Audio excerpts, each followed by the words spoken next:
Greetings, salutations. Oh, what the fuck is that? I thought I fucking fixed it. I tested it last night. Fuck sake. I fucking tested that shit last night.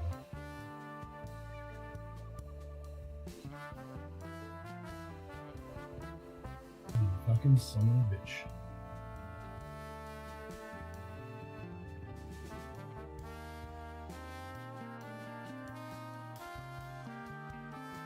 That fucking worked last night.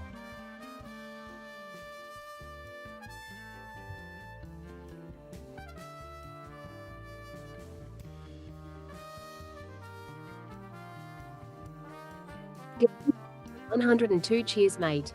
What's up, Martin? G'day munted barkeep cheers mate.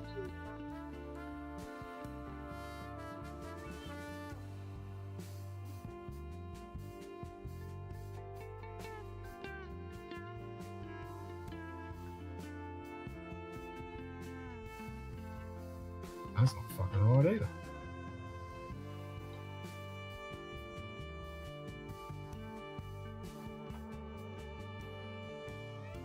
Well, it's definitely not fucking right. Should be 10 hours and 22 minutes.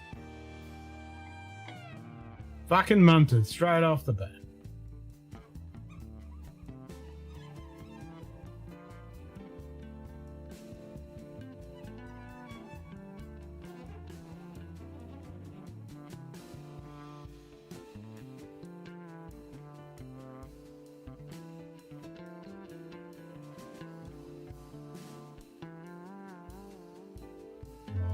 that refresh.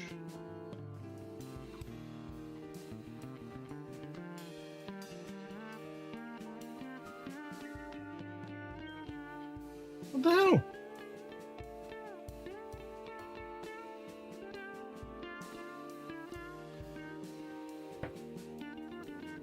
I set it to 1021.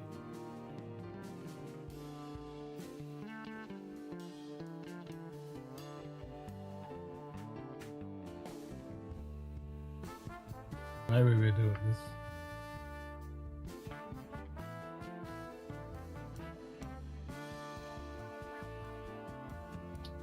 What the fucking time? Not the date.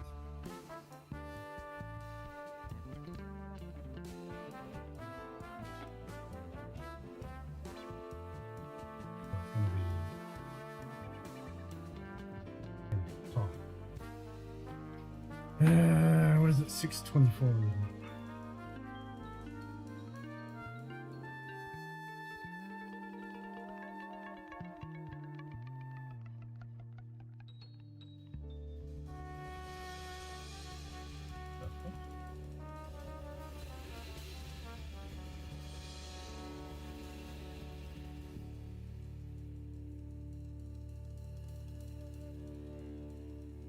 Why can't I pick the goddamn minute hand? Ah, really? I gotta pick the hour first? How fucking stupid is that?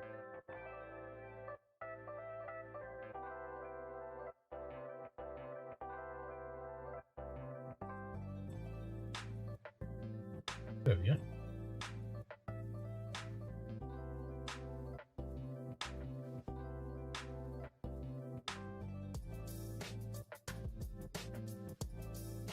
Now just count down to the actual time that's meant to launch.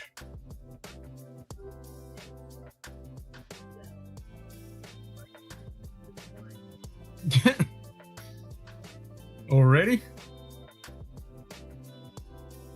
G'day Scotch down under, cheers mate.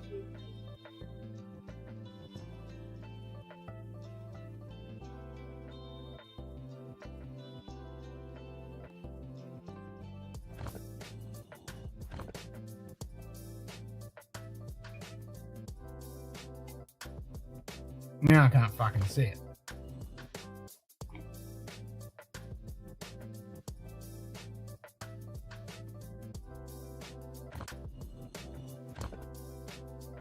Thanks, Martin.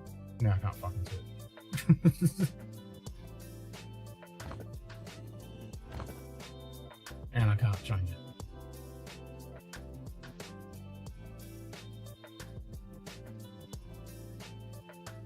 That's right. I'll go back to looking at my fucking picture. If I refresh it, it should be, because I'm counting down to a specific date, so it should be... Oh, that's not even fucking... What the hell is it doing?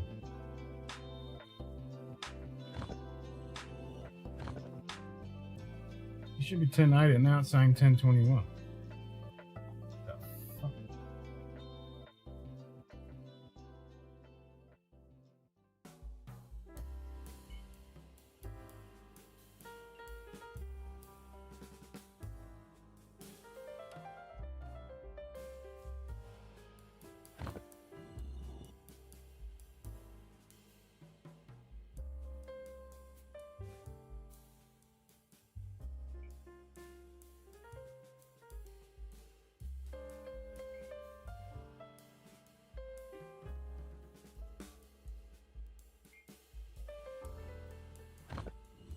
No.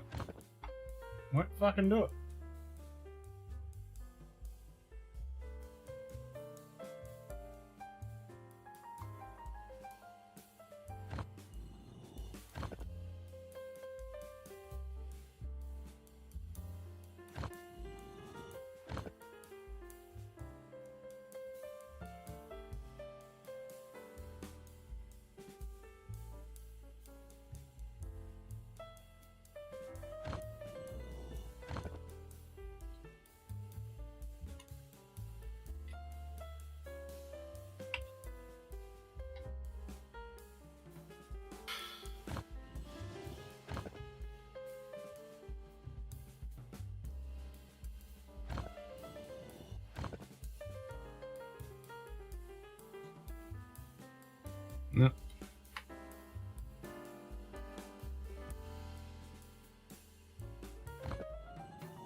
Okay.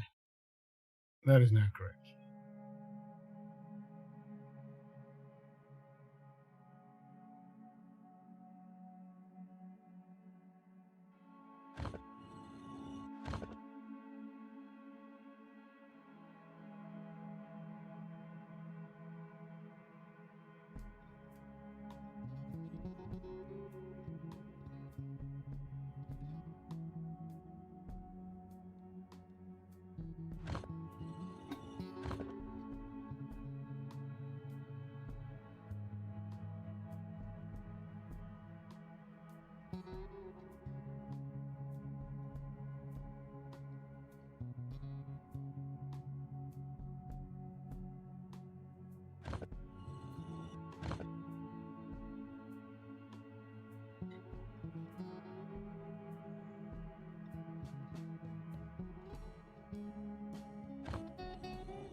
Do, do, do, do, do, do, do.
There we go.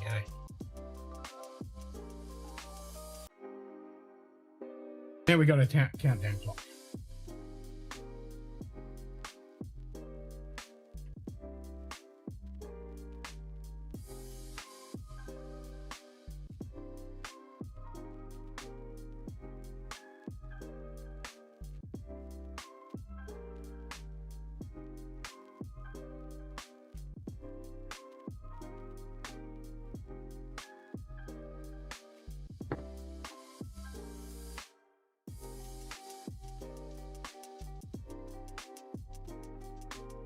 Which should be fit out. 6:24. Yeah, 22:24 GMT.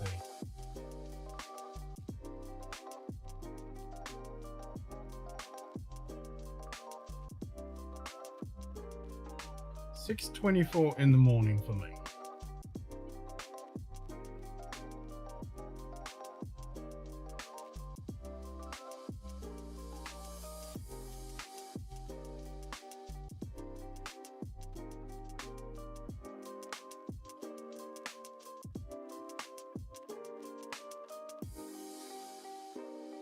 Is it a full moon?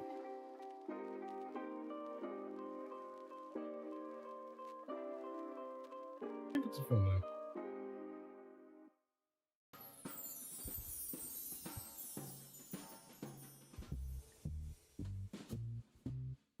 No.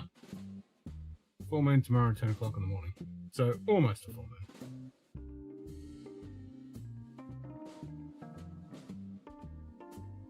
So they're launching just before a full moon.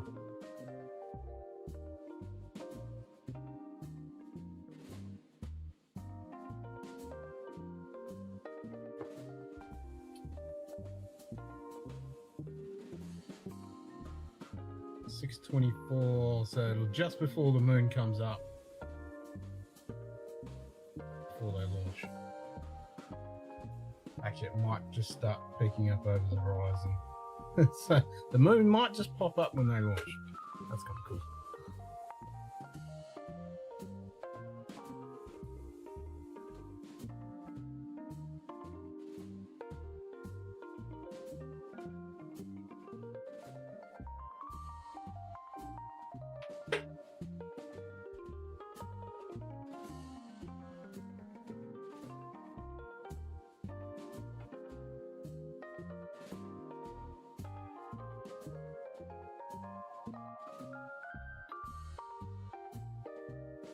This would be the perfect diamond to build the Artemis Lego set.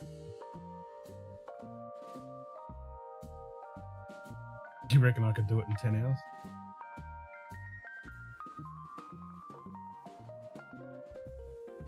Woohoo! 2 deltas. Nice. Fucking birds. Can you hear that squawking?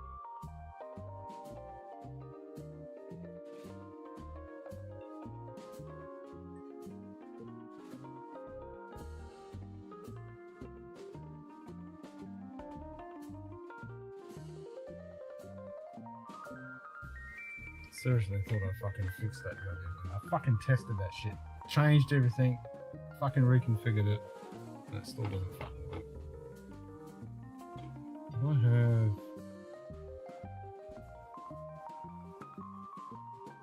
Lapse timer, run parallel. Okay, I'll put that on.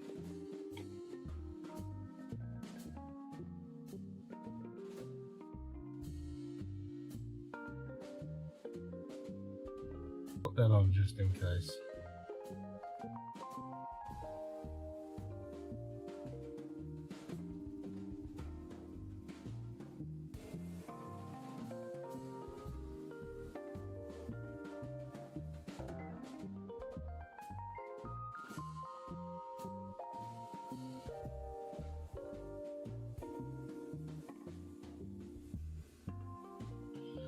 Maybe that's what was fucking it.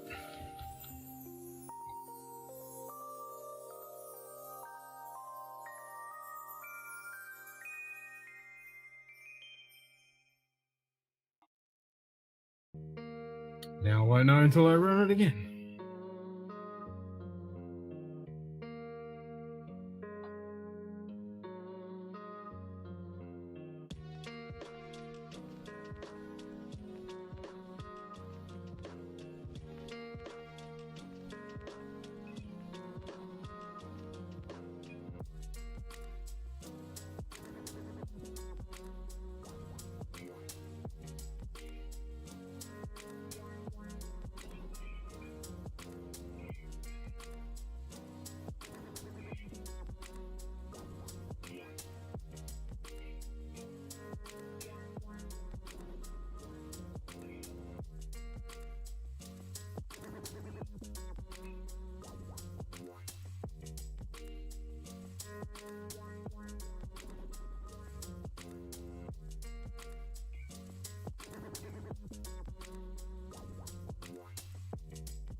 Fucking noisy birds.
Where's the live feed?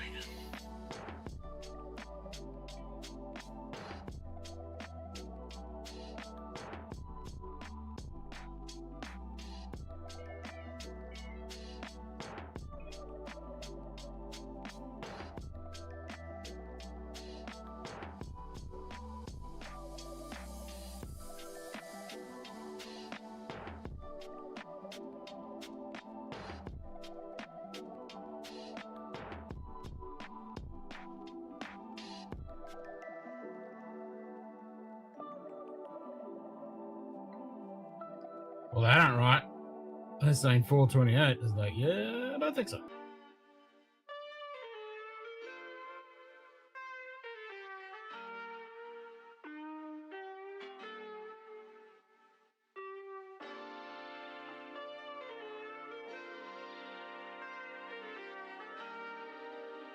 We'll go NASA feed.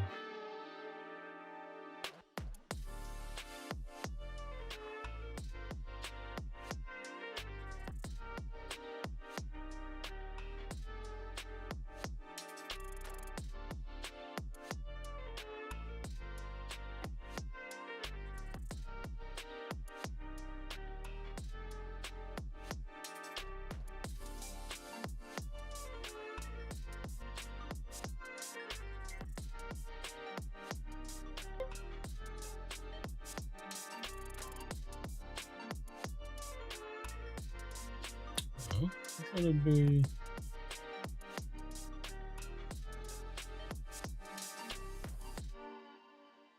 Yeah, can't make it full screen. Oh.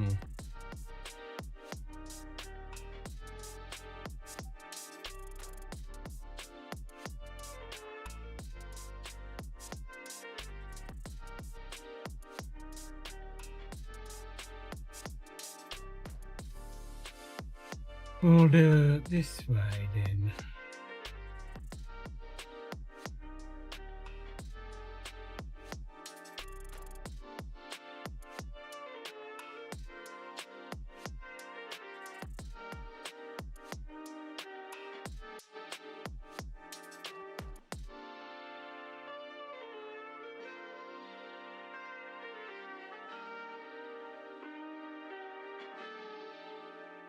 Want to share audio? No.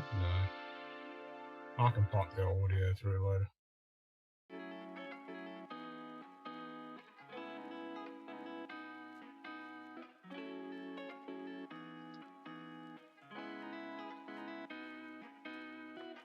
Yeah, we'll do it that way.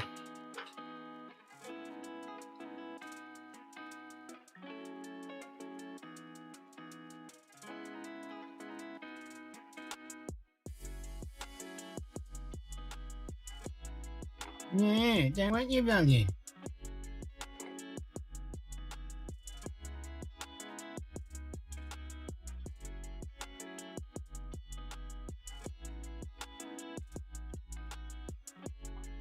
And then obviously, once they start doing their proper broadcast and Everyday Astronaut, probably show both of those at the same time. Go Artemis, go. Oh Good yeah, day, the Magpie. Magpie_1 cheers, mate. Oh yeah. Yep, Artemis 2.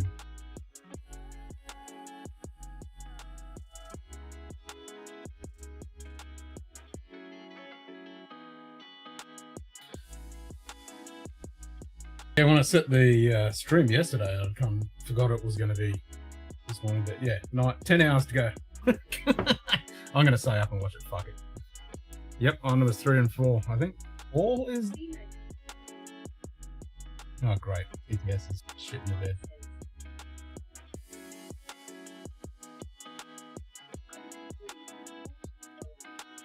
Isn't 4 when they're going to land? Is 3 they're not? I think that's it. Because 3 was an added one.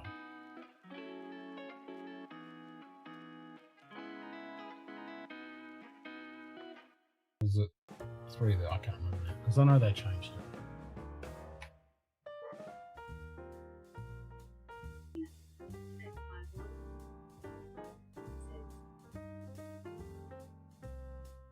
Yeah, 4 is landing because I added 3. Yeah, I was right. Because originally 3 was going to land, and they added.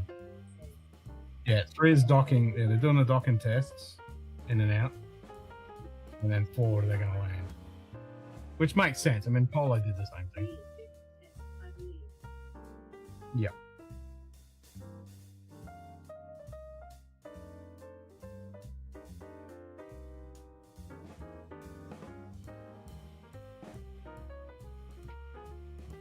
Fucking TTS.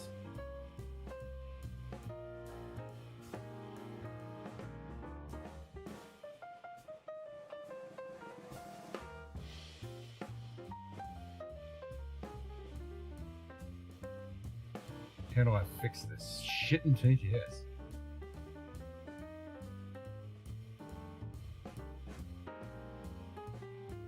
Nine hours, 56 minutes.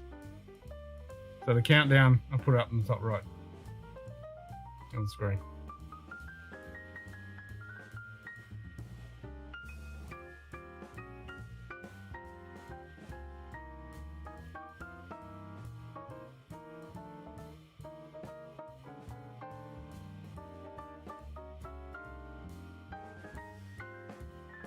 Bugger. No, I still need to refresh my fucking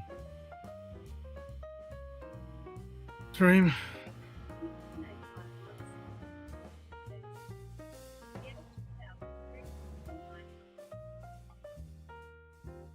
$2,300? Yep. Yeah, it's 0654 for me. 0624, sorry.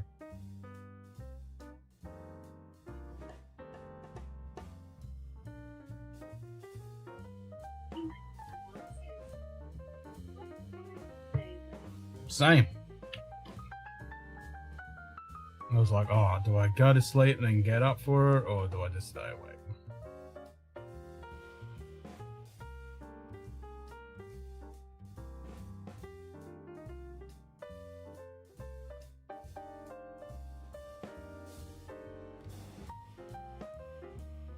But fuck it, might as well just stay up for it. Not very often. It's been 54 years since we've gone to the fucking moon.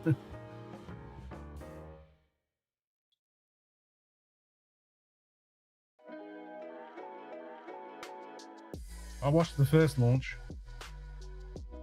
Gotta watch this one.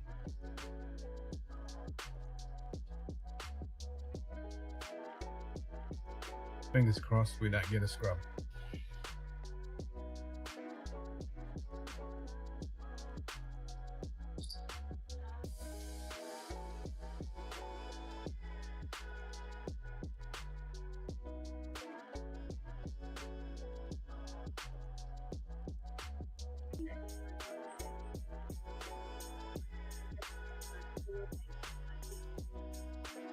Yep, pretty much. Pretty much. Yep, up and back.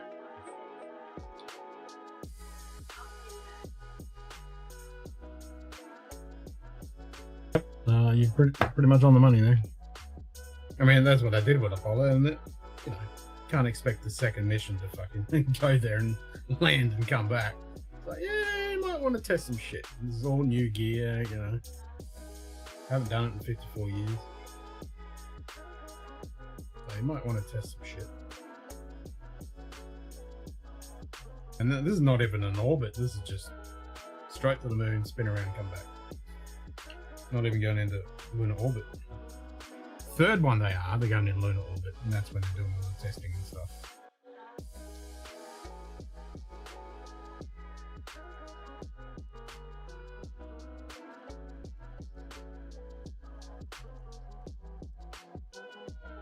Now they were meant to do lunar orbit in Apollo 8.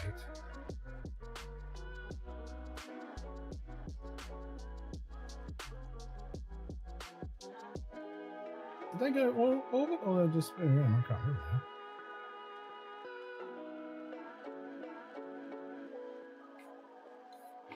We can Google that shit.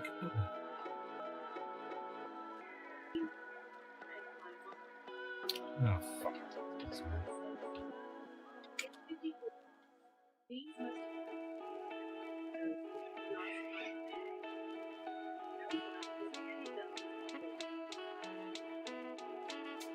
Yeah, no, they orbited the moon 10 times.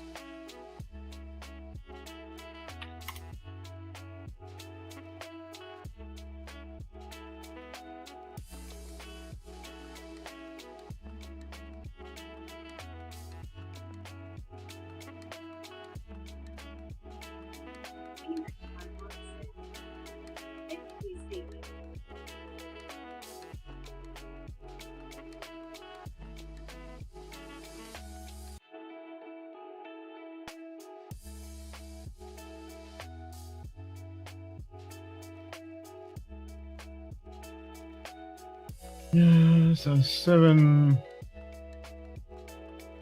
Testing the redesign command and service modules in Earth orbit for 11 days. So this is pretty much between 7 and 8. Because 8 they ran around 10 times. Yep. But we're not even doing a orbit around the moon on this one.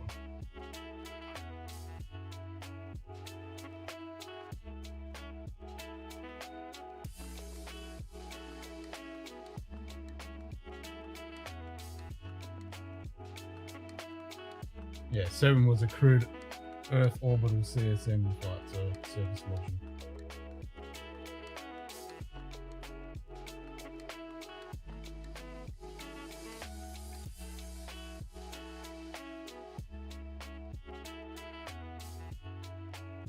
This is the baby version of Apollo 8.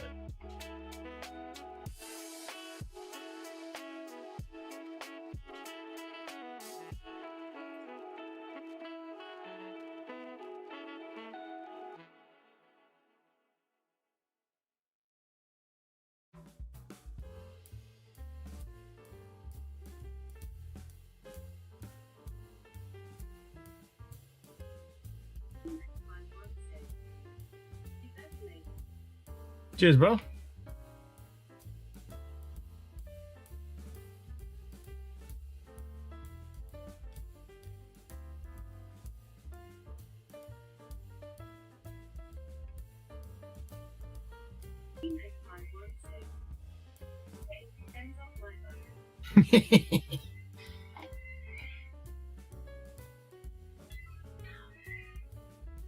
This is Spaceflight News. That one's got a countdown. I got my own countdown. Yeah. And they're just getting the feed from NASA anyway.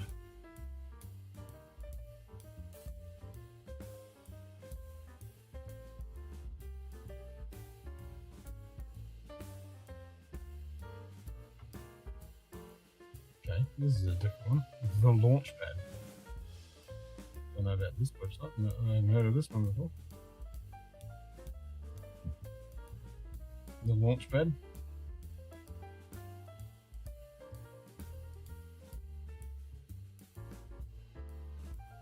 Where's Everyday Astronaut?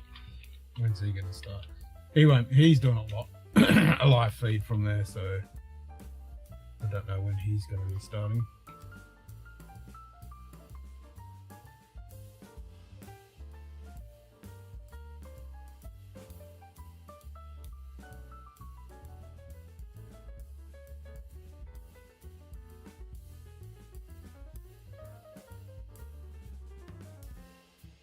Uh, 23:30.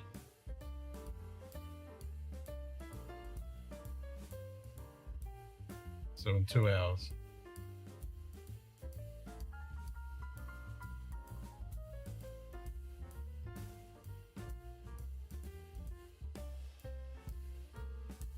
Cool, cool.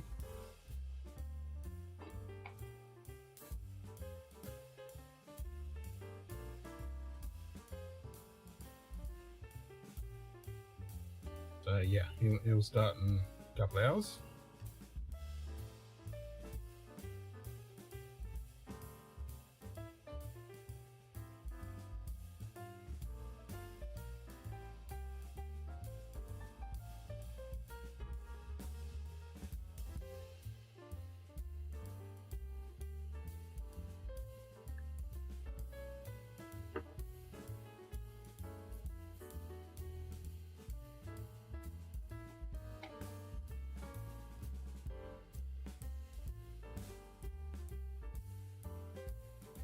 31,000 people watching the NASA feed.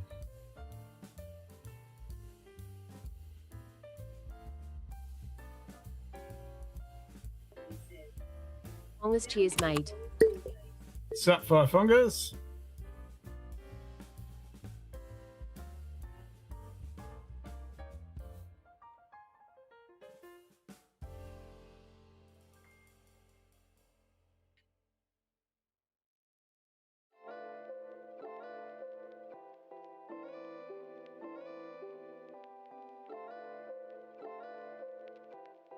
So this is the beginning of the month. I should empty the Glen, shouldn't I?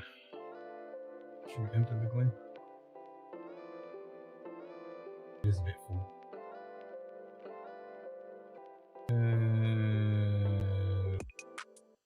Pickle D6s, cheers, mate. What is this takeoff? This is to the moon, baby. This is Artemis 2 to the moon. Not landing, just spin around the moon and come back. It's a 10-day mission.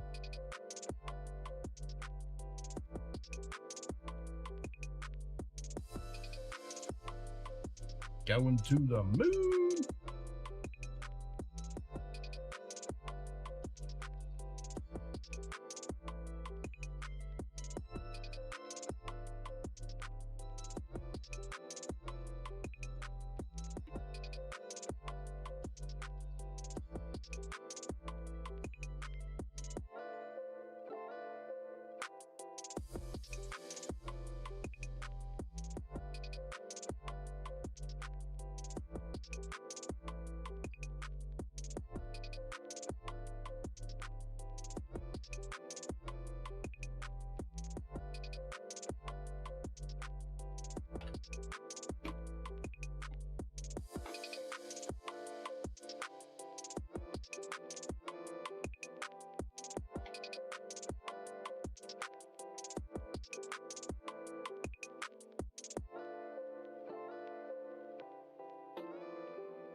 What the hell? I cleaned the cup out. Why is it reloading?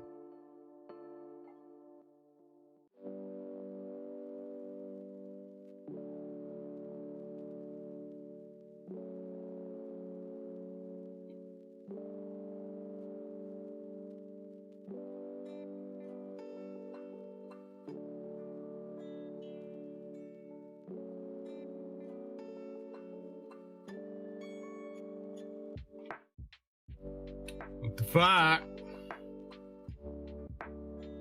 Reload. Save. Refresh browser source.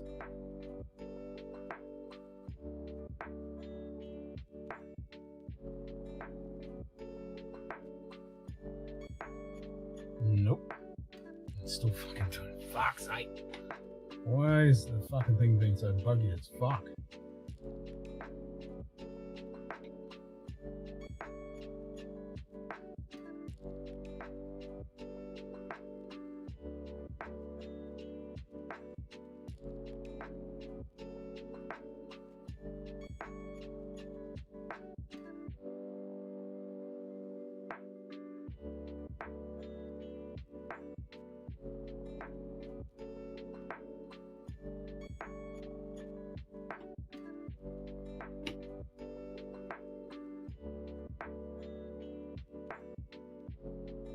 Clear.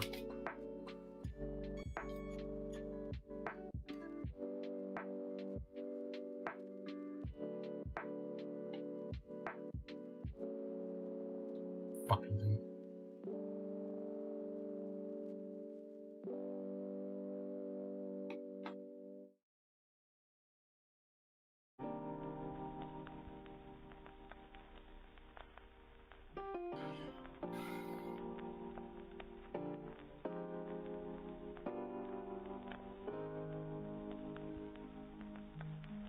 For fuck's sake.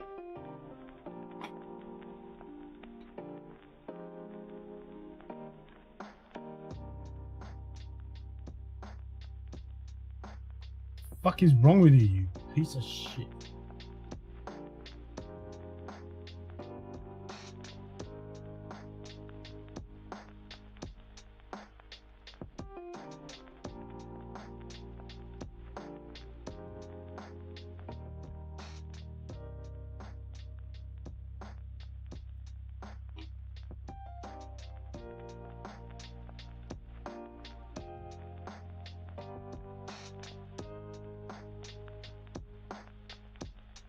Alright.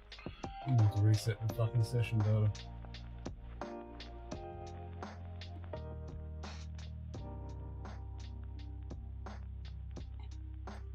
Remember how to fucking do that? Reset session.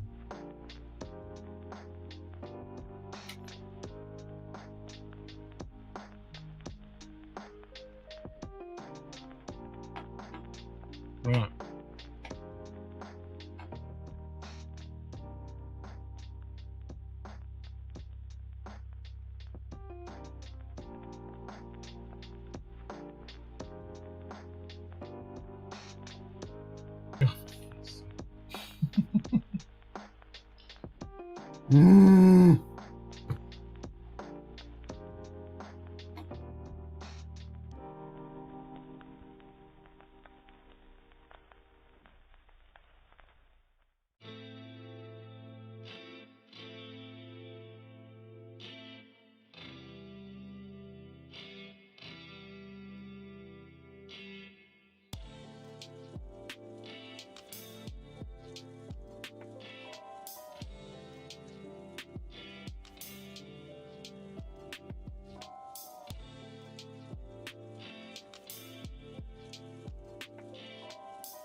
Nope, it's fucking empty.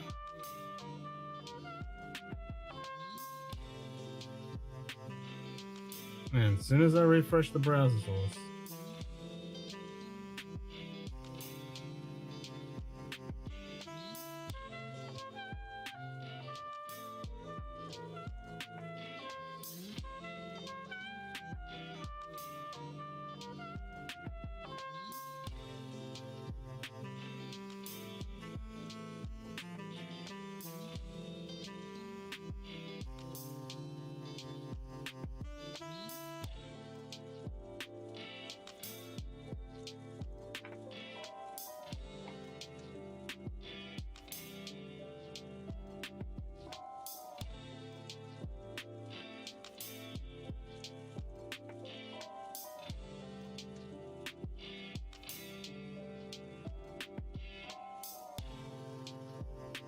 Birds photobombing the fucking camera.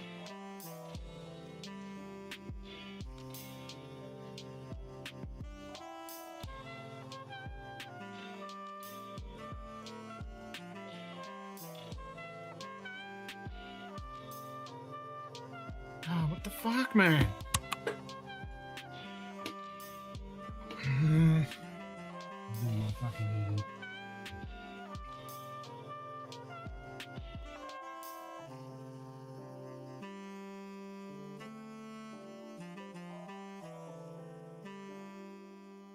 You fucking dumb fucking piece of shit.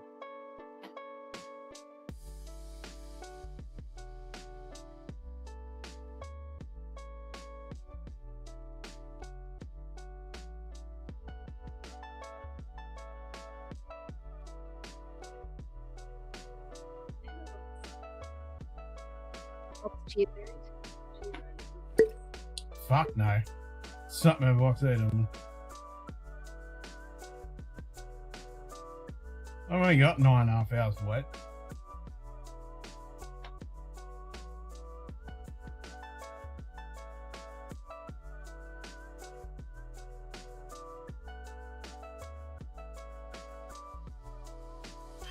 Why the fuck is this not empty?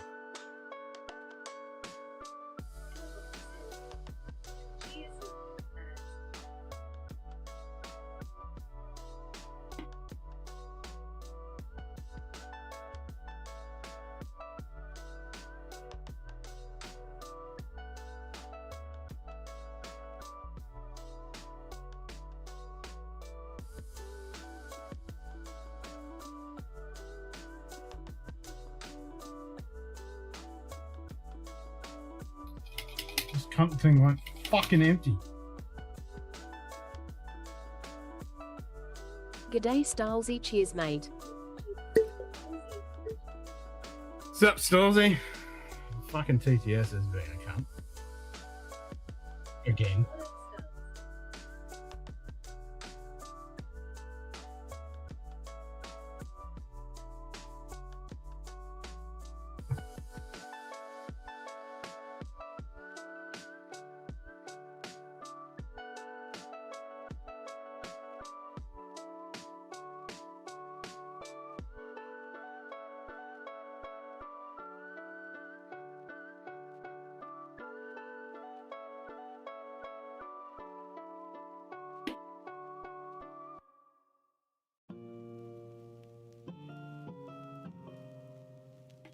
No, it won't fucking clear.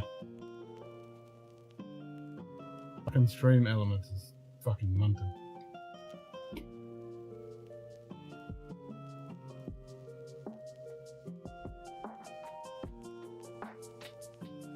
It is 100% fucking munted.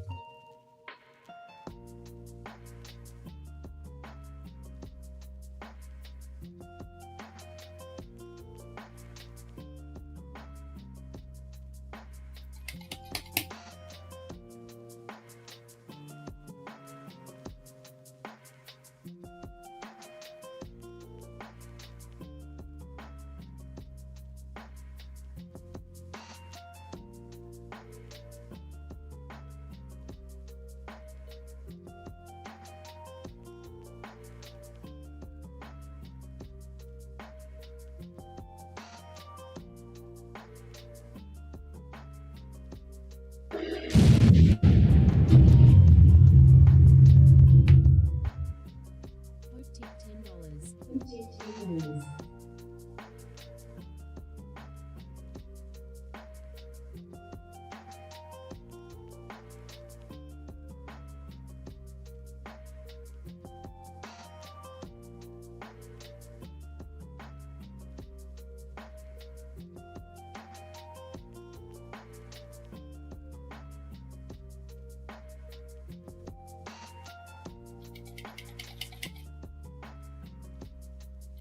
No, it won't fucking clear.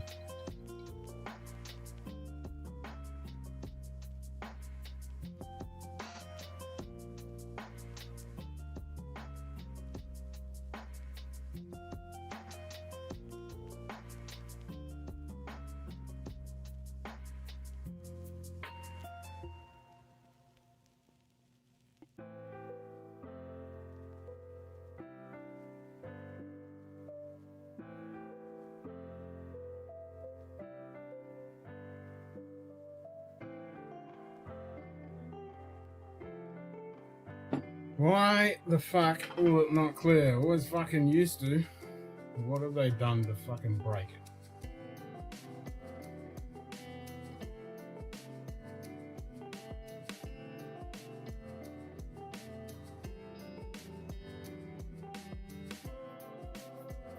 Oh, I fucking hate shit like this when I can't fucking fix it. It's not my fucking shit. At least my shit I can fucking fix it.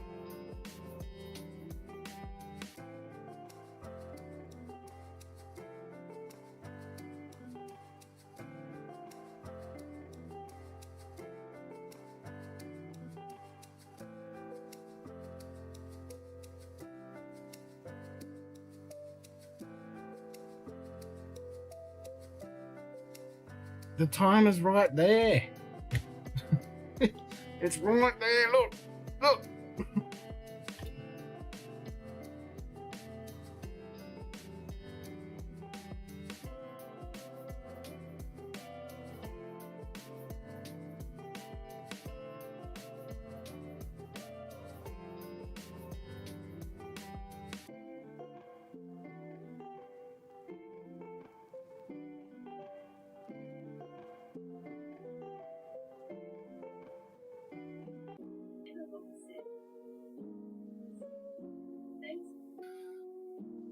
You're welcome. Everyone's blue in here. We like it blue.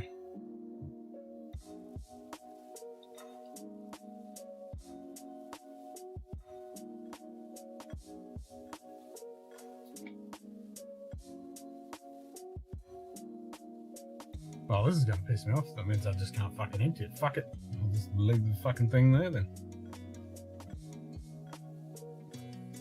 Not gonna complain about it. Fuck it. Another munted fucking thing I just have to ignore.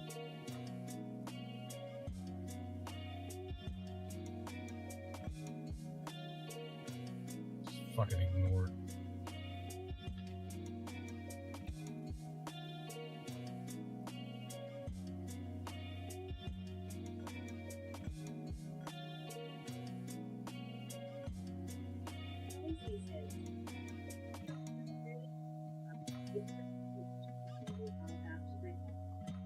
I'm not going to sleep, I'm staying up.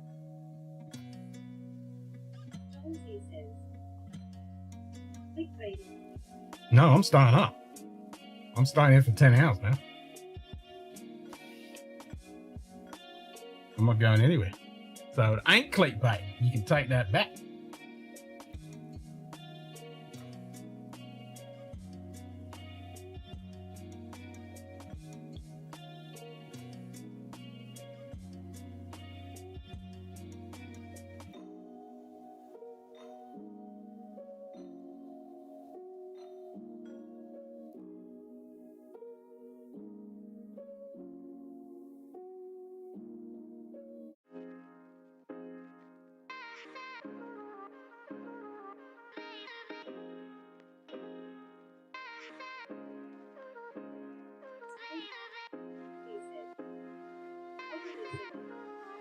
Four people, including a Canadian who's never been in space before.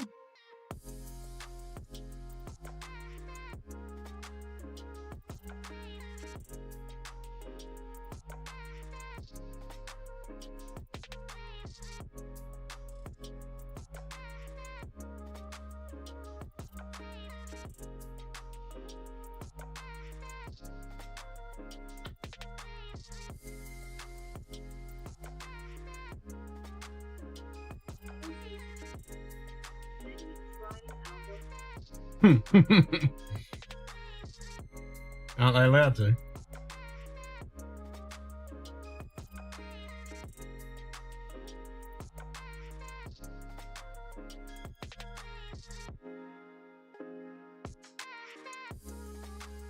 Photo bombers.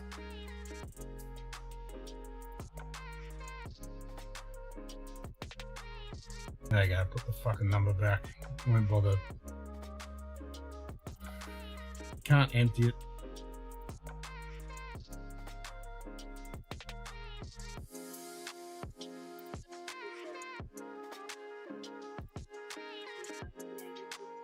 Nah, it's out of winter now. Winter's over, baby.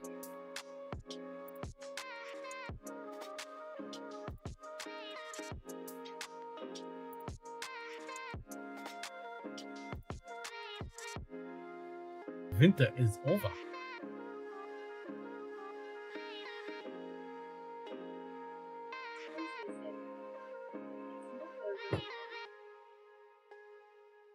Yeah, but that's the big white north, so you know. Yeah, but it's not what it. Not the real winter.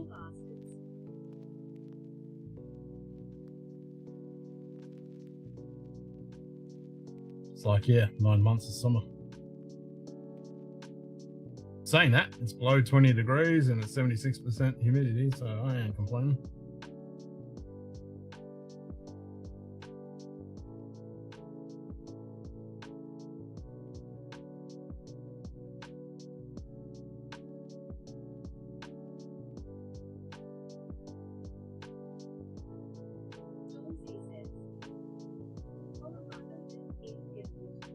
You get ripped off?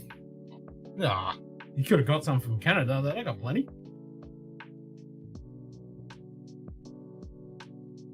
I had like plenty.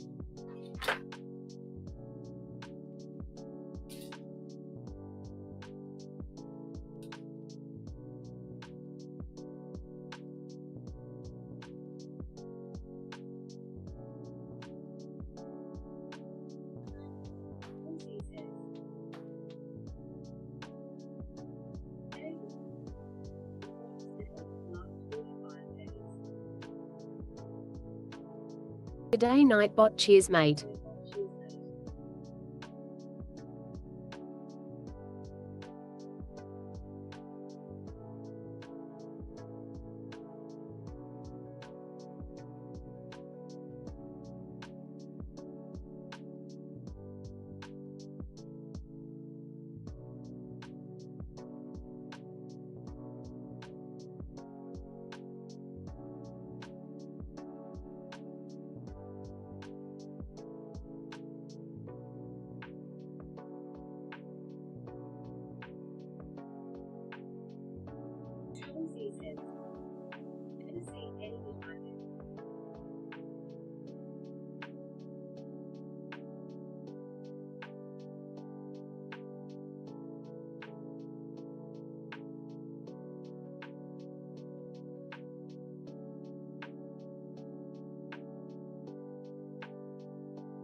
That is the coldest day in the last 45 days. Didn't even shovel my sidewalk all year.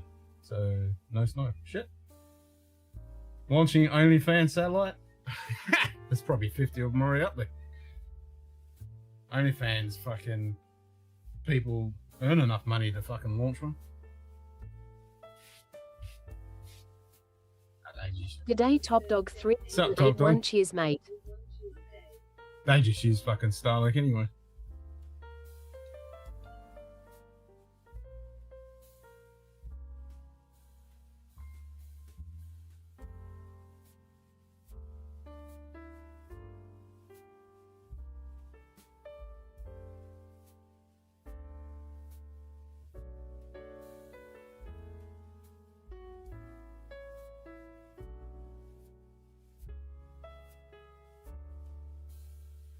To the moon.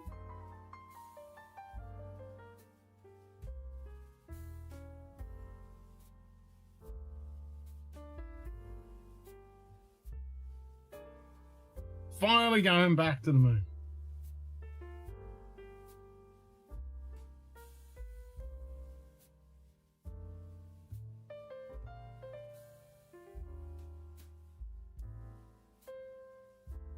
So this is the furthest humans have been, because their trajectory is going to be like doing a kind of a slingshot around the moon. It's going to be the furthest.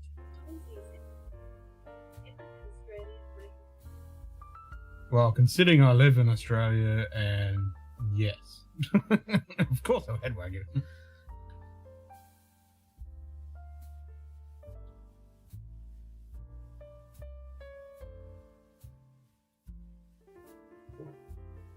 Some of our stuff is the best in the fucking world, mate. It's pretty fucking good shit.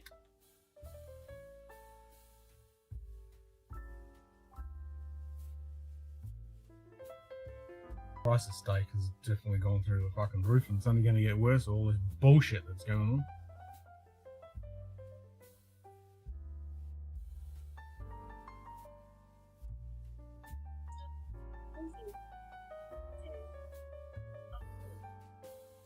Yeah, I live in Australia. Of course I fucking eat it. Not very often, but yes, I have.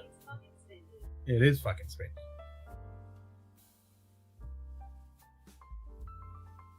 Yes, I've not had it very often, but yes.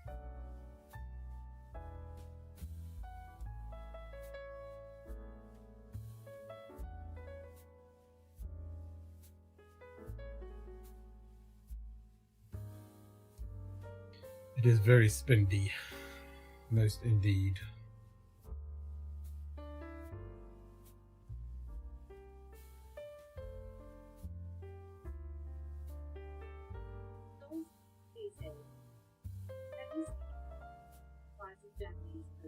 No, I don't want to either.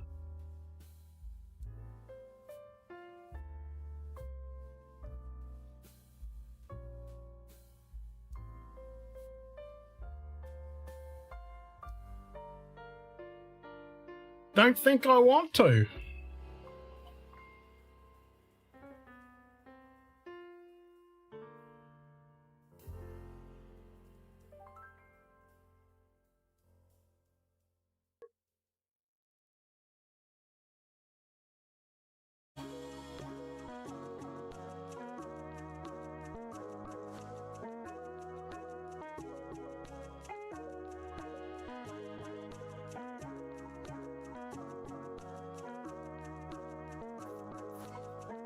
Should I make the countdown bigger since no one seems to fucking see it?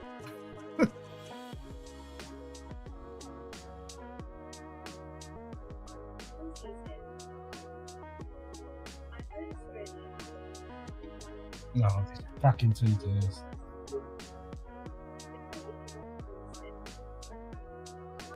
G'day Calypso's Cozy Corner, cheers, mate. What's up, Calypso?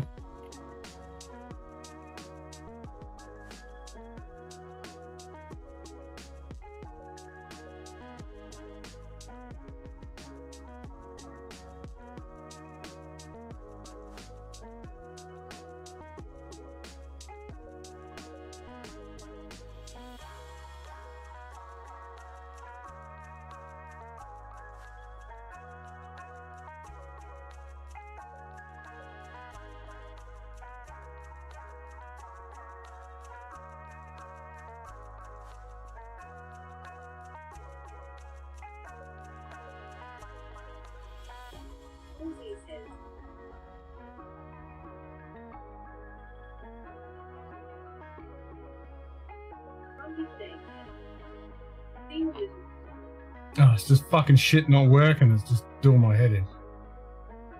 That's all.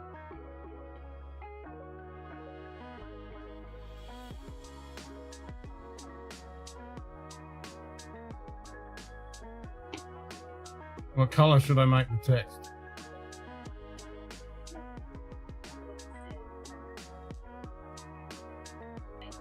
Staring at a still. It's not a still photo. Haven't you seen the birds going flying by? It's not a still photo.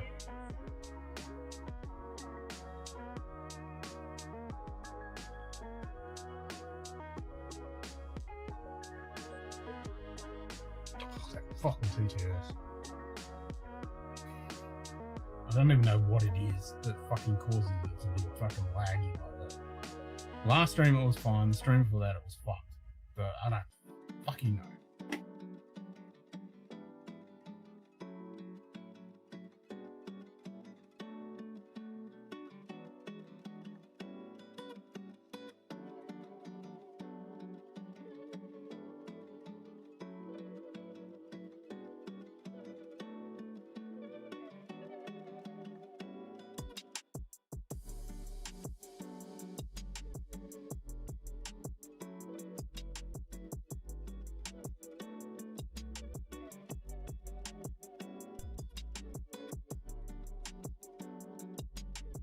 What color do you want it? What color are we gonna make the countdown? Just white?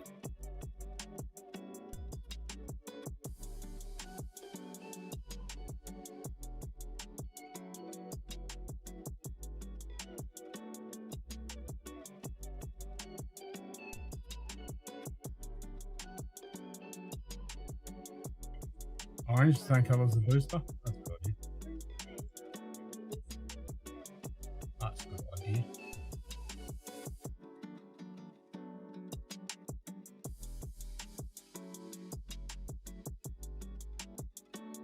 Let's even find the RGB of the fucking booster. Artemis boost.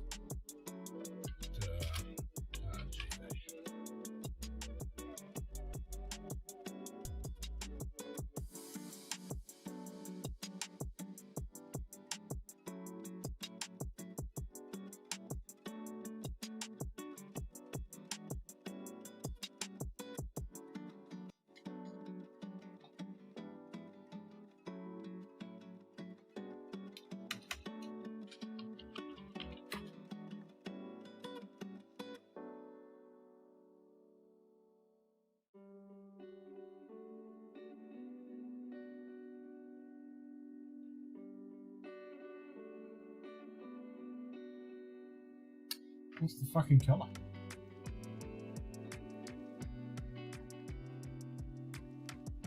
Well, the boosters are white actually, it's the actual...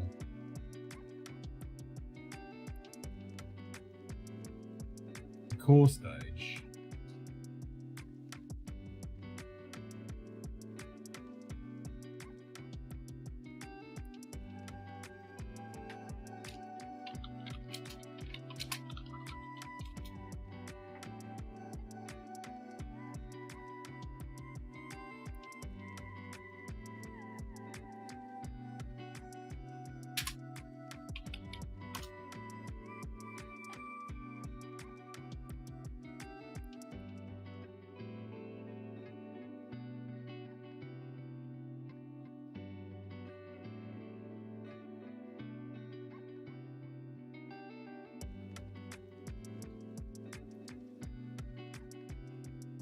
Oh, come on, give us the color of the fucking orange.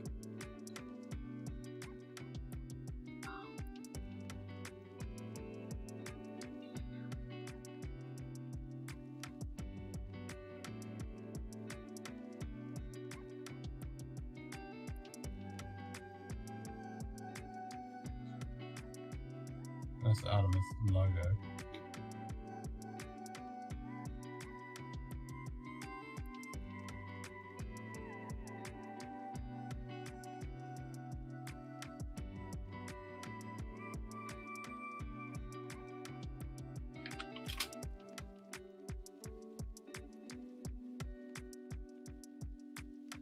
Oh, here we go. 207 on 1561.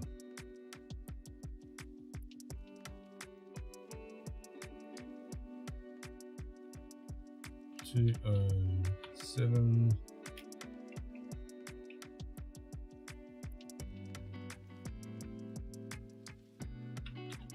Five.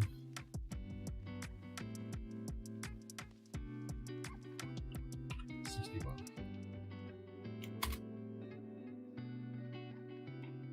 Save.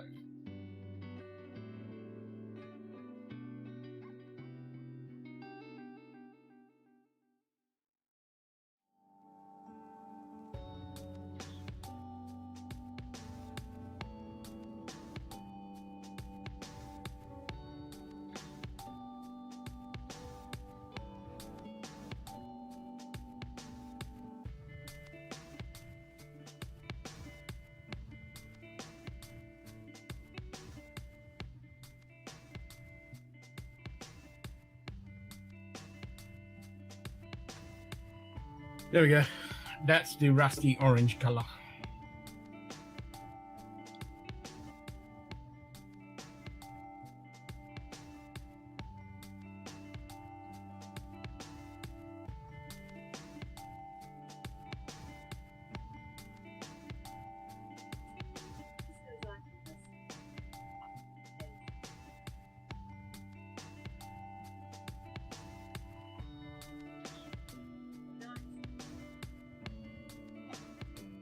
Fucking TTS.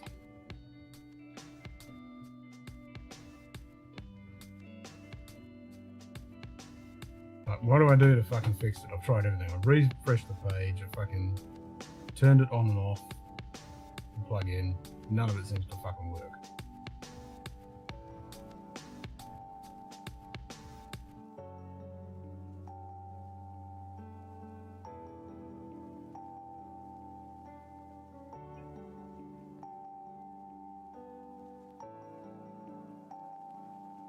It's Microsoft voice. Maybe I refresh the speech engine? How do I do that?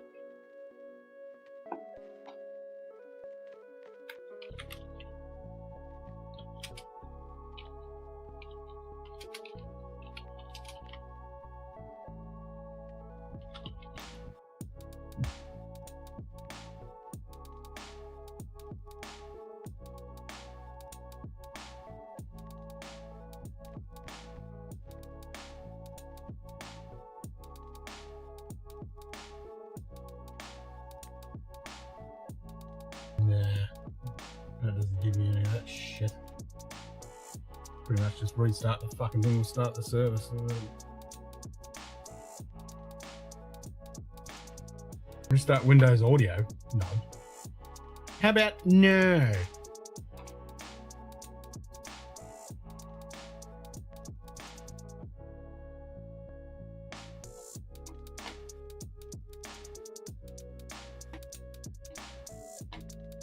I can restart my audio engine with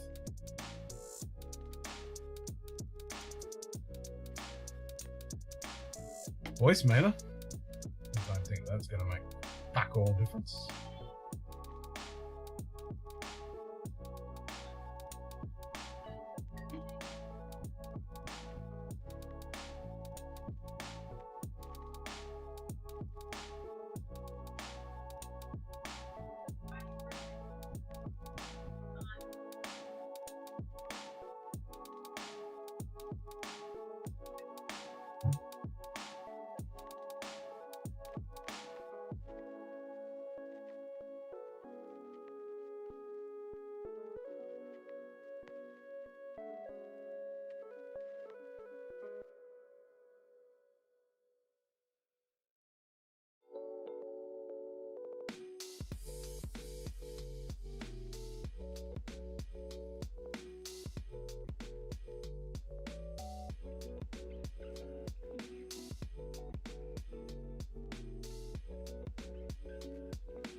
Okay, I'm trying to add a fucking text stroke. And it ain't showing up.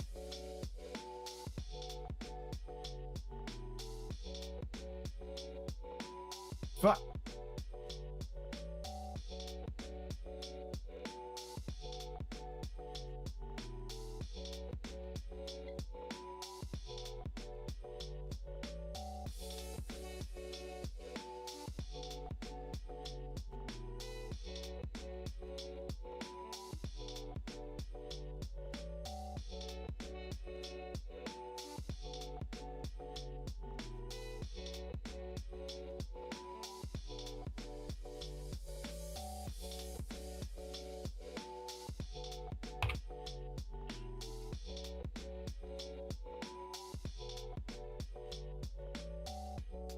Maybe we have to go bigger?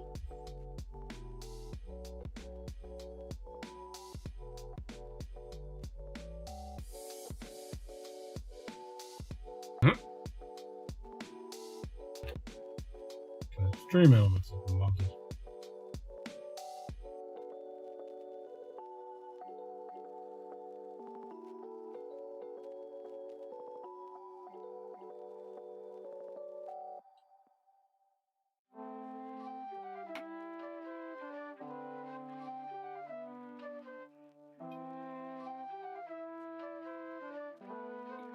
Mountain!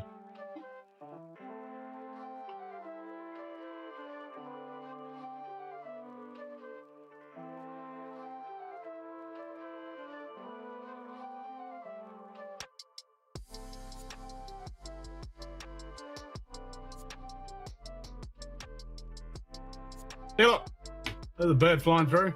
Ain't no static image.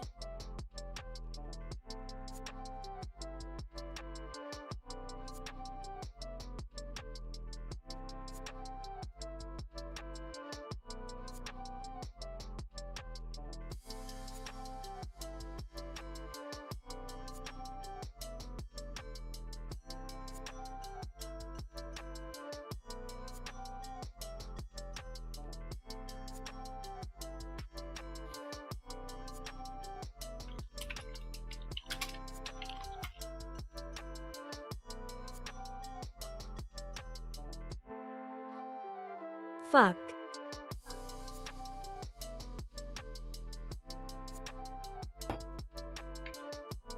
What? Oh. Exclamation mark, fuck, isn't it?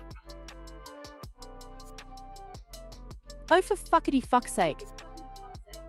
That's better.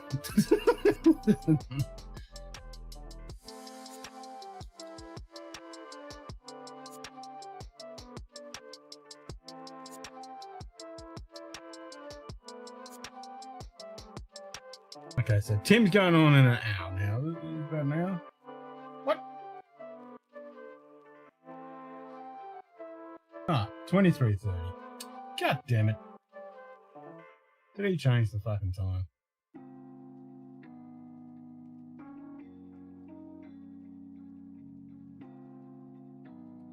So still 2.5 fucking hours now.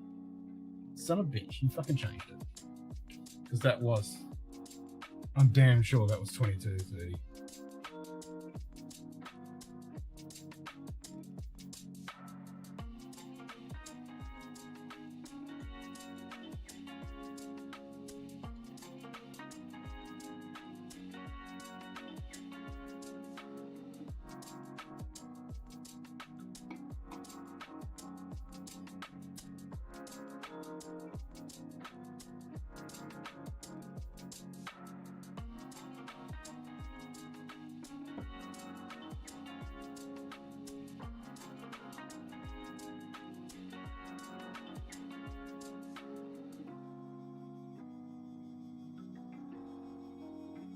Still, yeah, we've got 9 hours before takeoff.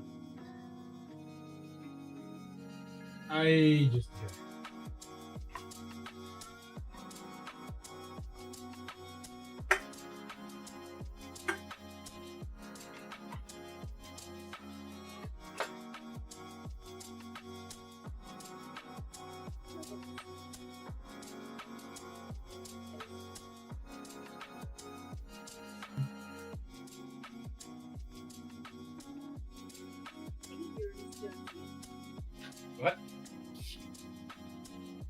Nah. I've heard them all. Fucking useless jokes.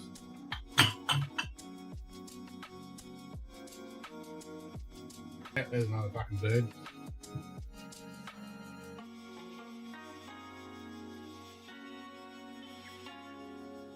Oh, what kind of bird that was? Might have been a bird back. Well, I refreshed the fucking engine and it's still munted.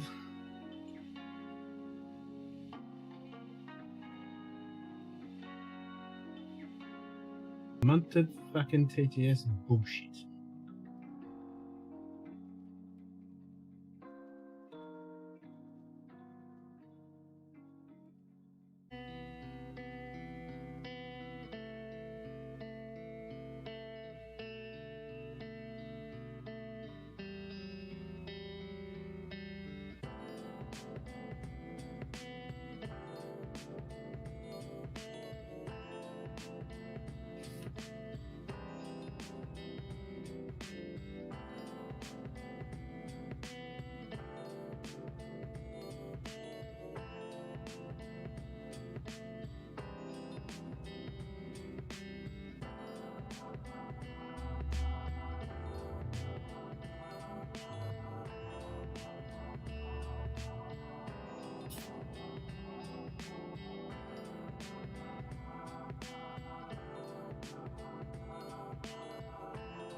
Is there any other videos that are cool and interesting?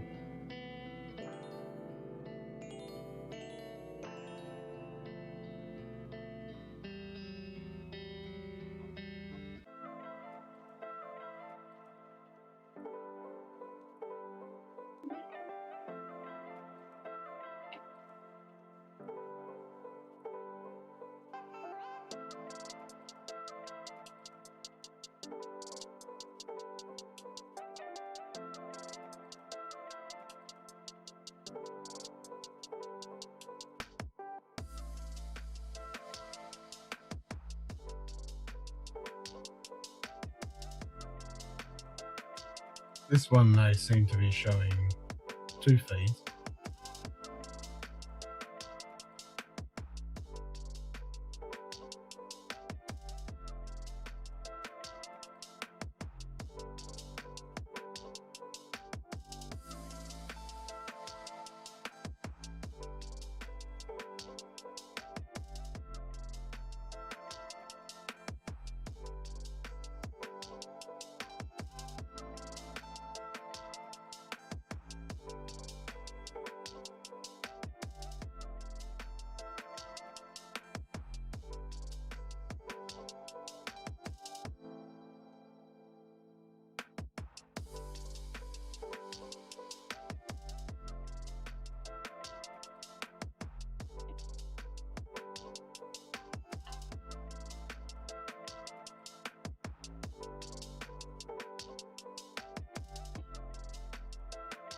Let's grab this one.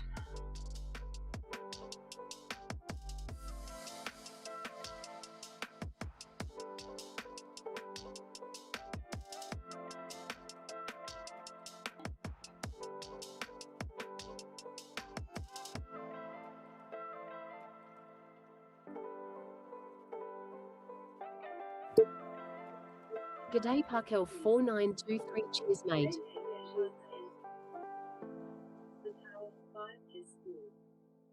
To the 5S all.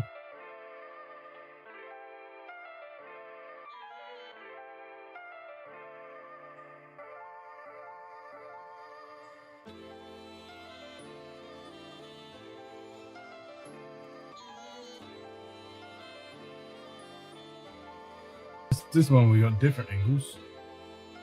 Angle of the dangle. So my clock is saying 9 hours exactly. And they're still saying 9 hours and 28 seconds.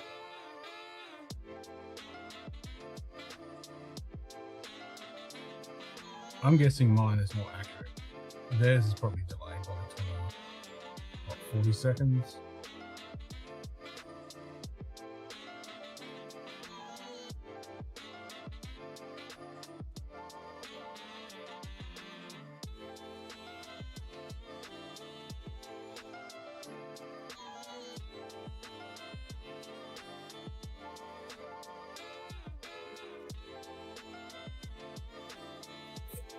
I know they said it was 80% of the weather.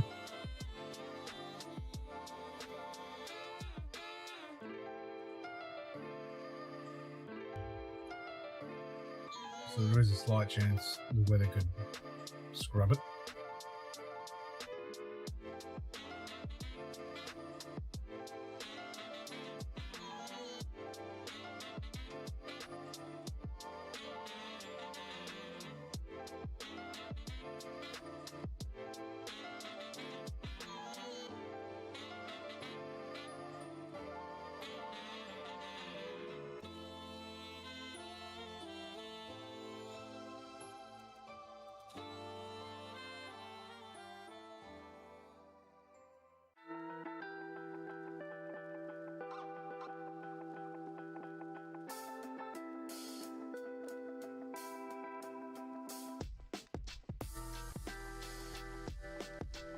Early morning day shift.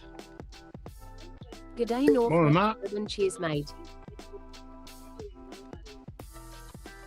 Can't complain. How you doing?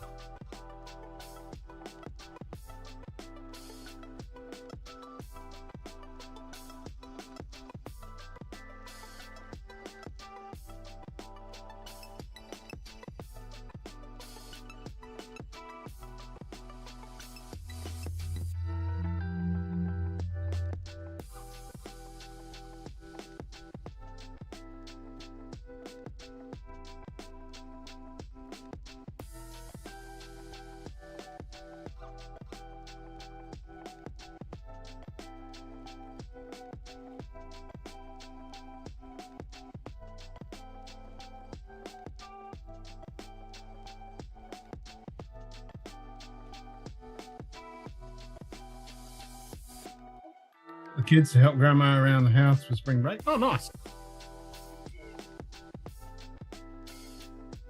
I'm gonna kill that guys.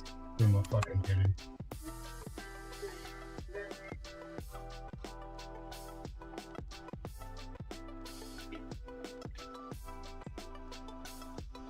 Screw the TGS.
Line hours. Oof.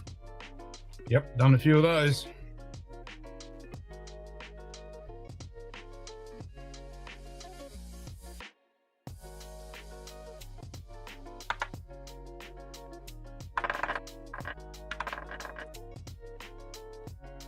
Thank God for screens these days, eh? Not like when we were kids. There was no screens.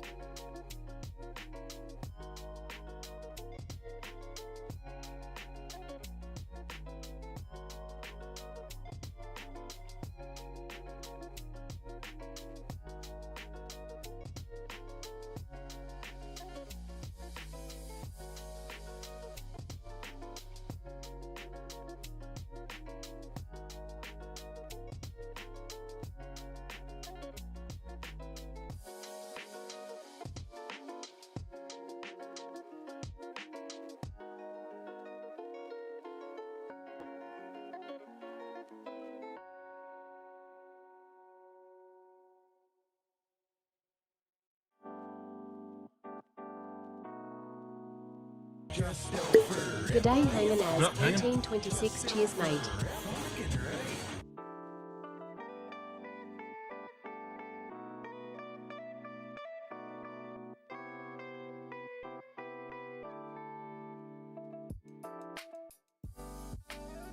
Ever tasted astronaut whiskey? No, I haven't.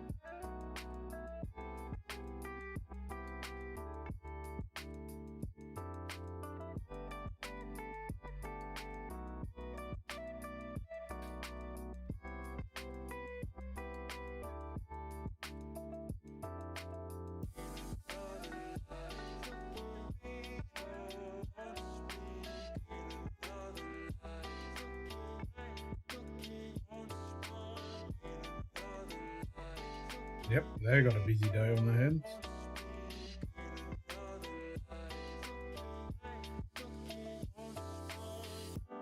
What's up, Lux?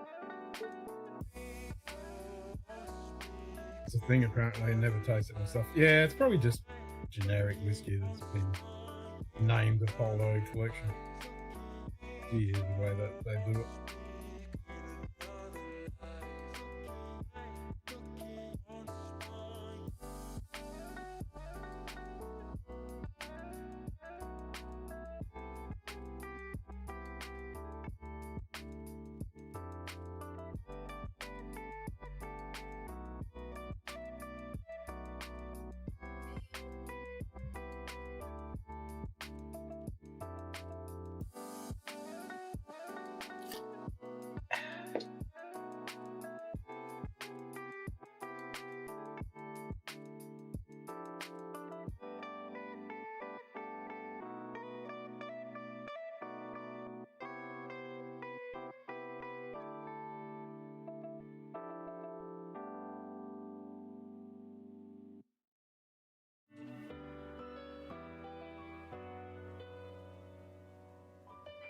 Load the sucker up.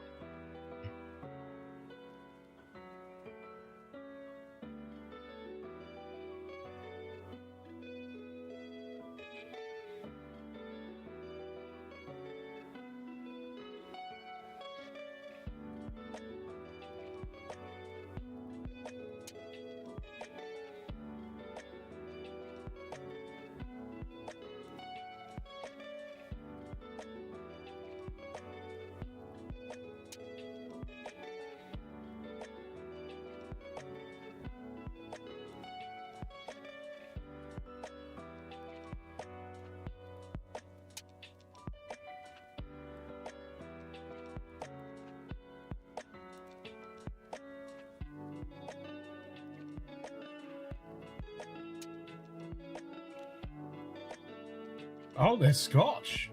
Okay. Let's have a look.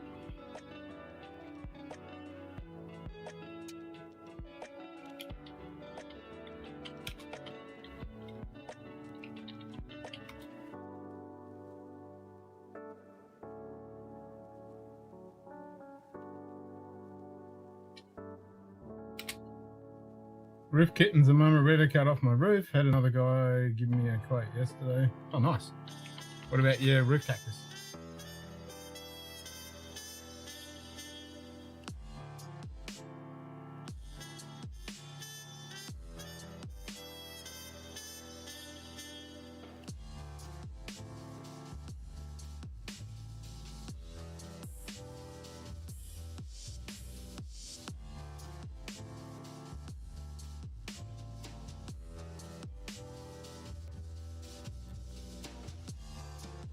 Oh wow, it's a whole collection. Okay, this is a pretty cool fucking collection actually.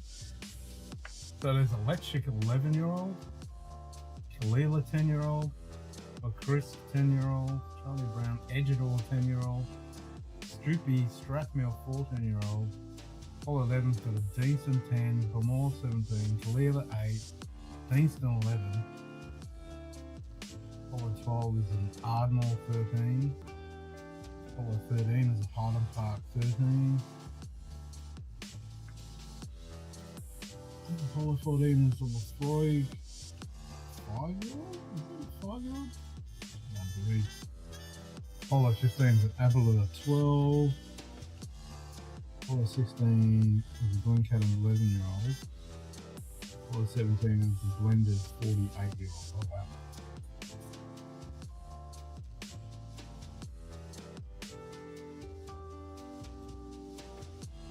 The whiskey barrel.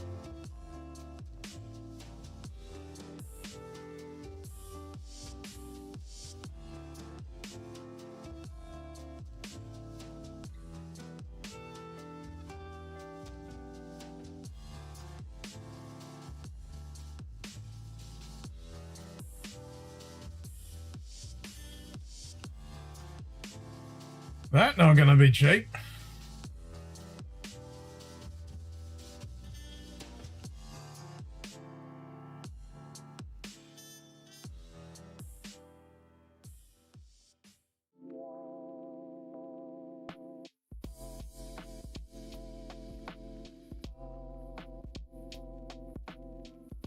Yeah, they've even got a Artemis one.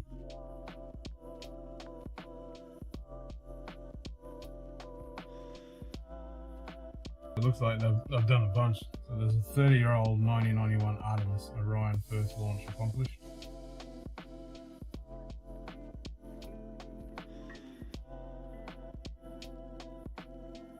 They're actually not too bad priced.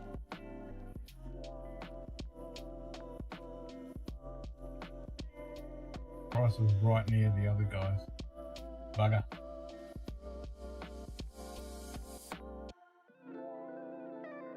And of course they're all sold out, so you have to go search around on the secondary market, and they'll be fucking expensive, naturally.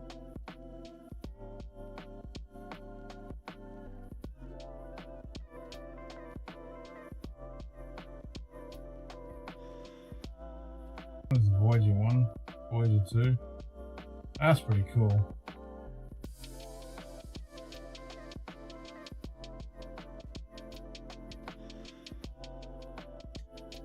Yeah, that's pretty cool.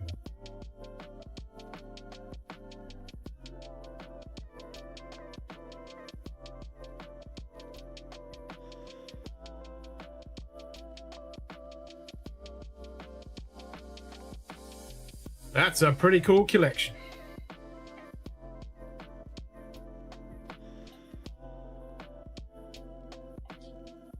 Cheers, man, Vox. Yeah, didn't know about those. I do now.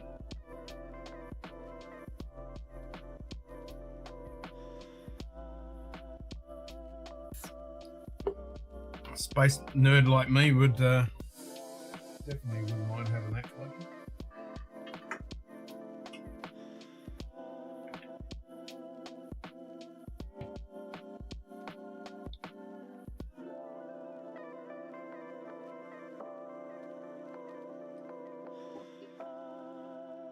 Eight hours, 45 minutes now. Woohoo!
Okay, so we got to the launch window for today. Nice.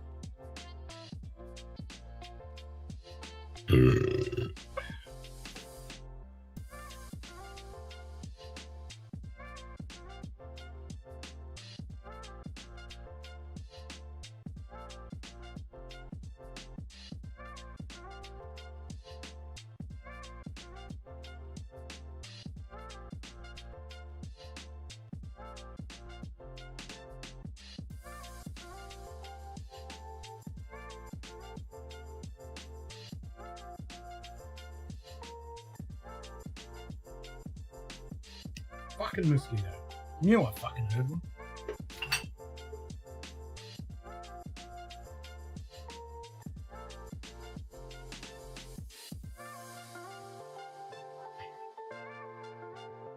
Fucking spray that fucking thing.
Now, setting fire's bigger.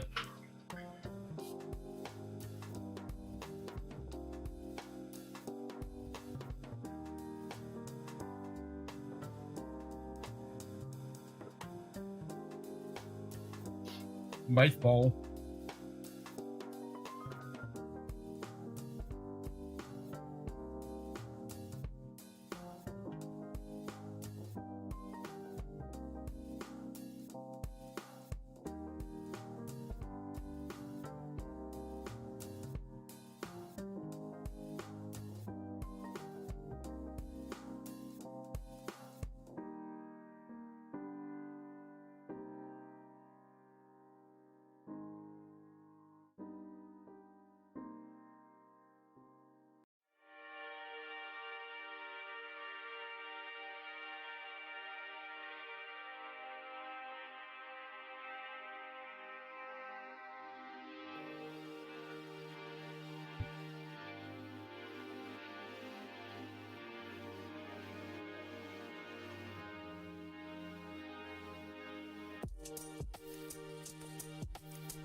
That's pretty cool. They're doing 24/7 coverage of the whole mission. Wow.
Nice one, Martin. You got that quick.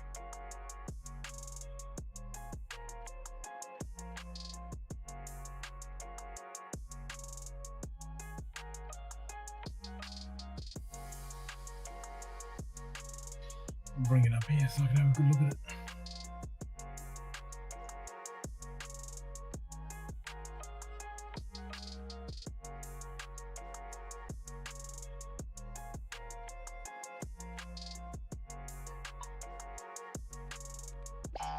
Feels a little humid.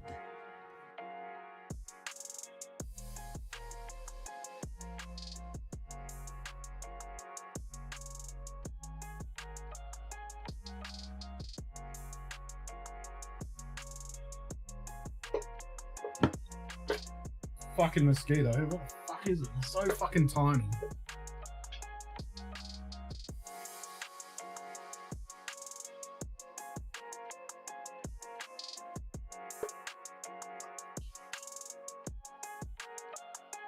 Show yourself, you little fuck. Like an engine.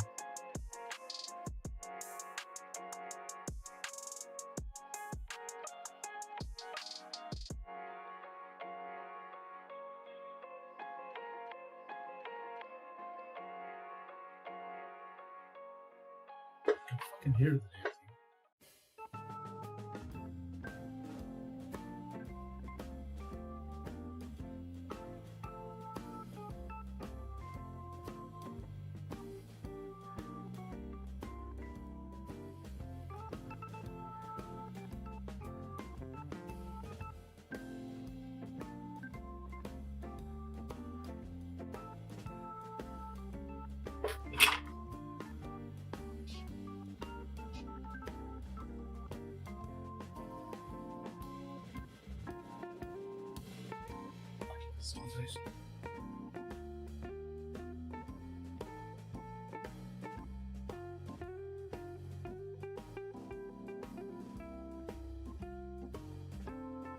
It's definitely pink. Is that a marshmallow man?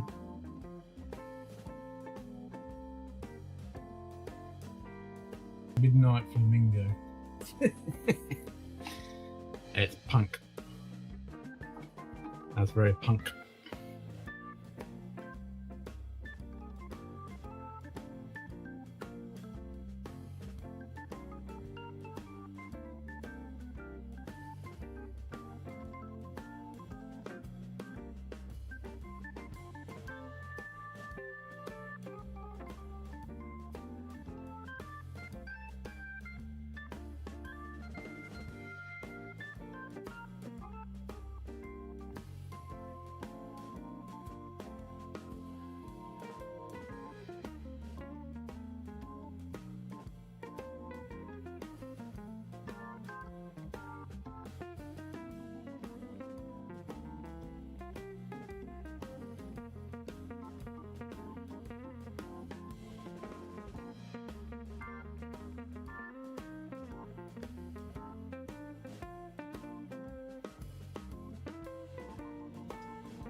Beats watching paint dry or grass growing, and it definitely beats working. Yeah. Is that a marshmallow man on the watch?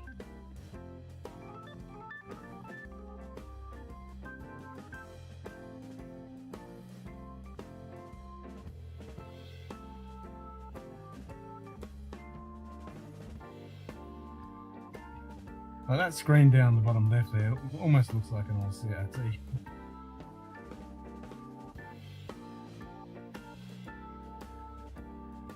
Oh, that fucking mosquito. Yeah, the fucking thing again. I can't fucking see it.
keep hearing it.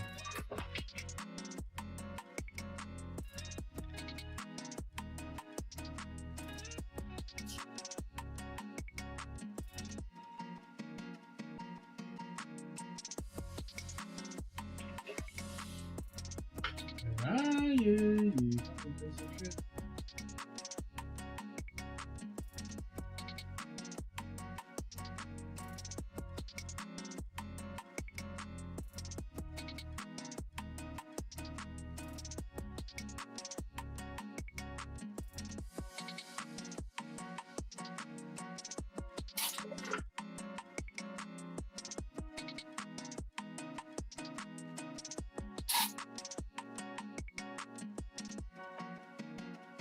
I think I got it that time.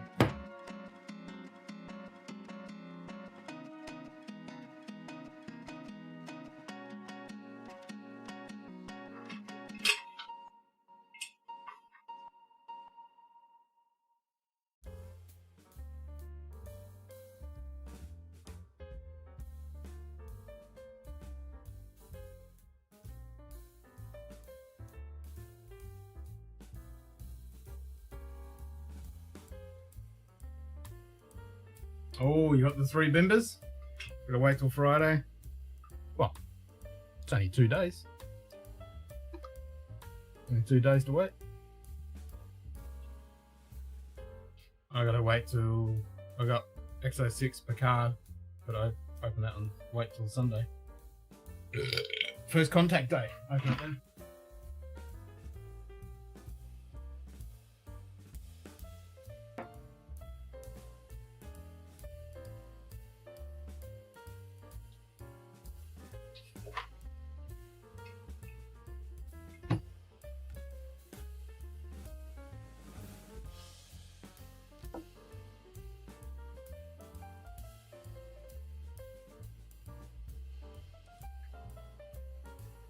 Hopefully that fucked that mosquito off.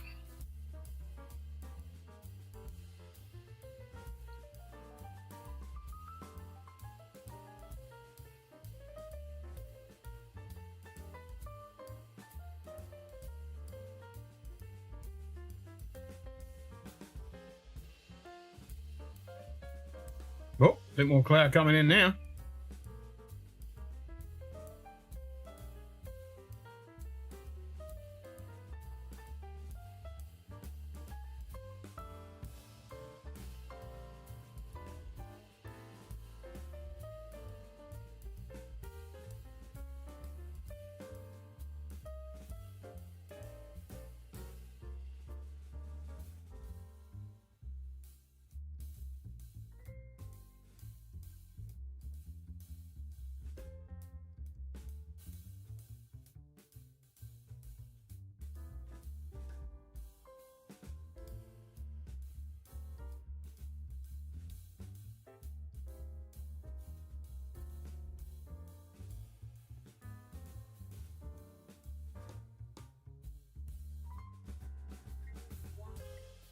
Oh.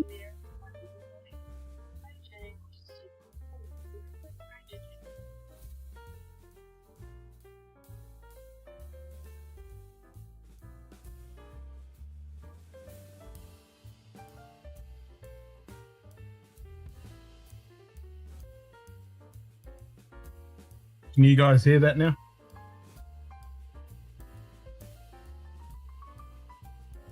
Oops.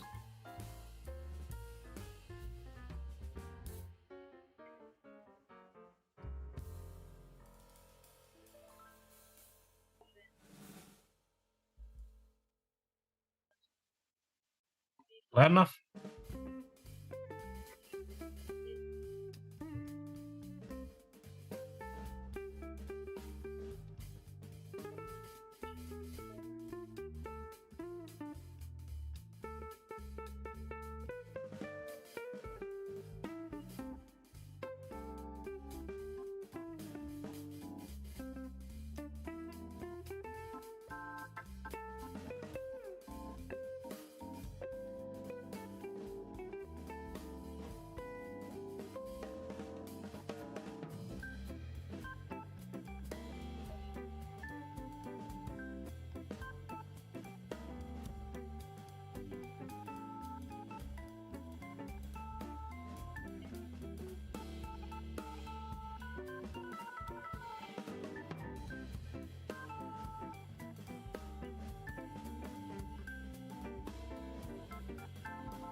G'day GKM 072159, cheers mate.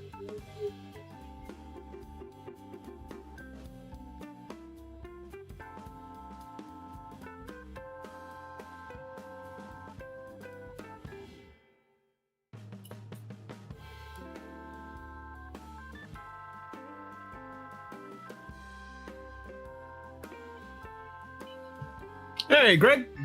Is that 2 solid fuel rocket boosters with a liquid fuel main rocket propellant? If so, that's definitely a few units of impulse.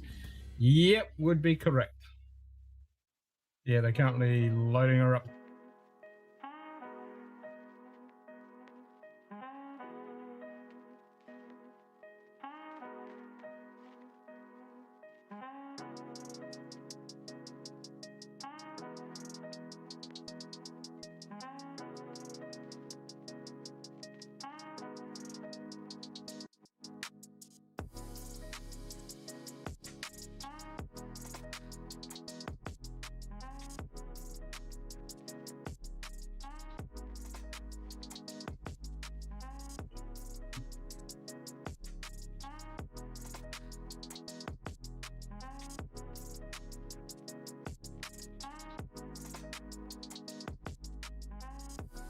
On that rock.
G'day Mayhem in Maybury, cheers mate.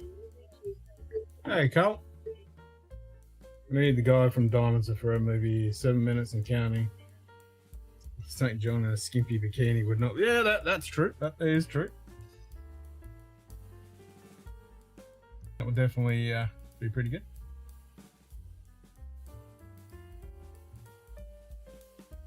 The thing I donate to Better Sea Dumpster.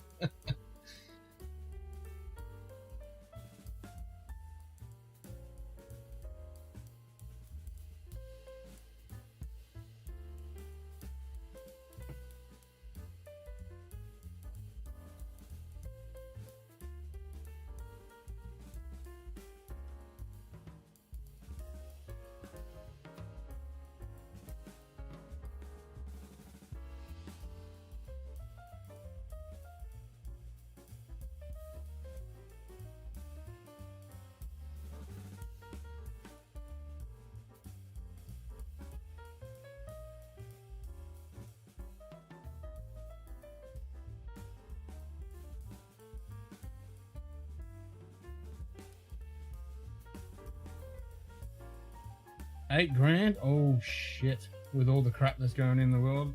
Ouch.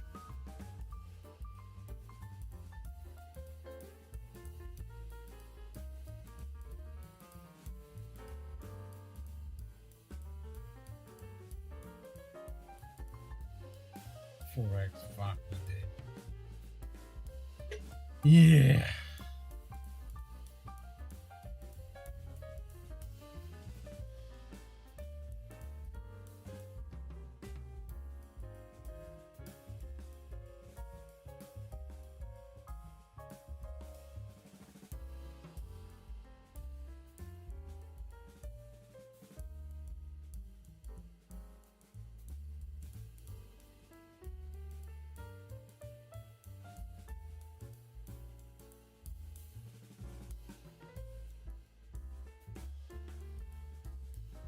Alright, so we got 87 minutes till Tim starts.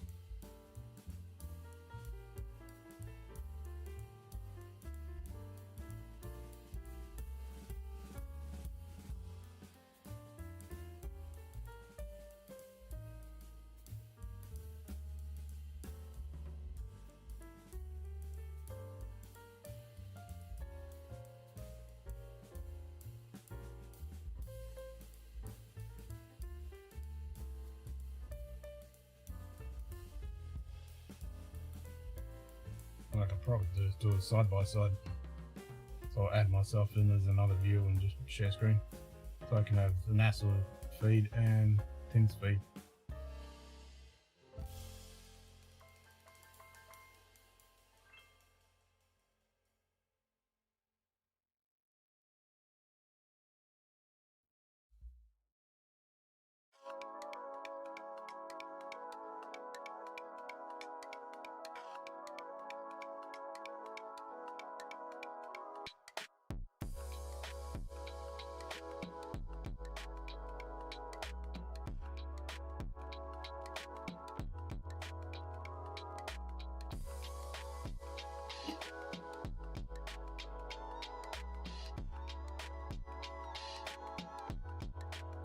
Give this a refresh. They're saying 8:20 on, so 8:19:30. That's like 40 seconds out.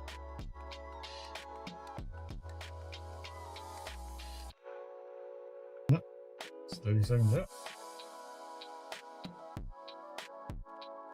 Well, my timer is accurate.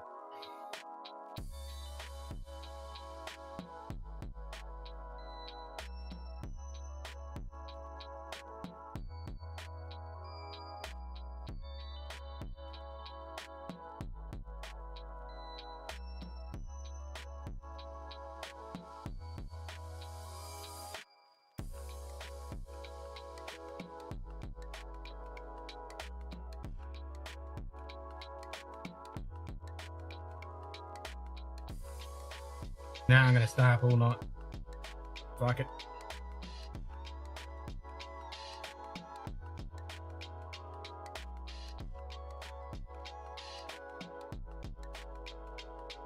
Oh, fuck. Yeah, we'll stay up all night.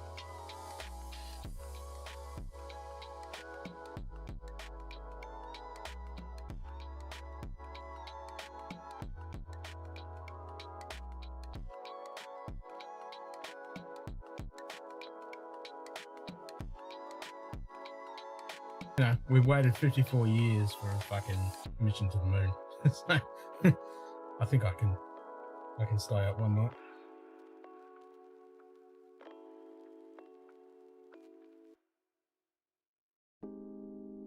There we go, we got some venting.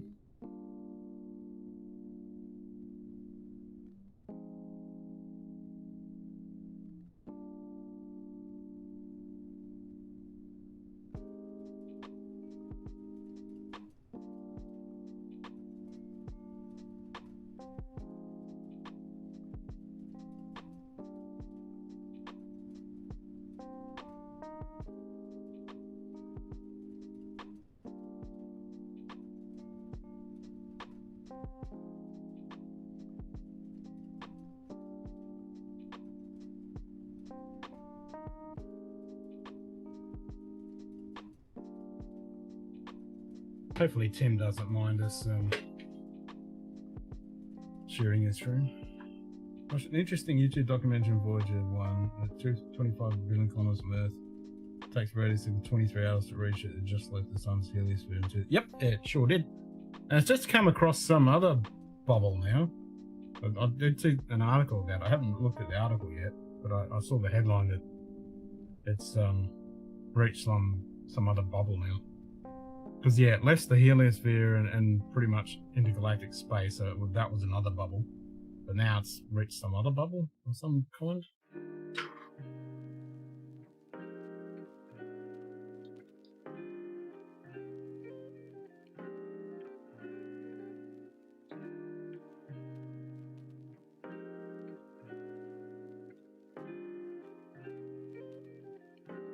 Got a little of the Gonzo stream I could sell easy to an organ donor. Would you want those organs though? I don't know if you'd want those organs.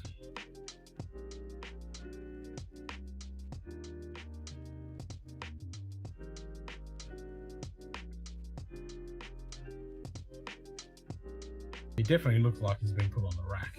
Fucking hell. It snapped like a twig.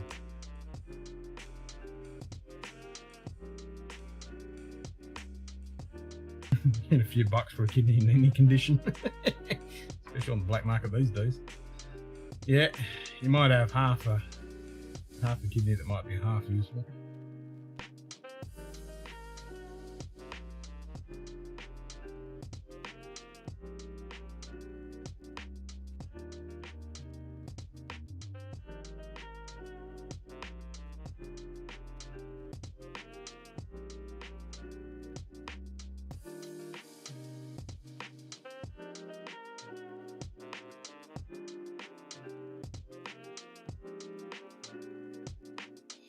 It's fucking crazy when you think of Voyager, how long that thing's been flying through space, and it's only just, you know, just got out of our solar system.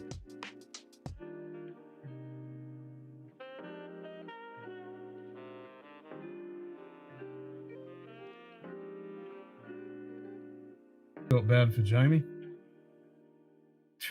I mean, they wanted to go to fucking meet up with the guy.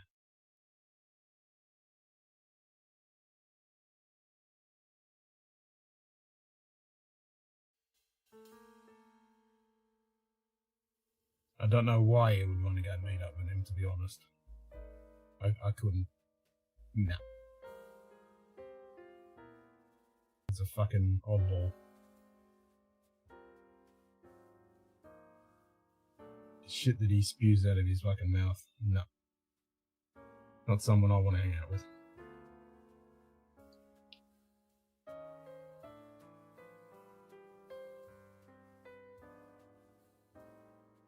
Interim cryogenic propulsion stage fueling.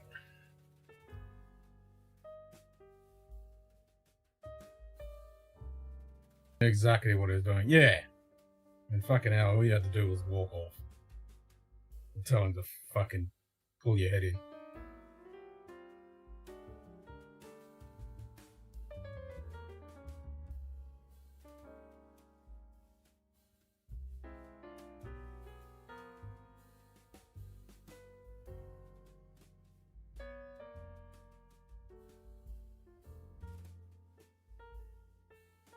Fucking old Easy is a bit of a fucking lightweight when it comes to drinking, I'll tell you that much. He couldn't fucking handle his piss. He was fucked.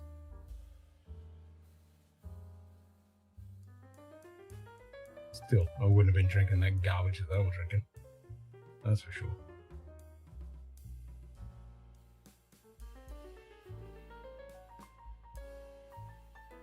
GNTs? Yes. Jager bombs? No. Shooting fucking Sambuca? No. Even though Sambuca's fine. The beers? Well, that's fine. The Jager bombs? No thanks. Thing has entered the Oort cloud now. The really interesting part was at the end when they said it's 3 billion years, the Earth won't be around. But Voyager will. Yep, it'll still be gone. 2 billion years, because the Earth will be fucking swallowed by the sun by then.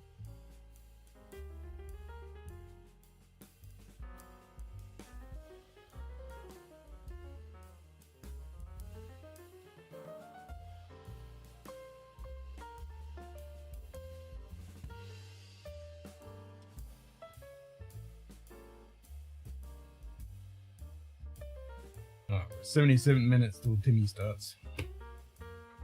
Timmy!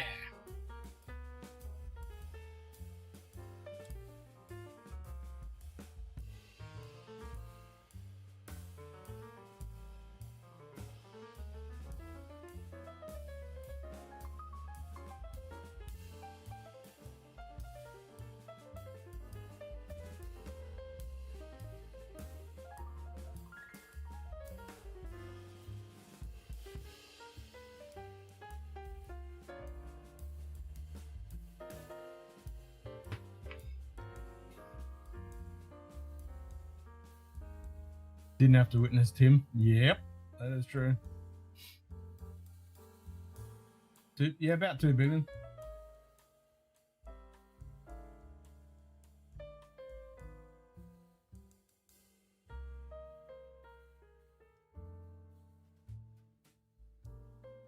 G'day Hey, Brian. Slapshots Roadhouse, cheers mate. And it's about that, around that time when Andromeda gets real close to Milky Way too.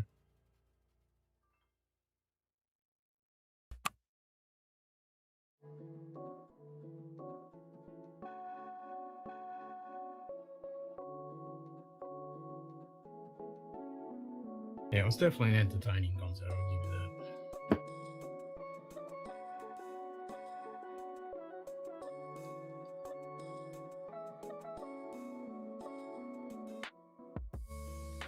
And other than the bit yesterday, we've seen nothing. It's all been quiet, so we probably won't get any more. That's probably it.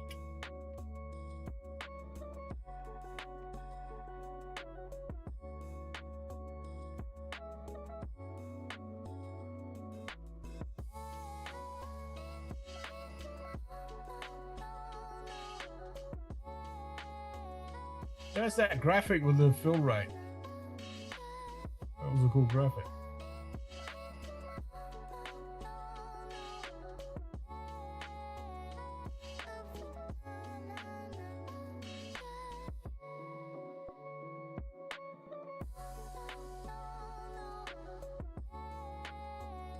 Yeah, exactly. It's today or tomorrow that they're going. Hopefully they went and saw the train street.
Another bird photo bomb in the camera.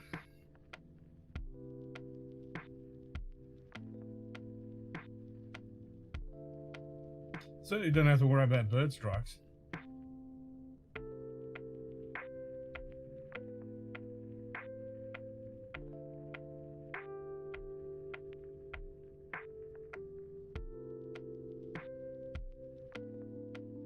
Big fucking rocket blasting off. I don't think many birds are going to be hanging around.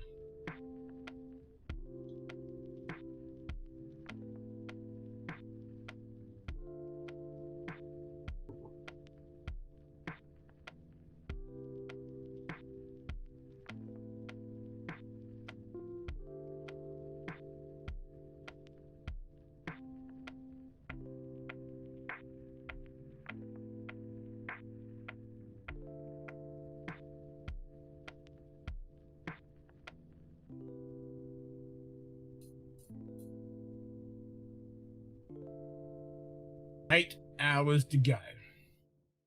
I wish it was 2 hours.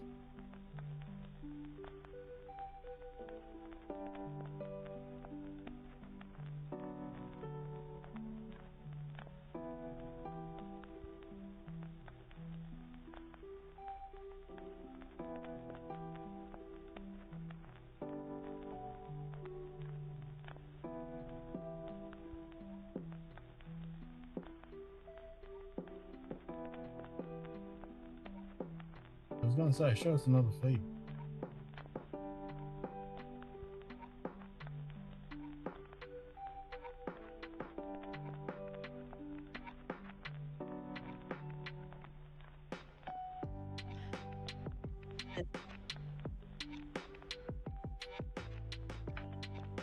Easy Jamie Dodger and this Dodger all streamed from the rooftop bar, likes the show, which was fair enough, and likes to end it while they were still happy to stream. Yeah, I know, right? And he just fucking ended it. I mean, they were about to go on the bus, but I think they were a while away from going on the bus.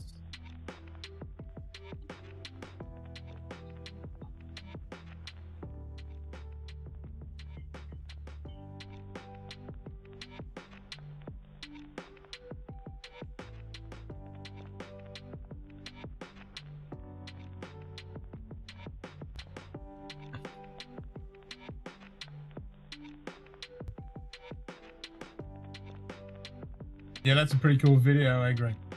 I want to be around in about 2 billion years when it fucking just pretty much fills the skies and you can see the Andromeda Galaxy. That would be so fucking badass. I want to see that.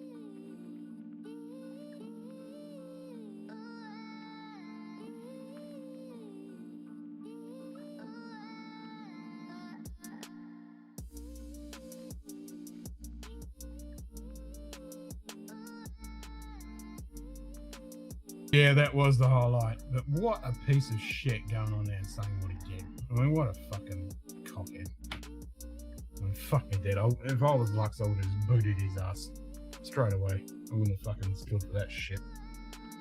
That was fucked.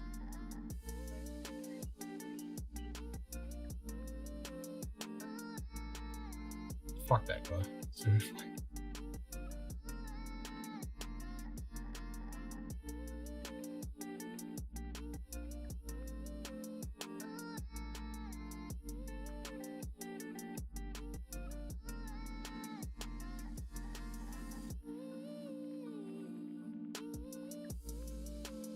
$69 to Tim. Giggity.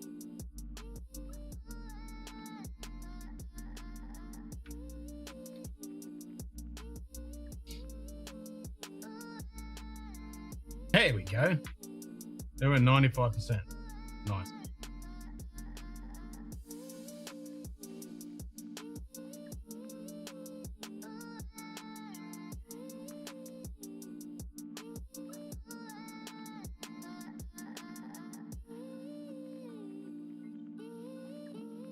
Can you put this shit in fucking metric for fuck's sake?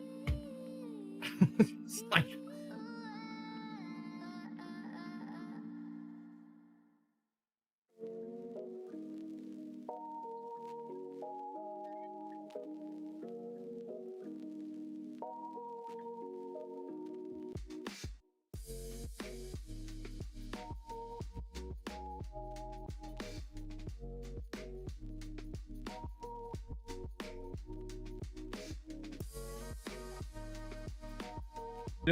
Yeah, exactly. She wasn't phased. She's been around. She knows the fucking drill.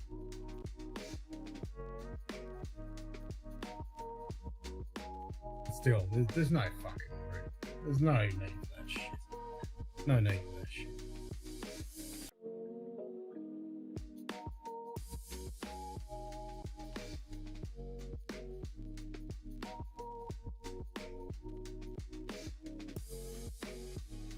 He only does it to get a fucking raise.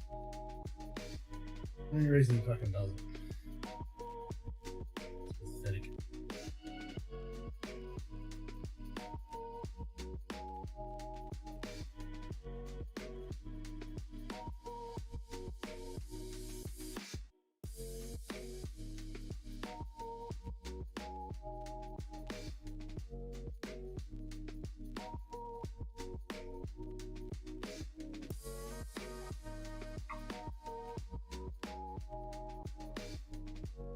I'm definitely gonna catch up with Dodger, and this is Dodger when we go over.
Most incomprehensible part of the visible universe is breadth and mass. I don't know there are numerous theories on its origin and surface of where all this stuff comes from. Well, the scary thing is, 90% of it's fucking empty. the amount of mass is nothing. It's mind-boggling. And the distances are just completely incomprehensible. They're just ridiculous. It's fucking ridiculous. Our brain just can't comprehend it. We've got nothing to relate to it. It's just numbers. It's nuts.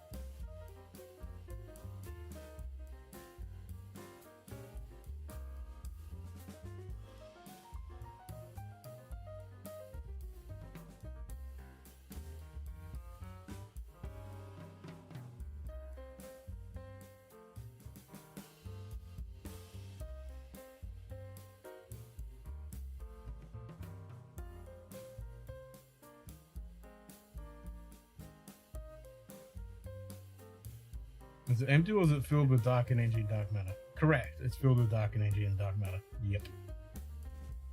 Not that we know anything about dark energy and dark matter. Yeah. But normal matter is fuck all. It's nothing. But yes.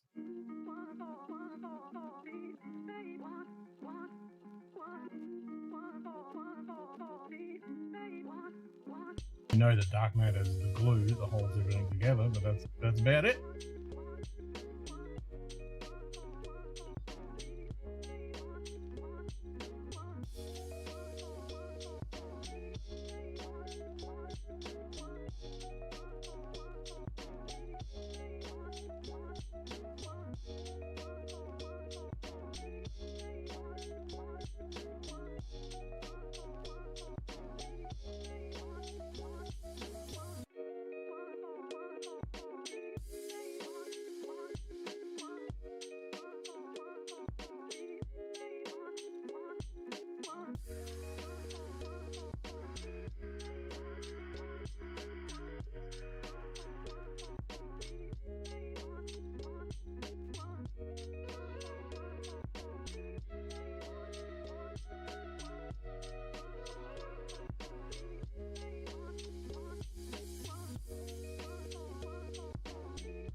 Yep, go Artemis.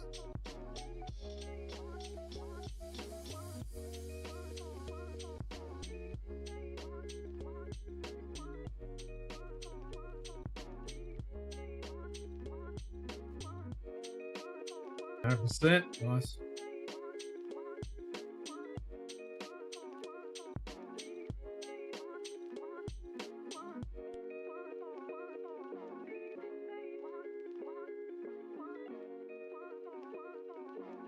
She's getting juiced up.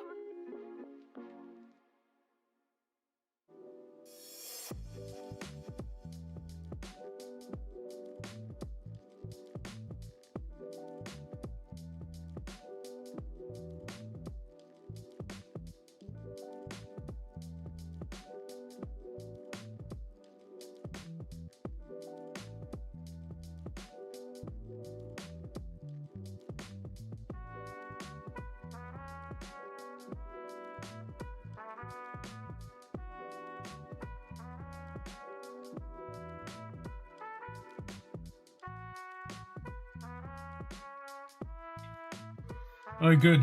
Life, the universe, and everything else. So, we get the Big Bang Theory, but what was there before and so on? And when did it start? And what was there? Exactly. Exactly. What made the Big Bang? What made the, what do you call it? The quantum singularity. The fucking, the nucleus of the Big Bang. You know? There was nothing, and then there was the Big Bang. So what was the nothing?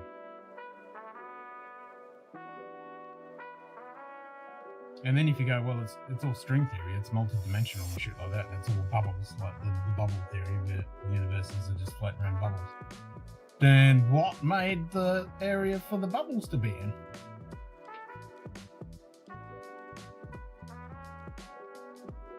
That stupid monkey brains can't fucking comprehend this shit. There's only a handful of people that can fucking even contemplate this fucking shit, you know? Your Einsteins and Hawkins and fucking a few others. I mean, those two are not here anymore, but all the other ones I can't think of their names right now, but, you know, if I saw their face. Yep, 42. That's the one. That is the answer. It's 42. Bunch of munted astrophysicists sharing calls of single malt debating origins of the universe. Yes. Yep. Yep, there's a lot of very, very, very smart people with bigger brains than a fucking shitload of people combined contemplating this stuff.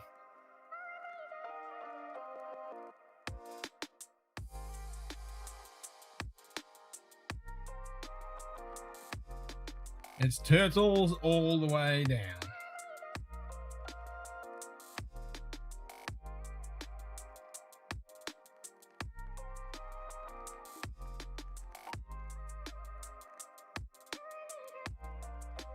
Hey, what's outside of the universe? We don't even know how big the universe is. What's beyond the visible universe? How far does it go out? It's constantly expanding and going faster. Put your mind around that shit.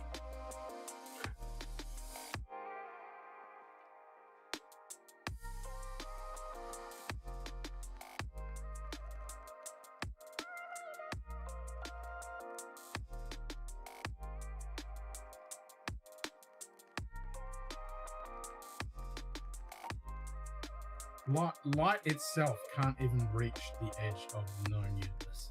I mean, beyond the known universe. It's like...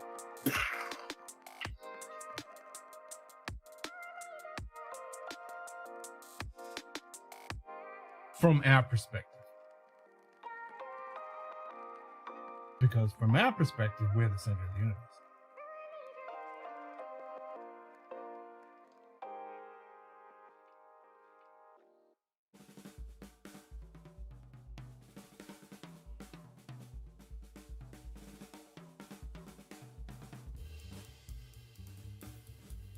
So here's the hypothesis. is, if we were able to teleport instantly to the edge of the visible universe right now, boop, and we have the technology able to look back and see our solar system, and then if we stepped across the threshold past the point, well, actually, you'd have to go at the speed of light. So if we were able to accelerate all of a sudden faster than the speed of light for a microsecond, just to get beyond the reach of light itself, that means our solar system would just poof, disappear, because the light would never reach them. That would be a good round table. Nuts to Mother Teresa, Elvis, Napoleon. Give me a dinner party full of egg-headed theoretical astrophysicists. 100%. 100%. Imagine that.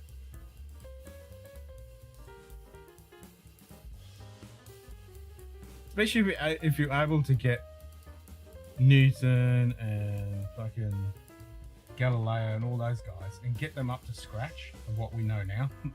Imagine what their brains could come out with.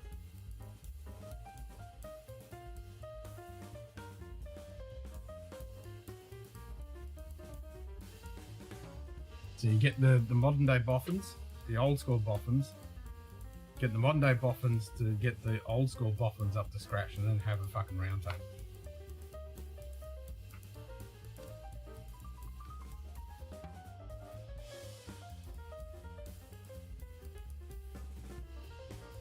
That's it. Single malts, bourbons, fucking all the greatest whiskey, all the greatest cigars, and then we just kick back and just enjoy that.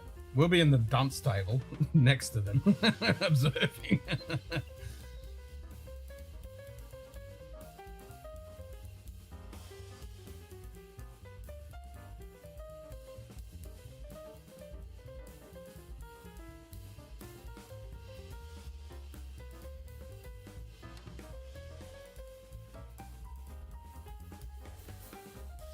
Yeah, it'd be so cool.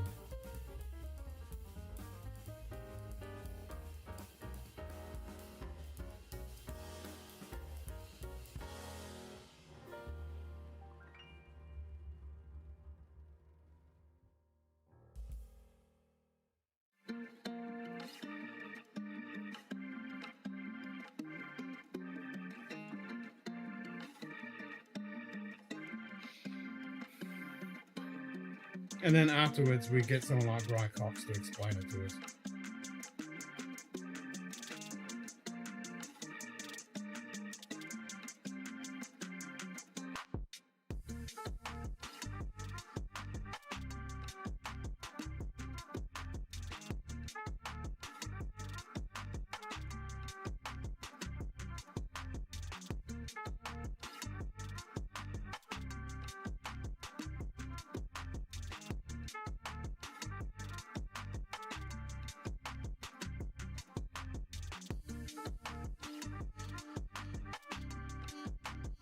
Yeah, he's great.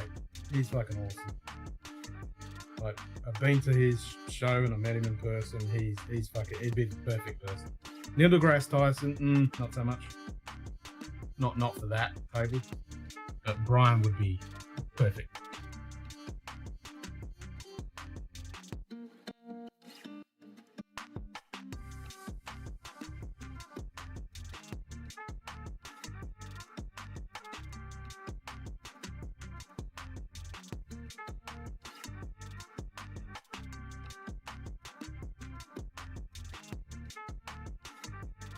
Well, hopefully it's clean sailing. We don't have to go into that 2-hour window. We just fucking tick everything off one after the other. No fucking issues, no leaks, no issues whatsoever. We get a good clean launch. That's what we want.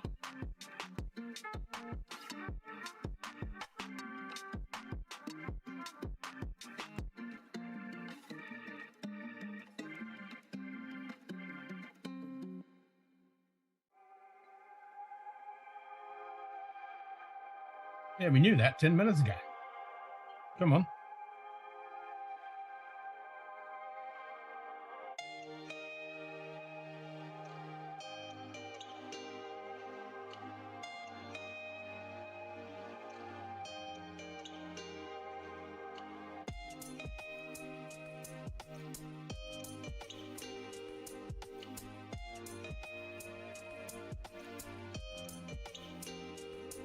Yeah, you got 7 hours and 45 minutes of fucking.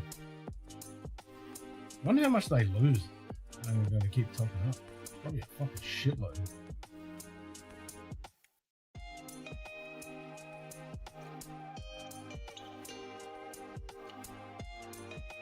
I certainly wouldn't want to pay for the fucking fueling up of this thing. No thanks.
I'm a doctor, Jim. I'm not an astrophysicist.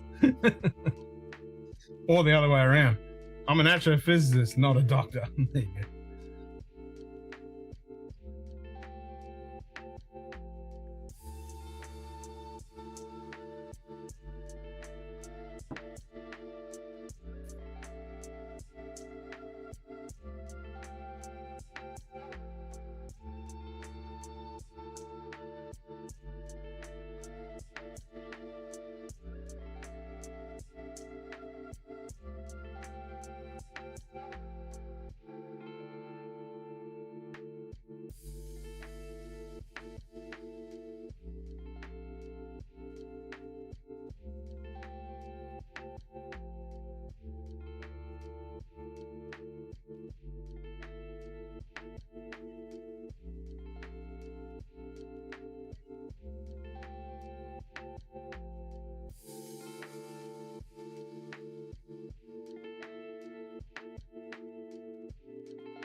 Great, just had a brown out. Hopefully that's the only one.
Butterscotch.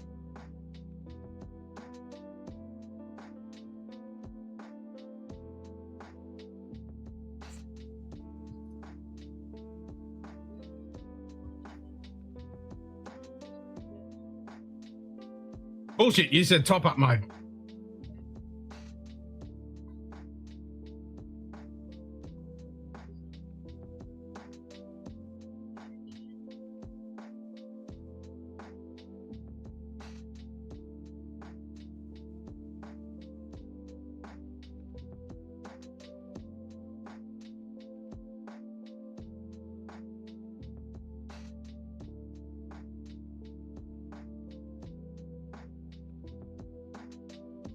You do that.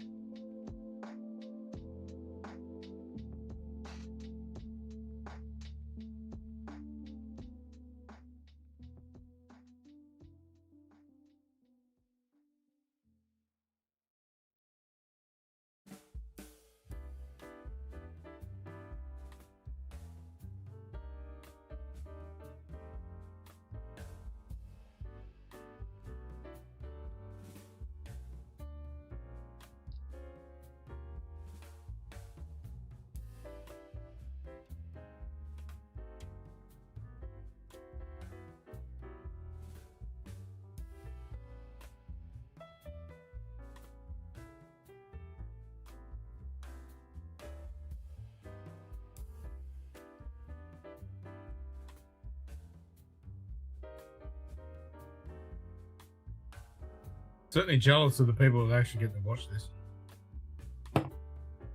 It would certainly be a cool one to see.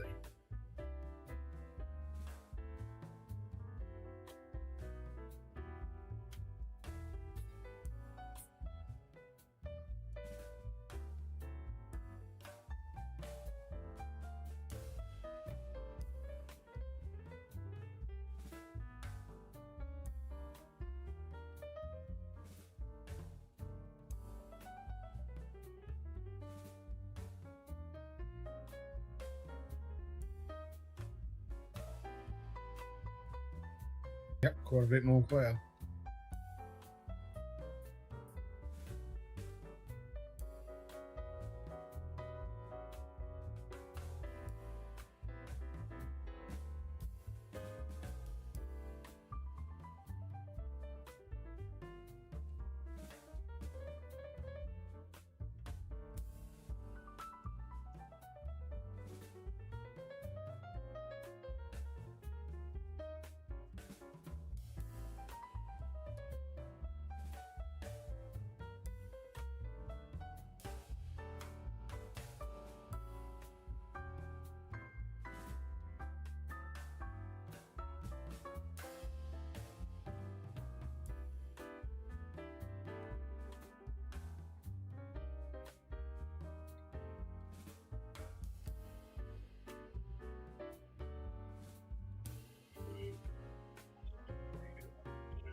37 minutes.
Loading operation before we transition into that upper stage. Loading operation.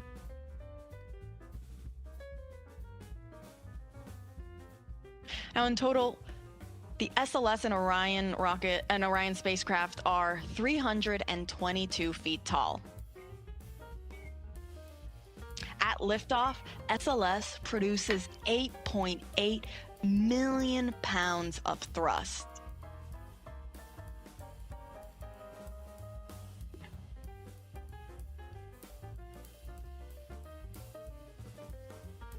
A little bit more than the Saturn V rocket that was used during the Apollo missions, which were roughly 7.5 million pounds of thrust to send those astronauts to the moon.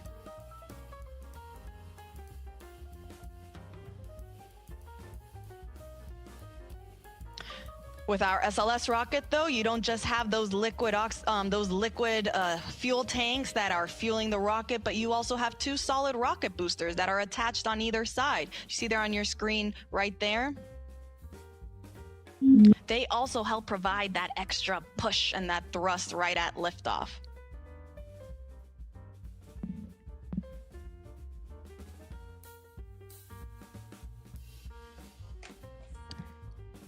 Now, let's go up a little bit on the rocket, go back to our upper or our second stage, our interim cryogenic propulsion stage. For those that have been following us along since Artemis 1, you might remember that the interim cryogenic propulsion stage for Artemis 1 provided the big push to send the Orion spacecraft on its way to the moon. For Artemis 2, however, it's going to be a little different. And the reason for that is because Artemis 2 is NASA's first crewed test flight, meaning we are sending astronauts on board this rocket for the first time. And because of that, we are going to have the capability to practice a bunch of different systems and tests and operations that we couldn't do if it were uncrewed. One of these operations is what is called the proximity operation demonstration. This involves the upper stage, or that interim cryogenic propulsion stage, and the Orion spacecraft practicing proximity maneuvers where the Orion spacecraft will practice approaching and getting away from the upper stage in a high Earth orbit. The reason teams want to practice this is in preparation for Artemis 3 and future Artemis missions for when Orion docks with our lunar landing systems. And so because of this, this means that the interim cryogenic propulsion stage will be separating from Orion much sooner. Meaning that following this demonstration, it will be Orion's European service module that will actually send the spacecraft on its trajectory to the moon. It will perform what is called the translunar injection burn.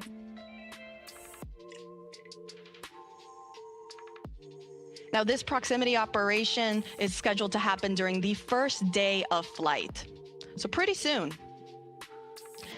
And NASA will be providing you with 24/7 live coverage, starting right now as we have been going through our propellant loading operations, and we will continue throughout the course of the entire mission, including all of the splashdown operations.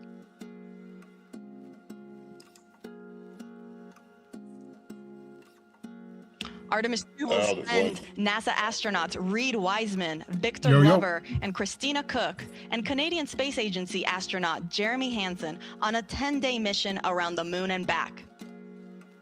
Orion is scheduled to splash down off the coast of San Diego in the Pacific Ocean.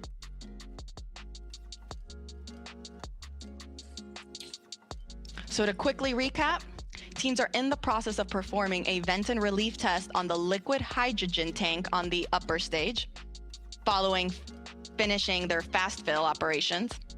Again, this test is to just test the tanks that they can handle the pressure that will be happening during this first day of flight.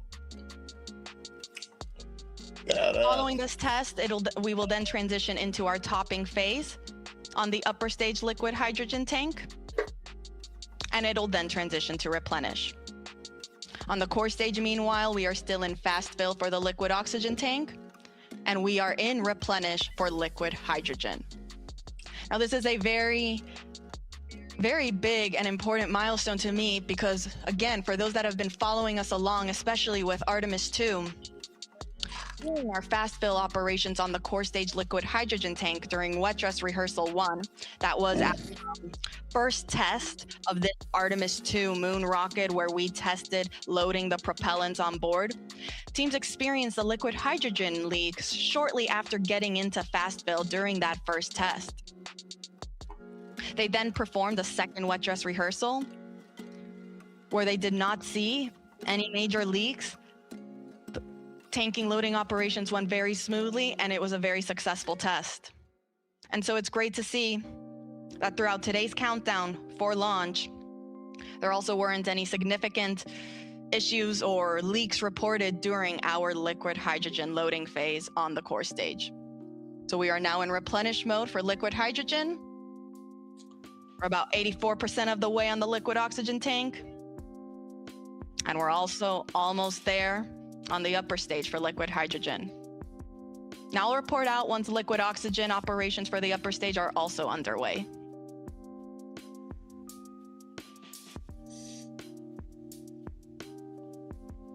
So when is flight? 7 hours, 20 minutes up the top right. I got you. Or the top left on the... Yeah, I see it. I didn't know what that was.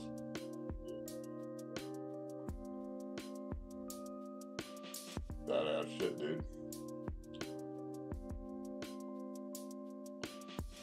Go fucking NASA.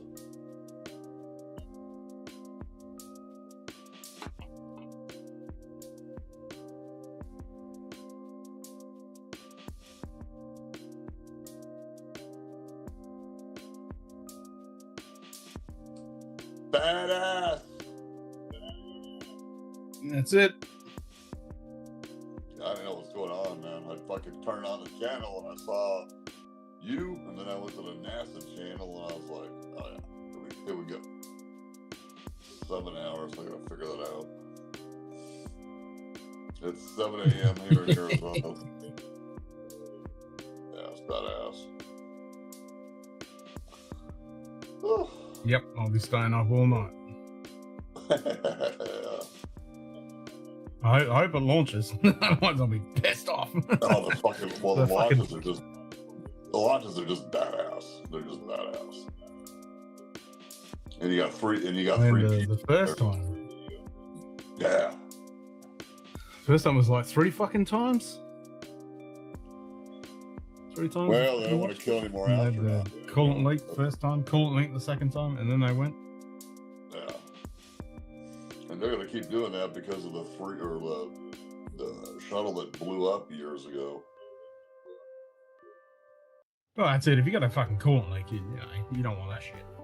No. Anything that can ignite. It's like dealing with a car fire. Once it gets lit, Well, it is a giant fucking bomb.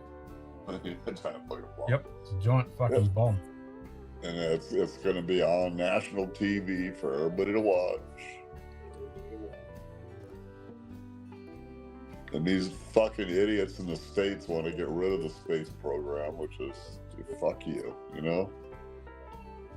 Get rid of the exactly. shit. Fuck them. Ooh, Then you bunch can't- of cuts NASA's fucking head. This rocket is not the best. Well, and the federal government out here in the States, they're not going broke. They print their own fucking money, people. I don't care what they spend it on. They gotta pay taxes anyway. Stop spending money on blowing shit up and spend money on space shit. Oh. Yeah, when I was working the vehicles they brought in from the federal government because they were watching animals, they were thousands. There were 50,000 plus vehicles they brought in there. I wouldn't mind having a truck like that. Bunch of dumb cocksuckers. Don't buy that. Yeah. You don't buy that.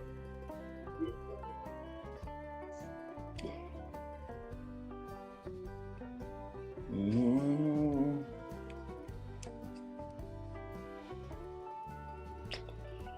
Let's see if this will fast forward. There she goes. Yep, she did.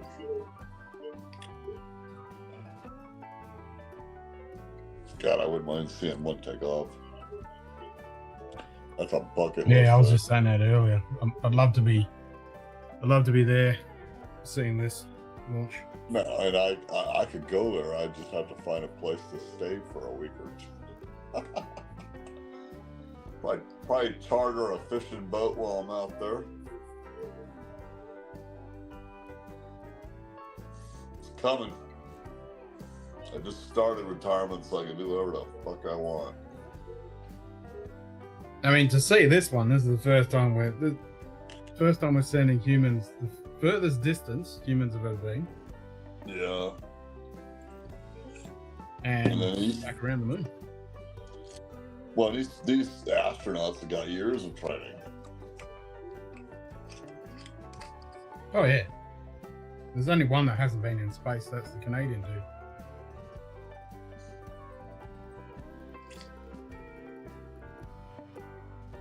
And that girl, I like her. She's a little thing.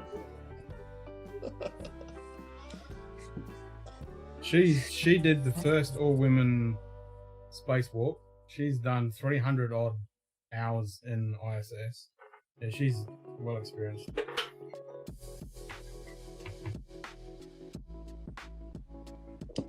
Is there still a space station in orbit? Yeah. There's two. You know, yeah, well, you said it, but I'm like, yeah, okay. Well, good for her. Because China's building their thing, and we've still got the International Space Station. Okay.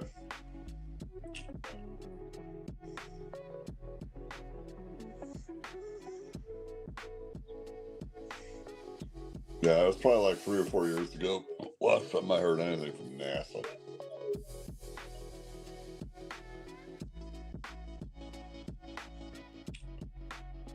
All these idiots we're spending money on something we're not going to use.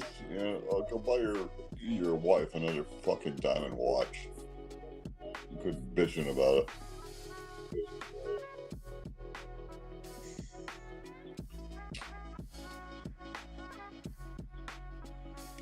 Yeah, I like the twin turbo setup.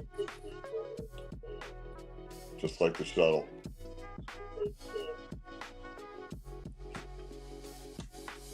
Nah, setting fire for me all day. Yeah, that's badass to look at. And I like. If you go on the moon, setting fire. If you're doing around Earth, then space shuttle is the way to go. Is that just to get the propulsion out of the Earth's atmosphere, or what? Saturn V was the shit. That was the perfect built fucking machine. But for going around the Earth, or doing Hubble or other stuff, then yeah, space shuttle. Because you can bring that fucking back. You know, it's reusable. But SpaceX,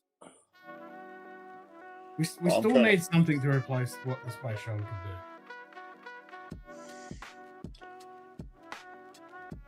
Because the payload that the space shuttle could take was fucking impressive. I used to buy model rockets, and I was building them from the Estes company, ESTES. And I built a shuttle. So when that thing ignited and it got up in the sky, it literally would stall, and it had a shuttle plane on it that would jump off of it and fly back to the ground. And the other one came down in a parachute. And the shit that SpaceX is doing is re-landing fucking boosters and capturing fucking core stages and shit. I mean, that's insane. Yeah, and that's how those little model rockets were too, is you want all of your shit back. It takes hours to build those.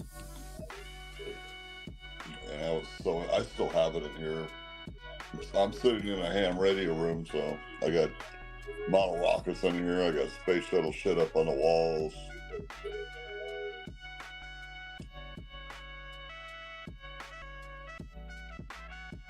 Orion.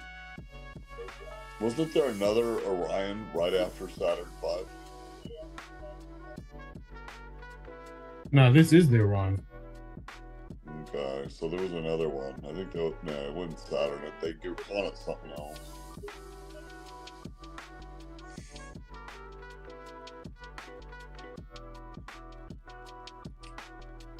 Yeah. I'm gonna fucking fly in here.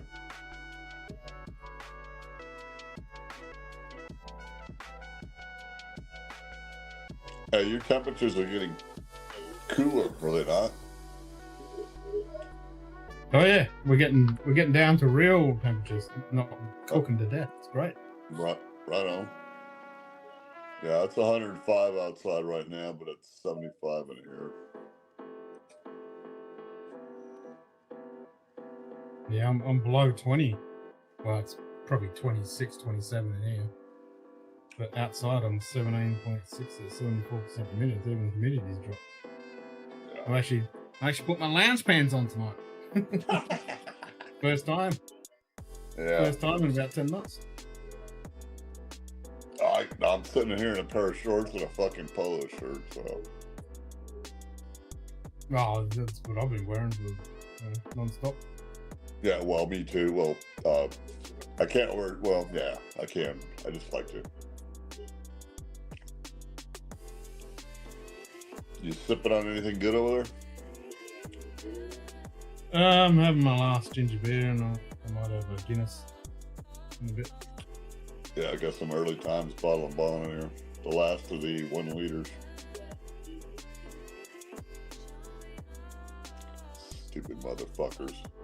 Distilleries destroying good, cheap whiskey.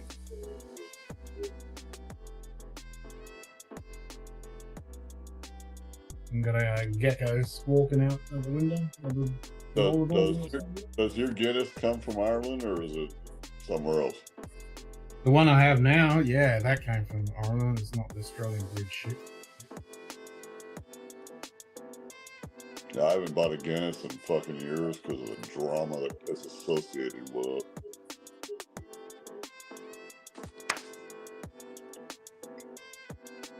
Drama?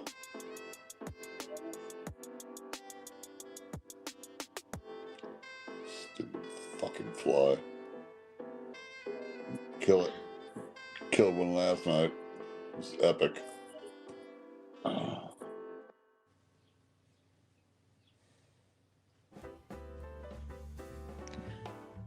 Welcome back. This is Artemis Launch Control. We are currently 7 hours and 9 minutes and counting from the opening of today's launch window for the Artemis 2 mission.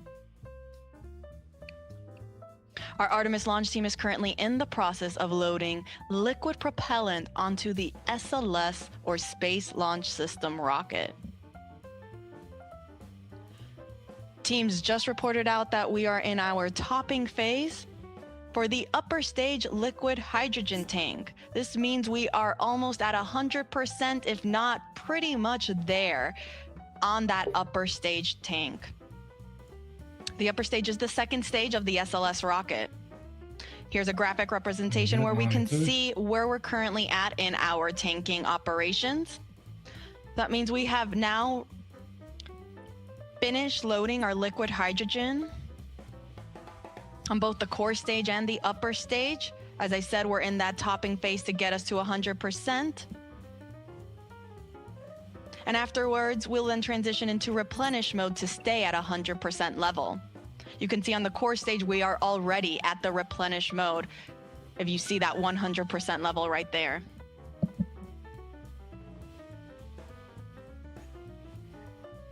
And we also just got confirmation that we are also in replenish for the upper stage liquid hydrogen tank. Now on the liquid oxygen side, we still have a little bit to go. We're almost there on the liquid oxygen tank for the core stage. You see roughly 92% of the way filled. And we haven't started our liquid oxygen propellant loading operations on the upper stage.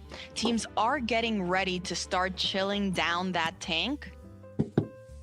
Teams do this to make sure that all of the systems and lines are ready to receive these cryogenic temperatures.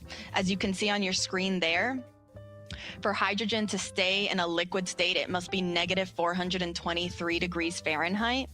Oxygen, meanwhile, is negative 297 degrees Fahrenheit. So these super, super cold temperatures, we want to make sure that the rocket is able to receive them without damaging any of the hardware on board. So we'll start with chilling down that liquid oxygen tank and lines before we actually start loading it onto the upper stage. God bless, 400 degrees. I'll report back once that step is underway.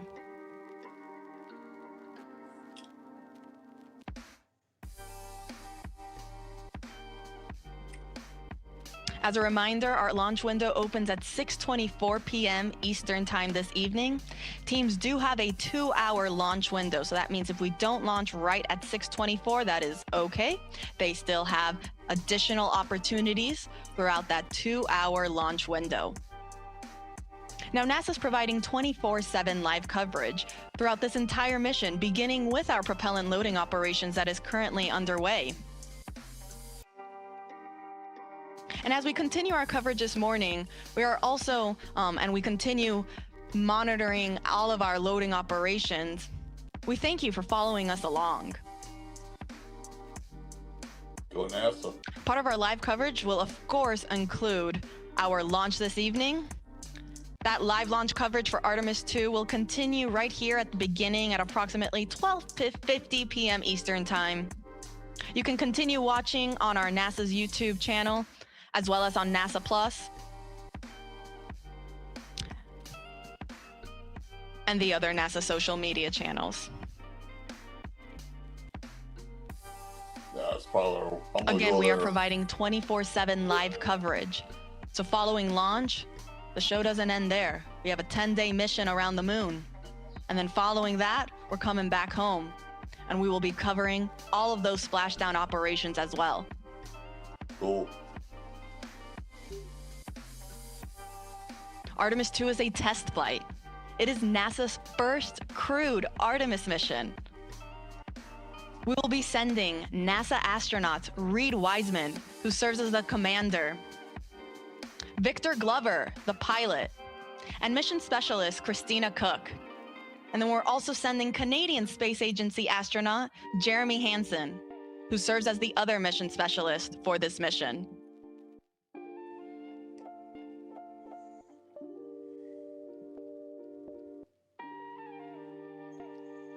So to quickly recap, we are in replenish for both liquid hydrogen tanks on the core stage and the upper stage of our SLS, or Space Launch System rocket. And we are getting very close to being almost all the way full on the liquid oxygen tank in the core stage. How do you send that rocket that long? I'll make sure to report out once we start entering topping for the liquid oxygen tank in the core stage. Again, that refers to the last little bit that is needed to get us to 100%.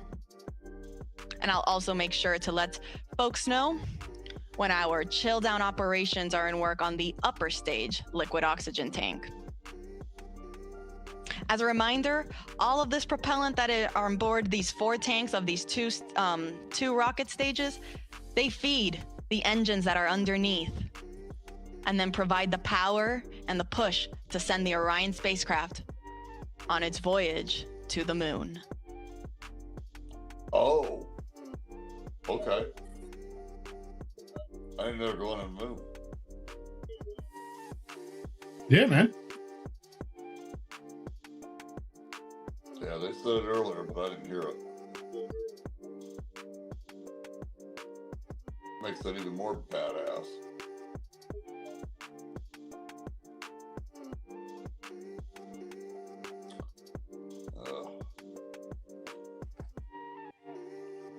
Chatters.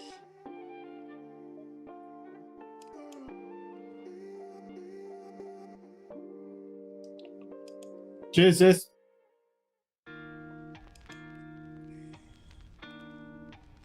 Yeah, my chat is fucked up. Cheers, everybody in chat.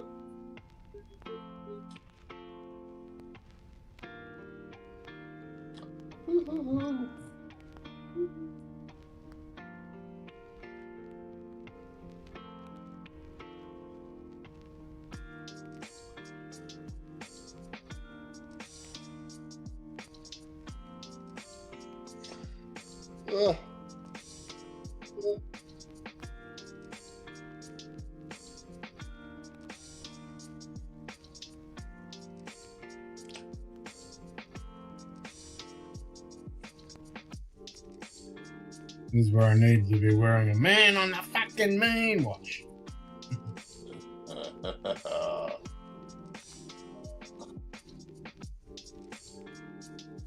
Well, you know that was all fake, man. It was done in a Hollywood studio. Shit. These dumb motherfuckers saying that shit. Yeah, I mean, Yeah, man. Yeah, I can say some nasty shit on here, but I won't. But yeah, all you people that think it was fake can go fuck yourselves. I'll say that. Exactly. 100%. Exactly.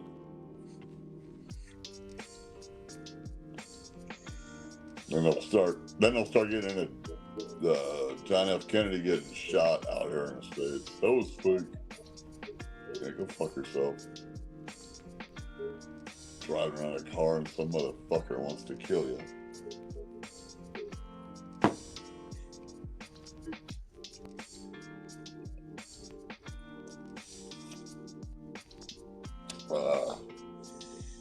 Some early times, good whiskey. At least some more BT. 20 minutes till Timmy time. Timmy! Did Timmy gotta go to work? Now, Timmy time. Everyday astronaut. Oh, duh. You know who I had in mind was that guy from Canada. Nah. That's a different Timmy time. Yeah, I know. I keep referring to him as Timmy That. Sexy bastard.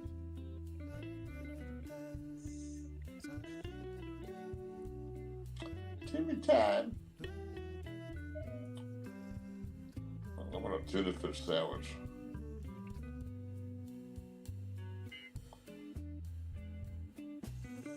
I can't order it till 11 now, so that's okay. 98%.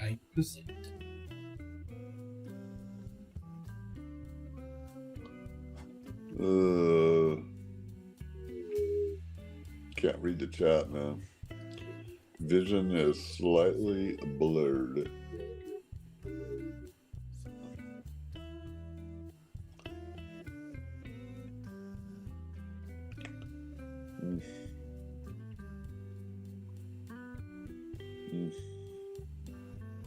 Blood.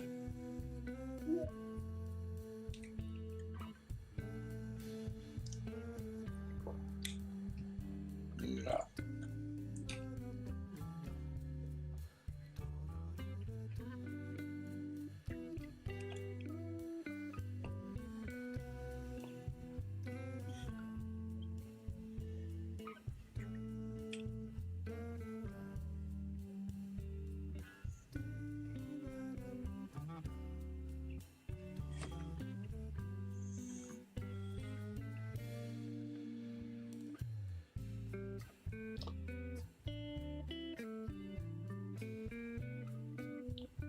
Looks like a big hard-on ready to go in the sky.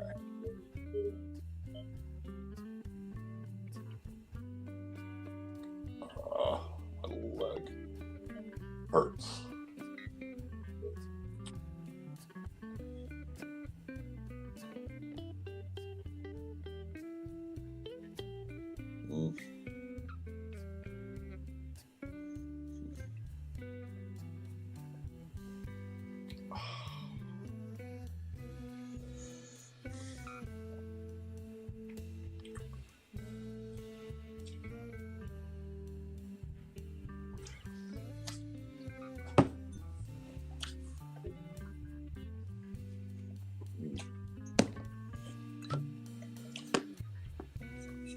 Nah.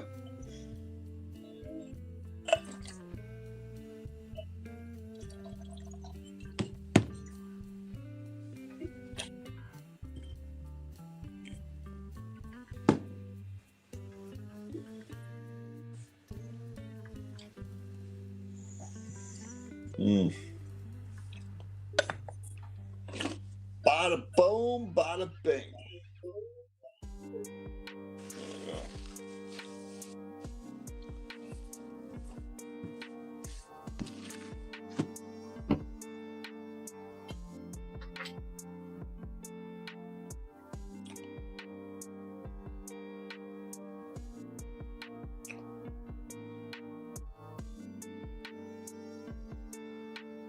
Is this off the NASA network?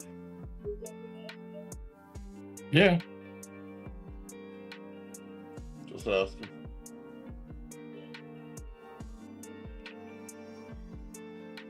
Yep. This be NASA. It'd be NASA. NASA. Yeah, there's probably some people 66,000 people watching. Yeah, I was gonna say, man, there's probably some people still sitting out there right now.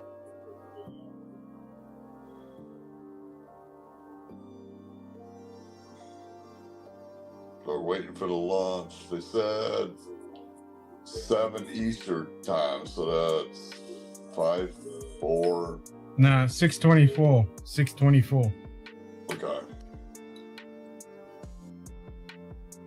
That's when the window opens. I'm living on the West Coast, so it's 2-hour difference.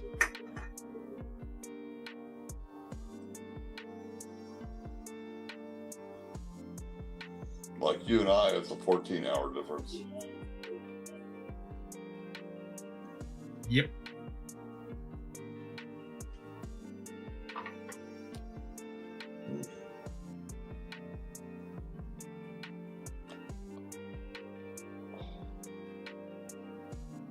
Four-hour.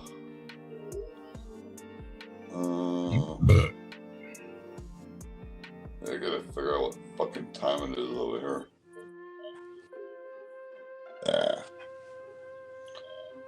It don't matter that much.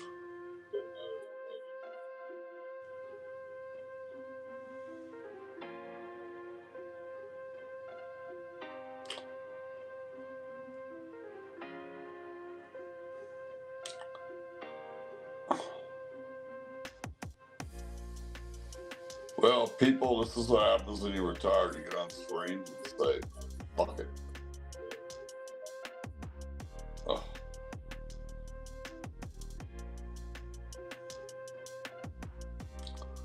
God, my leg hurts.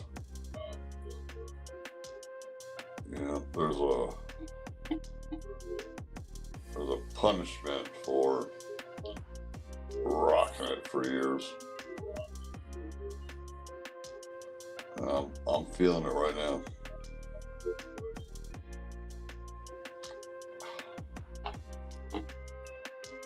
Oh, fuck.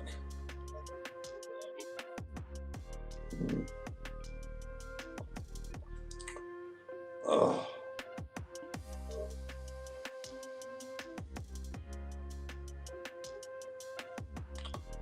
Yeah, my body's had enough. Oh.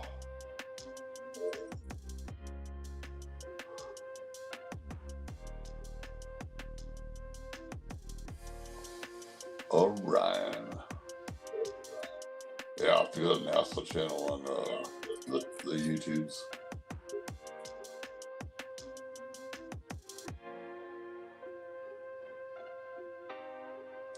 The fucking YouTubes.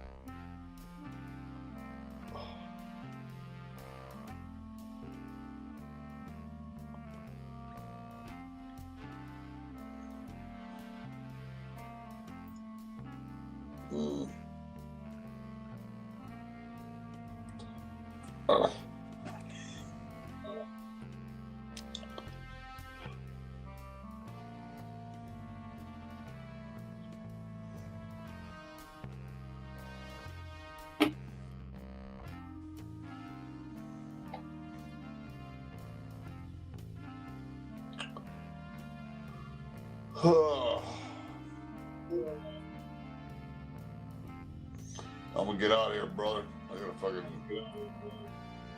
handle some business. Okay. Cheers. Later.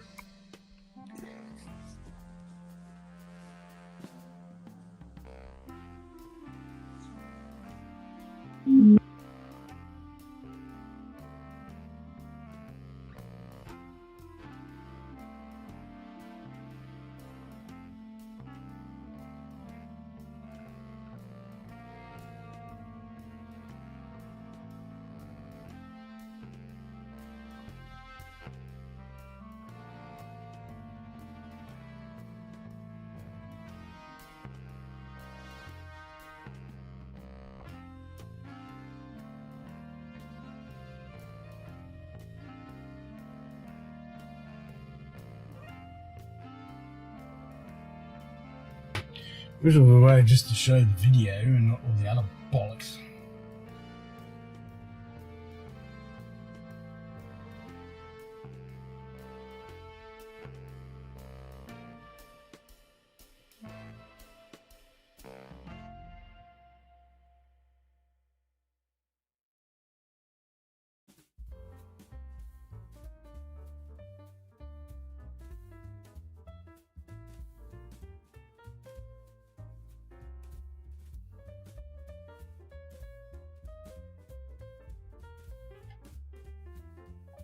I could do it on OBS, I suppose.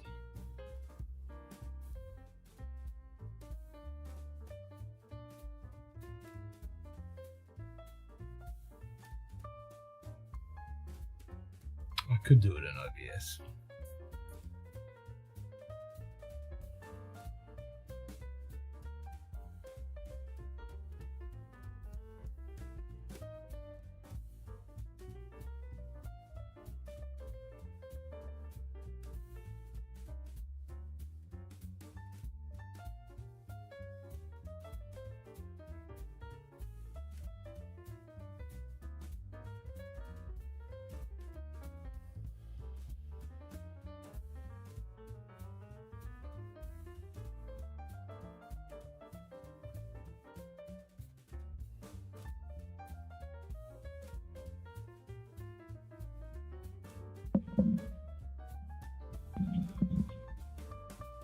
This is Artemis Launch Control. We are currently 6 hours and 49 minutes and counting from the opening of today's launch window for NASA's Artemis 2 mission. That launch window opens at 6:24 p.m. Eastern Time this evening, and we do have a 2-hour launch window, which means that if we don't launch right at the start at 6:24 p.m., that is okay. Teams still have an additional 2 hours in which they can try to launch the SLS or Space Launch System rocket and the Orion spacecraft. Now, the Artemis launch team is currently in the process of loading cryogenic or super cold liquid propellant onto the SLS rocket. We are currently in what is called replenish mode for our liquid hydrogen tanks on board the SLS core stage and the interim cryogenic propulsion stage. These are the two stages on the SLS rocket. Now, replenish mode means that we have finished loading hydrogen on board both of these rockets. That means they are at 100% level. And teams are just constantly replenishing the tanks to make sure that they stay at 100%. Since, as throughout the countdown, that liquid propellant will start boiling off as it starts warming up, and it will then be vented out and released from the rocket, which you can see there on your screen.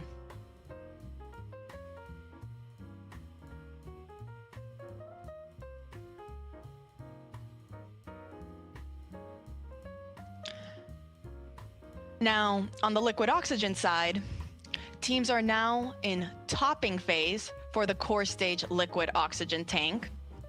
Topping is the in-between state of fast fill and replenish mode. Fast fill is where we spend the most of the time loading propellants. We load it at a much faster rate. Then once we reach a certain point, we will transition into topping to finish loading the tank to 100%. That is now where we are currently at in the core stage liquid oxygen tank. And following topping, we then transition into replenish. So we're in core stage liquid oxygen topping. We're in topping for the core stage liquid oxygen tank. And we are in replenish mode for both tanks on the liquid hydrogen, on the core stage and the upper stage. Now, meanwhile, on the liquid oxygen tank on the upper stage, teams just reported that they have now started chill down for that upper stage tank. This is the first step that is needed before we actually start flowing and loading that propellant on board.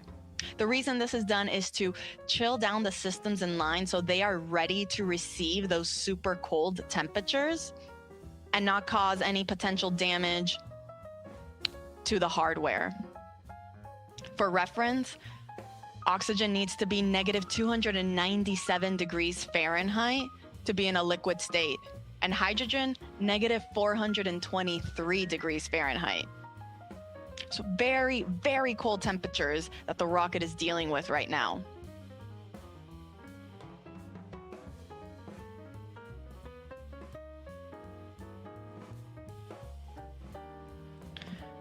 Now again, we are underway for the Artemis 2 mission. This is the second Artemis mission in NASA's Artemis program. Artemis 1 was an uncrewed test flight. Artemis 2 will be the first crewed test flight. This will be the first time we send astronauts on board our Orion spacecraft. We'll be sending our commander Reed Wiseman, our pilot Victor Glover, and mission specialists Christina Cook and Jeremy Hansen on a 10-day mission around the moon. Now, from the rocket side, there aren't that many changes from Artemis 1 to Artemis 2. Most of the major sections of SLS really remain unchanged. Some of the differences are more in the details to really just provide our astronauts with a better ride in space. Some of those include some optical targets that are now on the upper stage as visual cues during the proximity operation demonstration.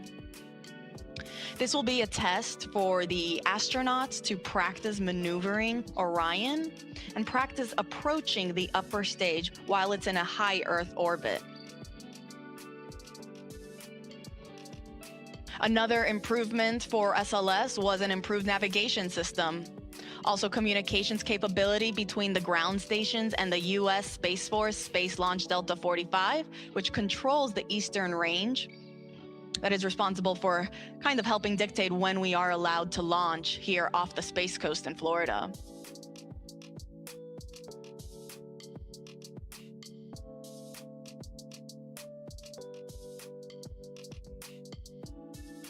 Now, all of the 4 tanks on the upper stage and the core stage, they feed the engines that are down below. At liftoff, the 4 RS-25 engines will operate for the first 8 minutes during flight. The 2 solid rocket boosters that are on either side, those operate for only 2 minutes, and they provide 75% of the power at liftoff.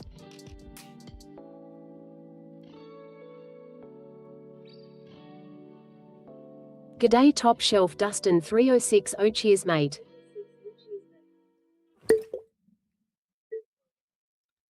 So to quickly recap, we are in replenish for our both liquid hydrogen tanks.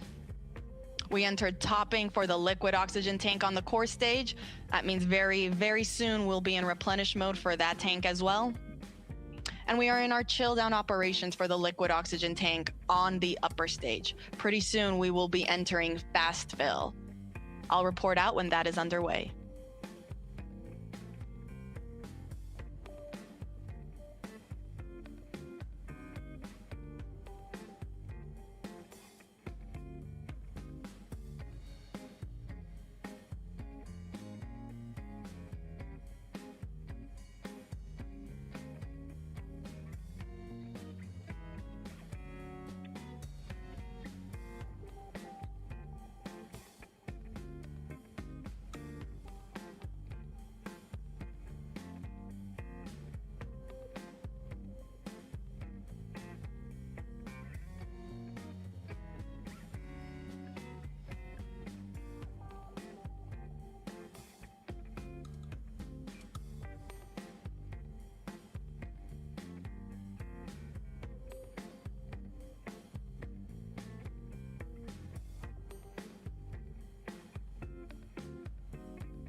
There we go.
Michael Collins,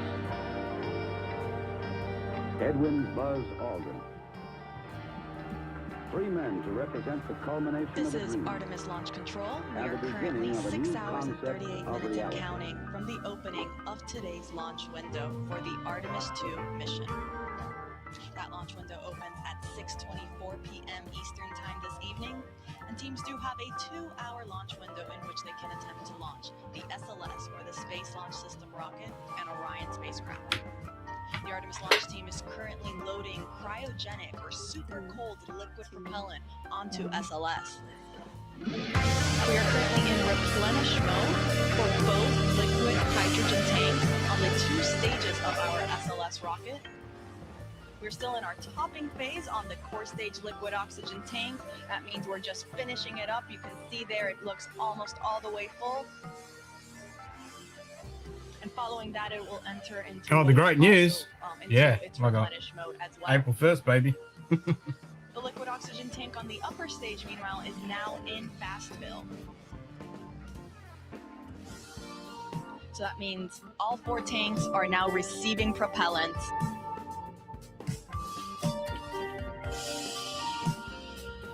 Following fast fill on the liquid oxygen tank for the upper stage, teams will perform that vent and relief test that they also did for the liquid hydrogen side on the upper stage. This test is again just to test the relief capabilities to make sure that the upper stage can handle How many people the would sign a petition to pressure keep it off that will be introduced at liftoff. You only need and during one. launch. Following I mean, that, can we cancel season 2? So we're that it will fucking then good? enter topping That's what we and will fucking then go to replenish mode as well. Once we are in replenish mode for all tanks, that'll be the signal to the launch team to tell our astronauts that they are ready to start heading out to the launch pad and get on board their Orion spacecraft. Now, Artemis 2 is a test flight, and it is NASA's first Artemis crewed mission. Why would That they means this fill will be the 2 first seasons? time that our astronauts, our Commander Reed Wiseman, pilot Victor Glover, and mission specialists Christina Cook and Jeremy Hansen, they will be the first to experience launch and flight atop SLS. The rocket hits a maximum speed of 22,670 miles per hour.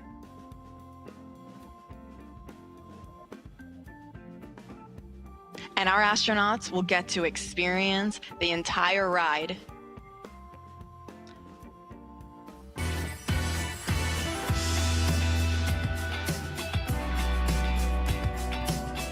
So to quickly recap, we are in replenish mode for both liquid hydrogen tanks.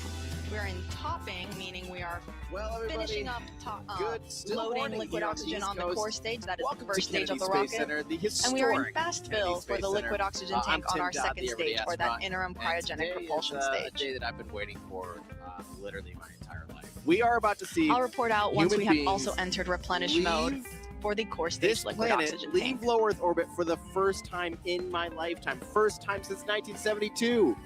Yeah. Yeah. Oh, by the way, if you like this music and all the other music you hear in my music, in my videos, find it on iTunes and on Spotify. Everyday Astronaut. Find it. Listen to it. Enjoy it. Get hyped for this mission. Yeah. Guys, this is a historic day. We've got a lot to talk about because, my friends, we have a giant rocket sitting out on the launch pad right now called the SLS, the Space Launch System. It is the most powerful rocket that NASA has ever built, and we've got some fantastic views of it. We're so excited to be able to bring this to you guys in 4K, which is a first for us. Not a first for us. What am I talking about? Which is what? We've been streaming in 4K for like years now. It's a first for us today. It's a first for us today to be streaming in 4K. But we're excited to be all tied in. We've got so many amazing views because we actually have our fiber feeds plugged straight into NASA's pad cameras. So we get to bring you guys these crispy, fantastic views in 4K. So hopefully you're enjoying those at home. Hopefully it makes for a good viewing experience, and we are so excited. We've been setting up for over 2 days to be able to bring you guys this coverage, and this is stuff that obviously I've been just so excited about for a long time, and it's palatable. It's actually, I will say, the one thing that I'm surprised about is I thought this morning the traffic would be absurd. Like, I thought we might have a hard time getting into the press site. It was totally normal. I can't speak for what it's like right now. We are starting to see more traffic here at the press site as well, so it is starting to pick up. But we still do have 6.5 hours before liftoff. So everything's been really good. I'm just here to say hi for a minute. I have a few interviews that I have to do with a couple news outlets that I'm gonna be doing real quick. But I just wanted to come on air, say hi, save your questions until I'm back. Because I'm not going to be answering any questions right now. I just wanted to get on air real quick, say hi. We have a little bit more setup to do because we have some guests and stuff that we're going to be bringing on air as well. In fact, I see a NASA astronaut right now. I can't tell who it is because I only see the suit. But yeah, we are at the press site, so you never know what we're going to see. So. Yeah, that's pretty much all I wanted to do.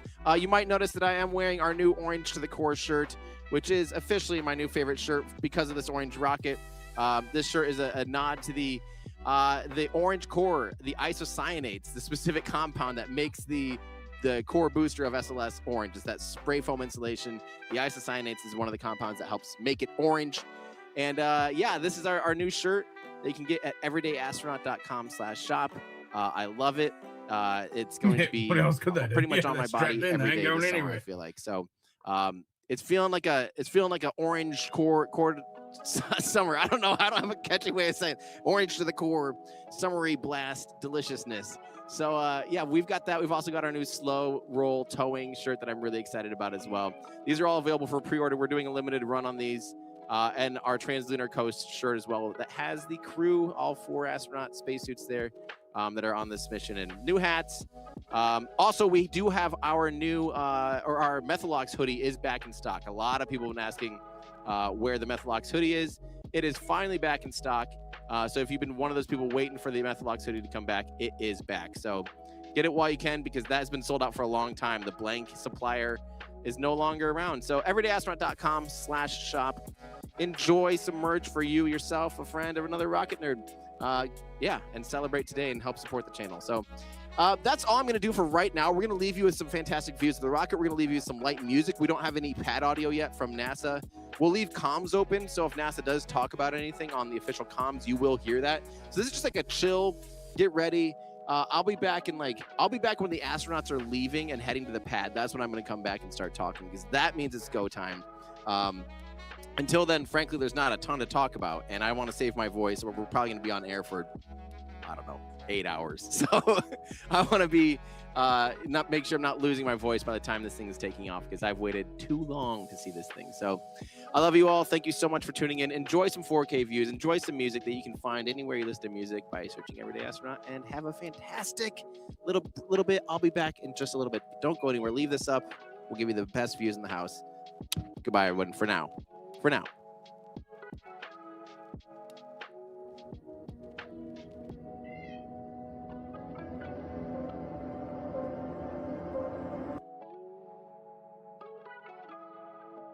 We'll moot him.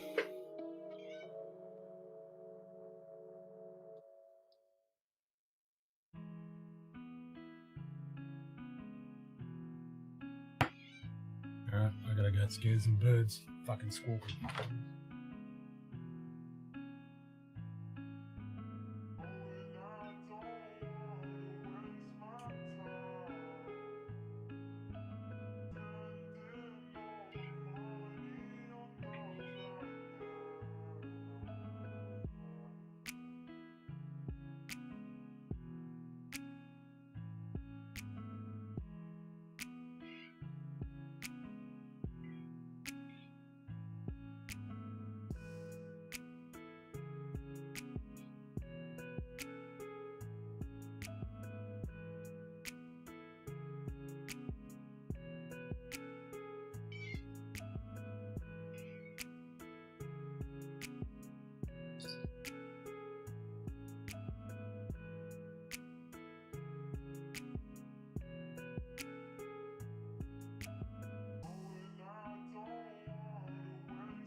Fuck them off.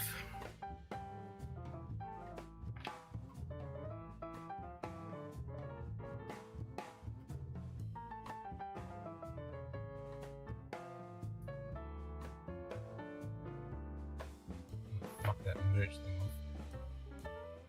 No fucking bloody need merch anyway.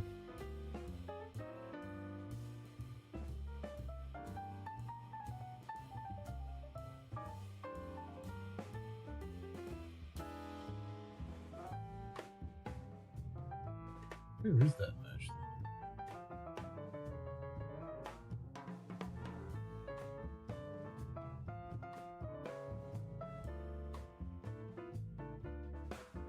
Instruments? No. Good riddance merch.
maybe.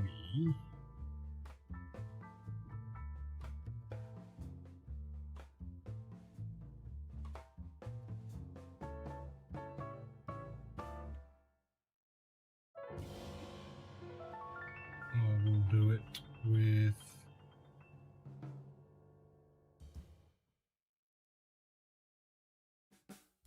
domain OBS.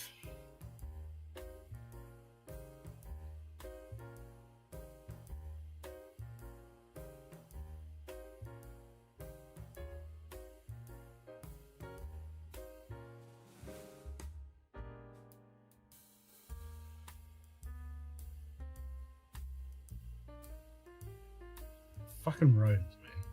We got a plague of fucking rodents at the moment.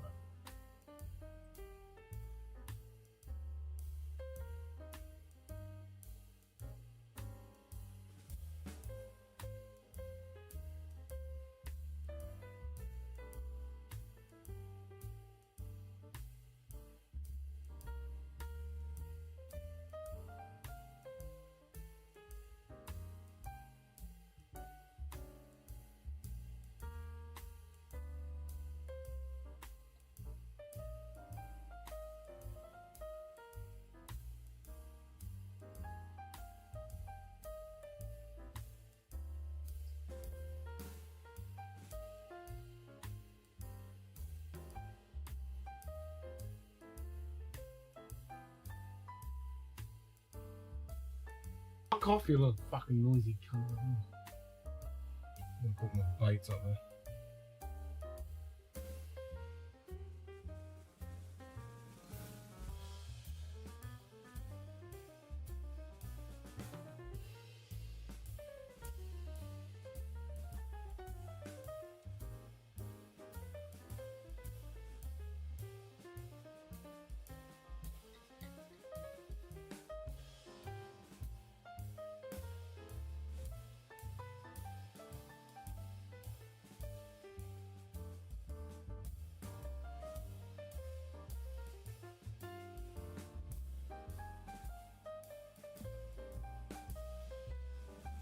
This is Artemis Launch Control.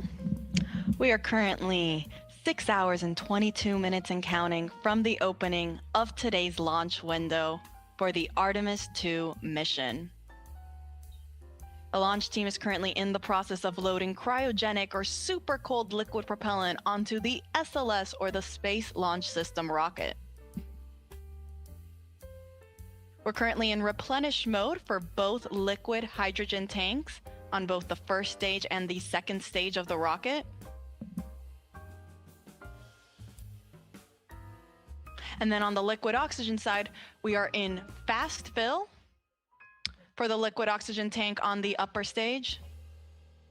And then we are getting ready to get into our replenish mode for the liquid oxygen tank on the core stage. We are still in that topping phase, finishing loading the propellant tank to 100%, at which point then teams will transition into replenish mode as well, which just means that we are going to constantly be replenishing these tanks at 100% level. Now today's launch window opens at 6:24 p.m. Teams do have a 2-hour launch window, which means if we don't launch right on time, they do have an additional 2 hours in which they can attempt to launch. For those of you just joining us, NASA will be providing 24/7 live coverage of this entire mission, starting with our propellant loading operations that are currently underway. Thank you so much for everyone that's been following along. Our live launch coverage of Artemis 2 will continue right here, beginning at approximately 12:50 p.m.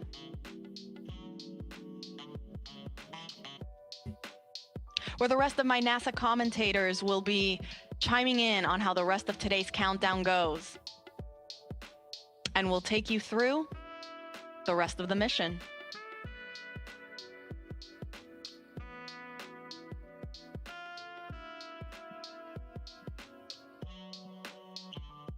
Now, Artemis 2 is a test flight. It will be the first mission that sends astronauts on board SLS, and Orion. You can see a photo on your screen there of our Artemis II crew. We have our commander, Reed Wiseman, on the right-hand side.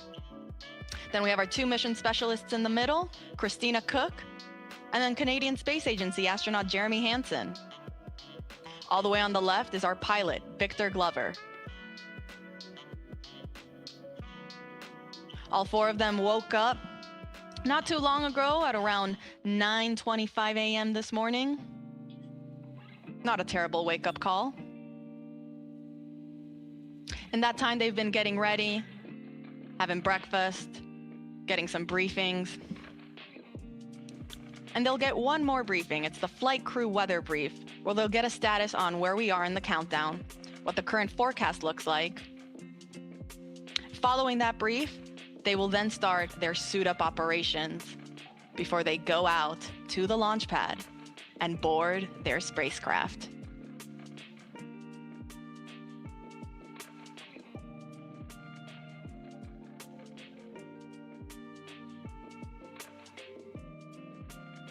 And teams did report that we have now entered replenish mode for the core stage liquid oxygen tank. So we are now in replenish for both liquid hydrogen tanks on the core stage and the upper stage. And we are also in replenish mode for the core stage liquid oxygen tank. On the upper stage liquid oxygen tank, meanwhile, we are still in fast fill. And I'll report out once then we transition from fast fill onto the next step, which will again be that Benton relief test. This is pressurizing the upper stage tanks with heliums to test the relief capabilities of the tank pressure to make sure that it can handle that capability during flight. Following that test, teams will then start topping on the liquid oxygen tank, and will then, after topping, will then transition into replenish mode as well.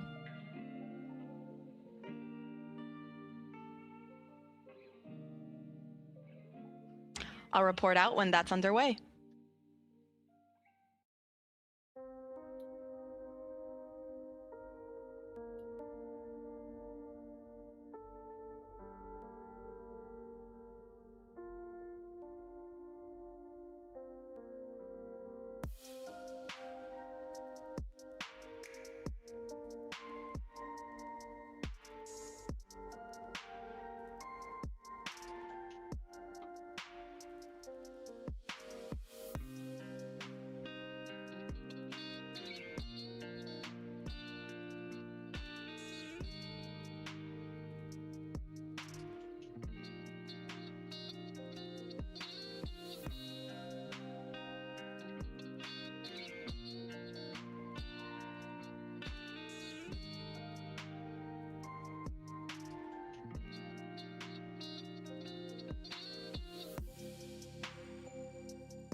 You trying to do a quiz?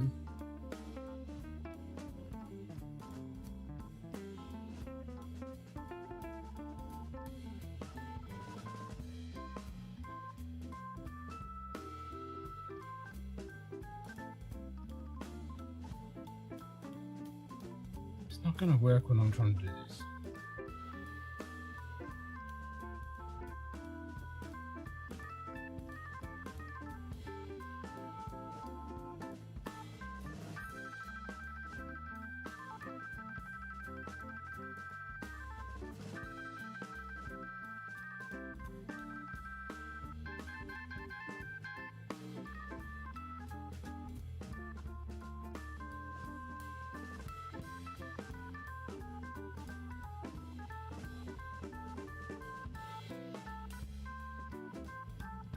Well, not now.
This is Artemis Launch Control. We are currently 6 hours and 8 minutes and counting from the opening of today's launch window for the Artemis 2 mission.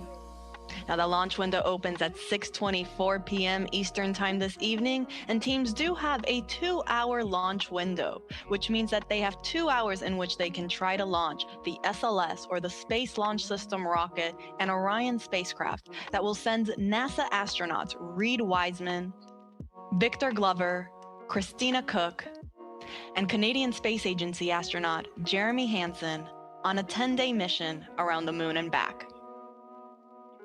Now, the launch team is currently in the process of loading cryogenic or super cold liquid propellant onto the SLS rocket. The propellants that are used to power SLS are liquid hydrogen and liquid oxygen. We are currently in our replenish phase for both liquid hydrogen tanks on the 2 phases of the on the 2 stages of the rocket. That is both the core stage and the interim cryogenic propulsion stage.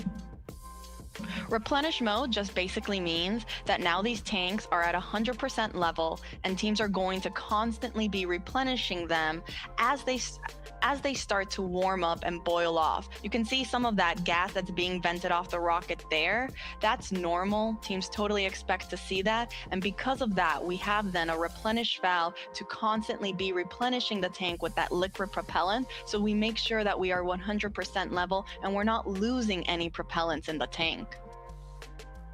The reason that you see some of that venting happening is because as we get throughout the countdown and the temperatures start to rise, that liquid propellant will become a gas. And so it'll start boiling off and then it'll vent outside the rocket. Hence the need for a replenish valve. So we are in replenish for both liquid hydrogen tanks. We are also in replenish for the core stage liquid oxygen tank. And we are in fast fill for the upper stage, or that interim cryogenic propulsion stage, liquid oxygen tank. Now, fast fill is the main portion of our propellant loading operations, where teams are actively loading that propellant at a much faster rate. Now, following fast fill, teams transition into what is called topping. As the name suggests, it just means to top off the tanks. And then following topping, we enter what is replenish. So once we are at replenish for the liquid oxygen tank on the interim cryogenic propulsion stage, we're going to enter what is called all stages in replenish. This means that all 4 tanks on the SLS rocket are fully fueled, and our astronauts are ready then to go and head out to the launch pad when they get the go from our launch director, Charlie Blackwell Thompson.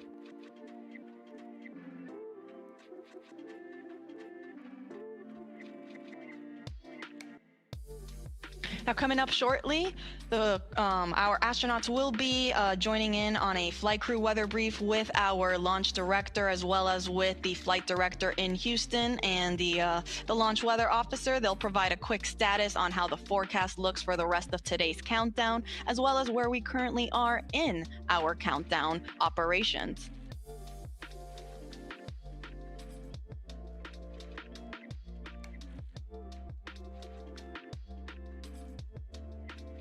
A little earlier, the launch weather officer did let our launch director know that we might get some showers in about 2 hours. However, there is no lightning threat, and they will plan on discussing this again during the flight crew weather brief. Currently, teams are forecasting 80% go for weather conditions during that 2-hour launch window.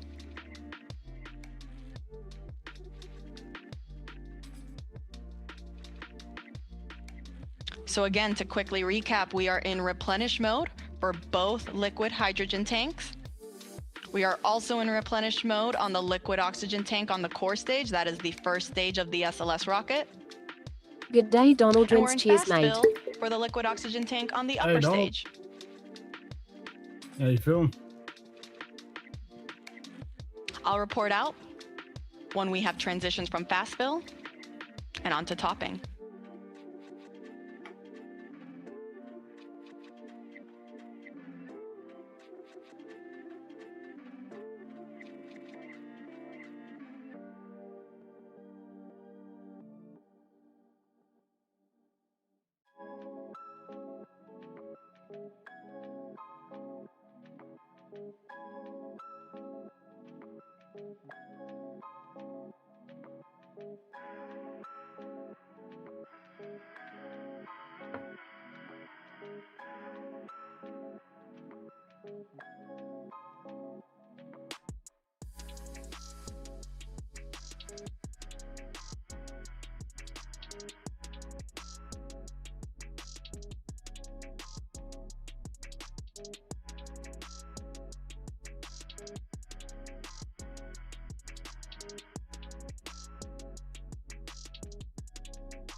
Fucking rodents.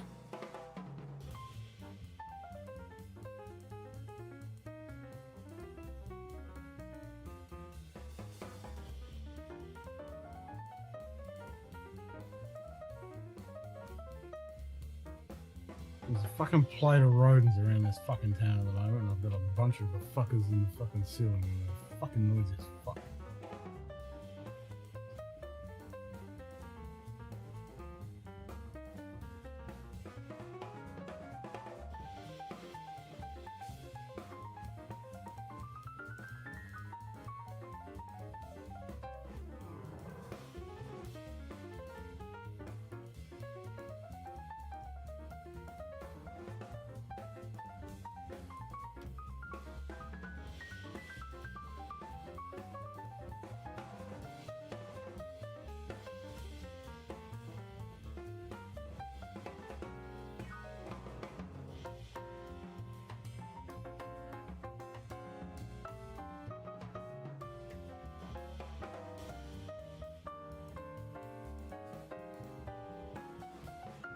Just stuck more bites up there.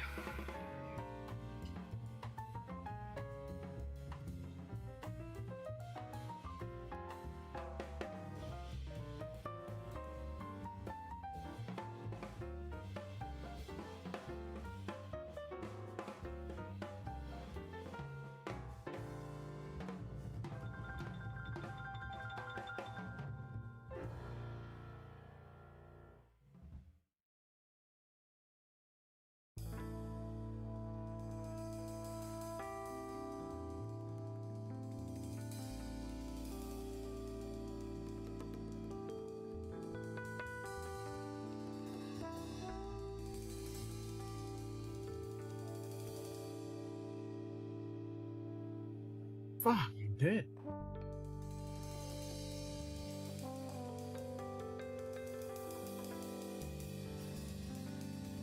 Fucking noisy fuckers.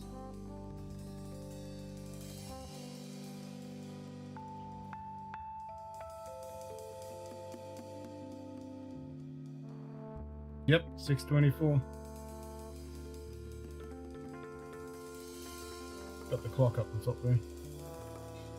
And Tim's got his clock and NASA's clock there as well. But those streams are slightly delayed. Mine is the actual real time.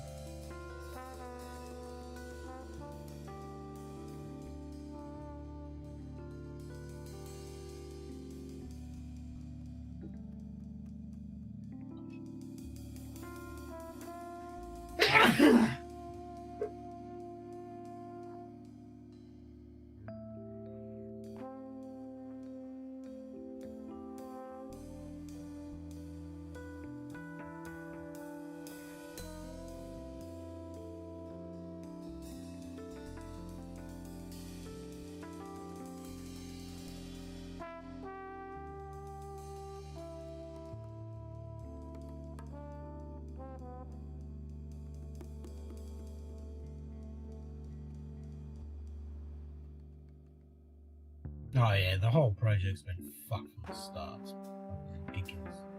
A giant clusterfuck.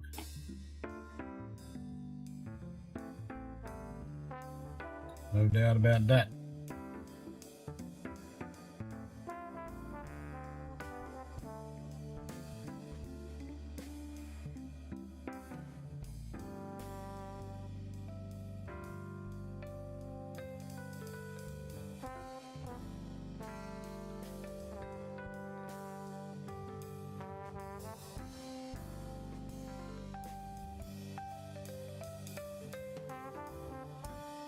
Yep, political bullshit.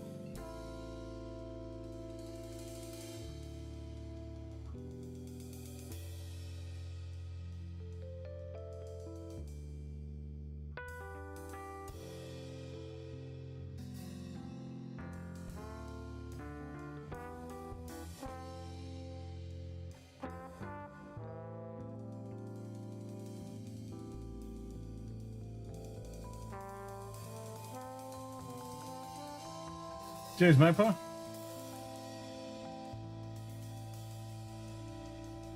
Yep, we still got 5 hours and 50 minutes till launch. It'll be 6:30 in the morning for me.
Let me change this shit around.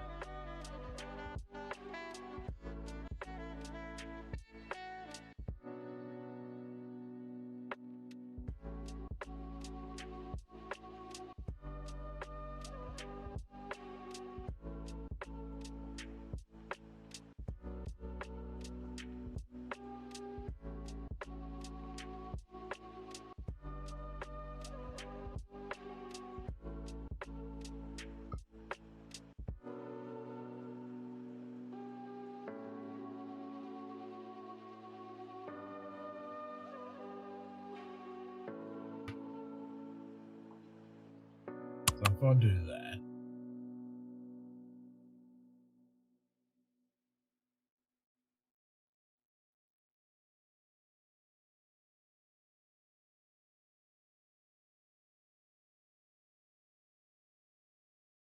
why did that change?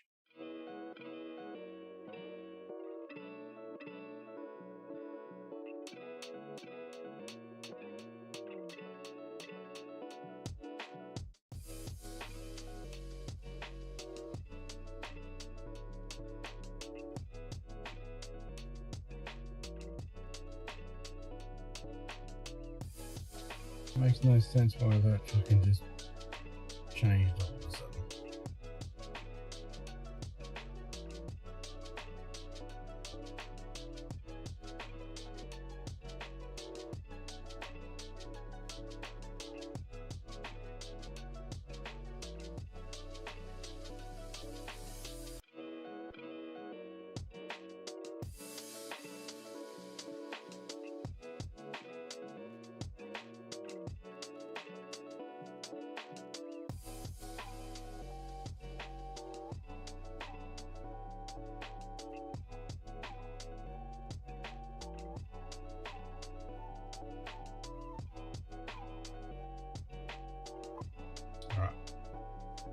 10 speed.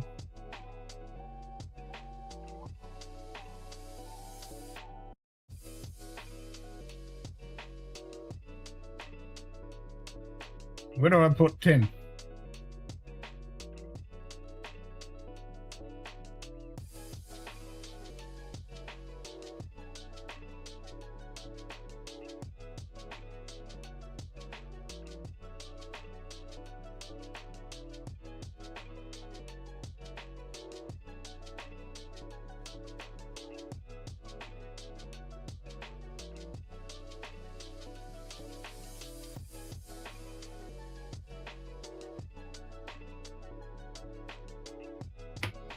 Kind of not going to work, is it?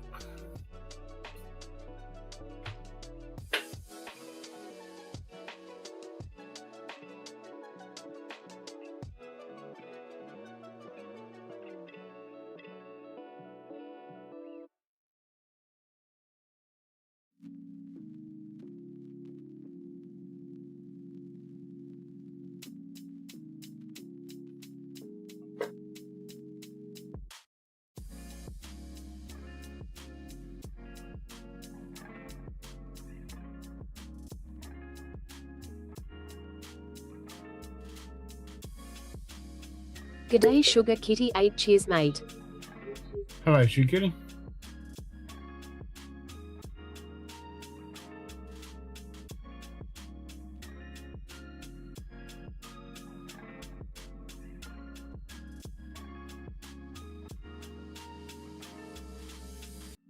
What the fuck? Why are you here? Because they're going to launch the humans to the moon.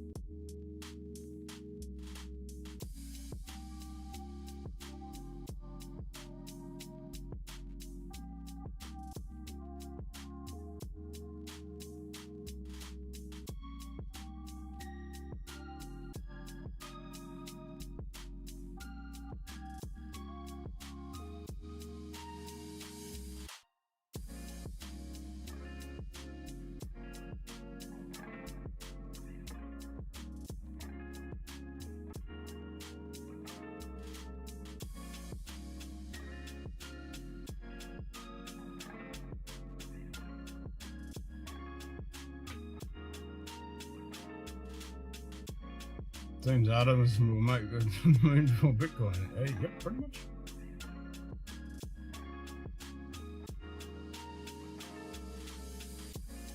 Yep, we got a Canadian on his first flight.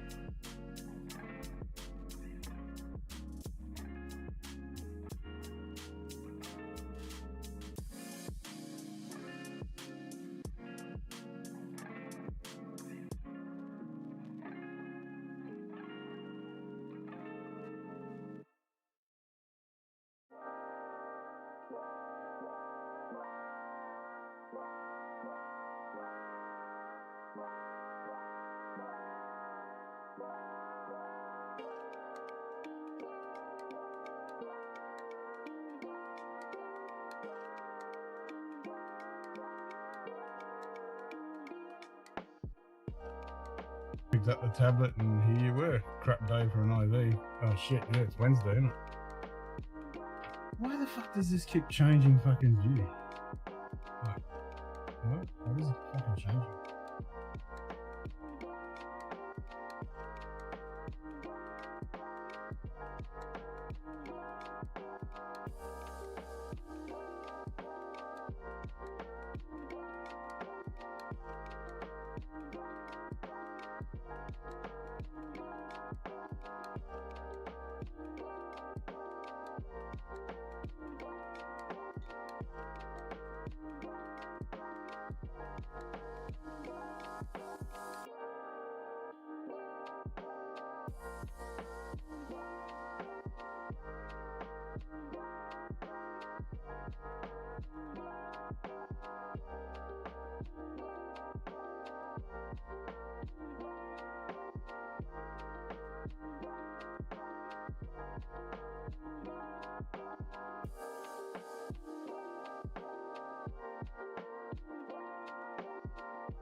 keep Timmy there.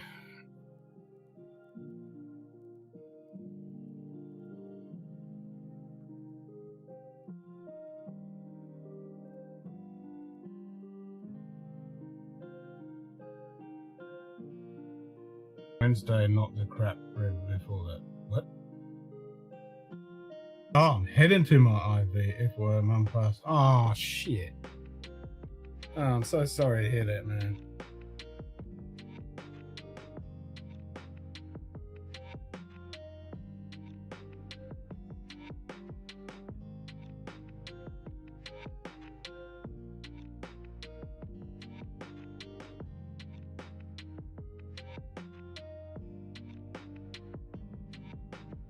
All right, you pick the pour. I'm gonna pour something for you, Mum. You pick it. Yeah, so sorry to hear that, man. Yeah, that's a fucking shit day for an IV. Better than a bad. Well, yeah. We gotta be grateful for that. Yep, that sucks, man.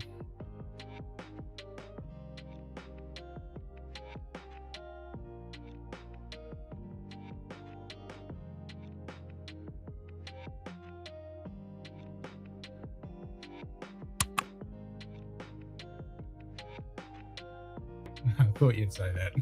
And a worthy pour at that.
Little bit of the sample I have first.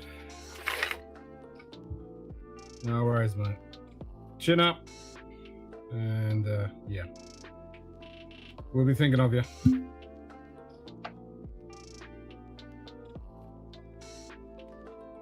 Watched some TNG last night? Nice. What'd you watch? Which episode?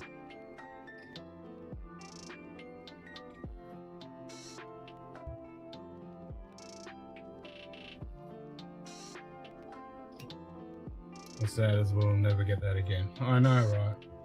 But at least we're able to go back and fucking watch it. That's all we can do.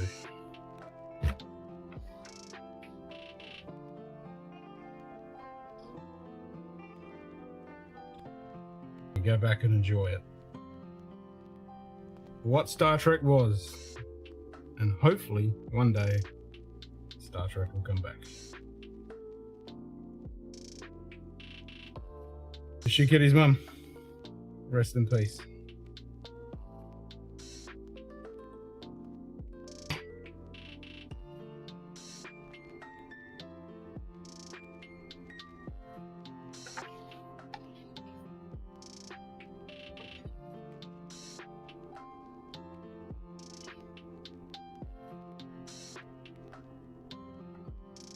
Well, hopefully hanging, that's a long, long way.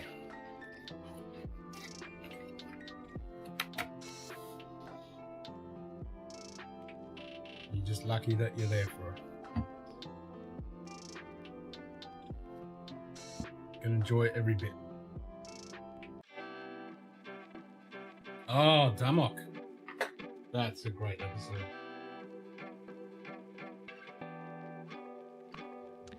This is Artemis Launch Control. We are currently 5 hours and 42 minutes and counting from the opening of today's launch window for the Artemis 2 mission. That launch window officially opens at 6:24 p.m. Eastern Time, and teams do have a 2-hour launch window, which means that they have additional opportunities if they don't meet the beginning of that window. Now, joining me is Artemis Launch Director Charlie Blackwell Thompson. Charlie, thank you so much for taking the time to speak with us today. Oh, you're more than welcome. It's great to be here, Tony. It sure is. Now, we know that you just conducted a flight crew weather brief with our astronauts as well as teams in mission control and our launch weather officer. Do you mind providing us kind of how that went and what we can expect? Yes, the weather brief went really well. What we do during that weather brief is we give the flight crew a summary of where we are in our tanking, what's left, and of course we have our core stage and our upper stage fully loaded with LH2, and we're in replenish, and we are just finishing up our LO2 or liquid oxygen load into the upper stage. We provided that status along with any non-conformances that the crew might be interested in, and then we went through the weather. And so our weather from our launch weather officer remains at a 80% likelihood of go today and a 20% chance of violation. We are watching some precip that is making its way toward the pad, but we expect that that is going to dissipate as we get closer to the opening of our window. So really good to hear the crew's voices and to talk through a day of launch ops. You know, it's something that we simulate, but there's nothing like the real day. Absolutely. I can only imagine. And it's great news to hear that we are still 80% go. Those are very, very favorable conditions. Let's hope it stays that way. You mentioned we're getting closer to reaching what is called all stages in stable replenish.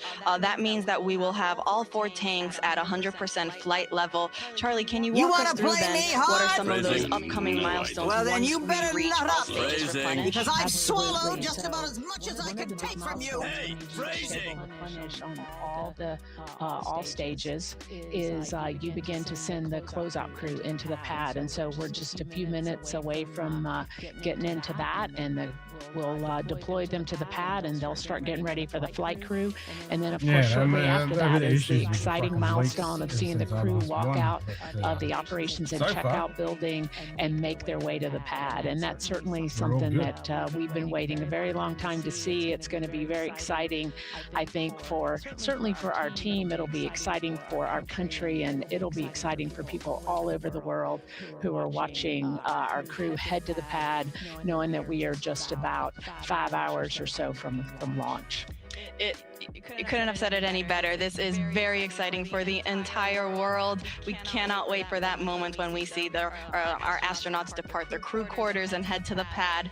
Charlie, thank you so much for taking the chance to speak with us today. We are rooting for you. We're wishing you the best of luck in today's countdown, and we'll let you get back on console. All right. Thank you, Tony. Appreciate the opportunity to chat with you, and go Artemis. Go Artemis. All right, so to quickly recap, we are in replenish mode for both liquid hydrogen tanks, and we are getting ready to also hit replenish mode on the liquid oxygen tanks for both of those. We will report out when that is underway.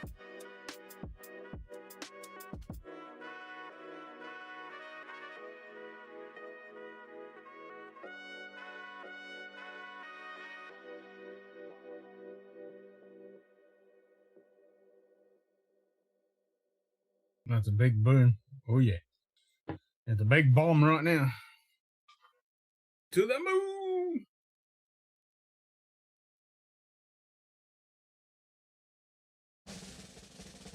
As our girls launched a few missiles in there, though. Yep.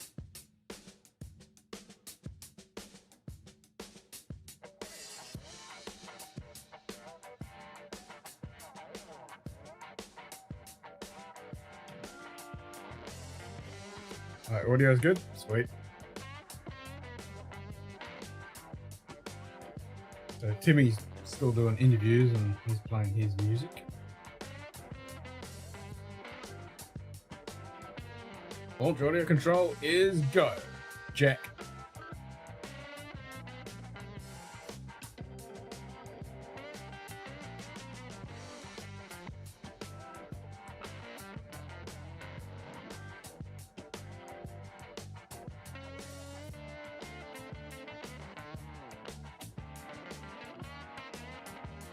This is Artemis launch control. We are currently 5 hours and Nice 37 burning minutes and me. counting from the Nice. opening I of today's should be launch wearing my window makeup. for I need a man NASA's on the fucking Artemis moon. 2 mission. Now, the launch team is currently in the process of loading cryogenic or liquid propellant onto the SLS rocket. You see our launch team there in firing room 1, and you actually can see our NASA administrator, Jared Isaacman. He just joined the room to greet our launch director, Charlie Blackwell Thompson, and our assistant launch director, Jeremy Graver. Now, to quickly recap, we started our propellant loading operations at 8:35 a.m. Eastern Time. That was after we had chilled down the core stage systems line, and after we had been given the go from our launch director to start our tanking operations. So after 8:35, we started again slow fill. A little bit after that, at 9:25, our astronauts got their scheduled wake-up call. Following slow fill on the core stage, we then transitioned into fast fill. Once we were in fast fill for the core stage, we then started our upper stage loading operations. We started first with hydrogen. Started chilling down the liquid hydrogen tank on the upper stage at roughly 9:36 a.m. And then we got into fast fill at 9:51 a.m. Following that, we entered then our topping phase on the core stage liquid hydrogen tank. Topping refers to finishing off that last little bit to get to 100%, and then we transitioned into replenish. We did the same thing for the core stage liquid oxygen tank, as well as for the liquid hydrogen tank on the upper stage. Seems to be. Now all that's left is to enter replenish mode for the liquid oxygen tank on our upper stage, and we will enter what is called all stages replenish. This means that now all 4 tanks will be at 100% level. I mean, that's with the... They're showing that one because that's with the flight directors. Once we reach this stage, this will be the signal for our launch team to let our astronauts know that they have the clear to enter the launch pad and go and enter their spacecraft. As a reminder, NASA is providing 24/7 live coverage of this mission. We started this morning at 7:45 a.m. and ran you through our tanking loading operations, and we will continue to do so throughout the rest of today's launch countdown. We will be beginning our live coverage in just a few minutes for that launch, and the rest of our commentators will make sure to take you along through today's countdown. You can see on your screen there how to watch.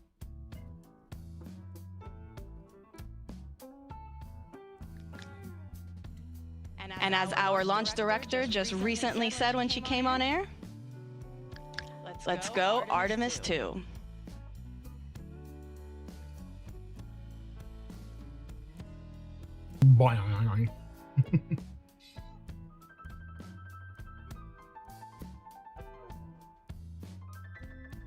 I would play that if I could fucking see it in this control panel. Oh, it actually loaded. Well, I'll be fucked. So I can play it. Where's boing?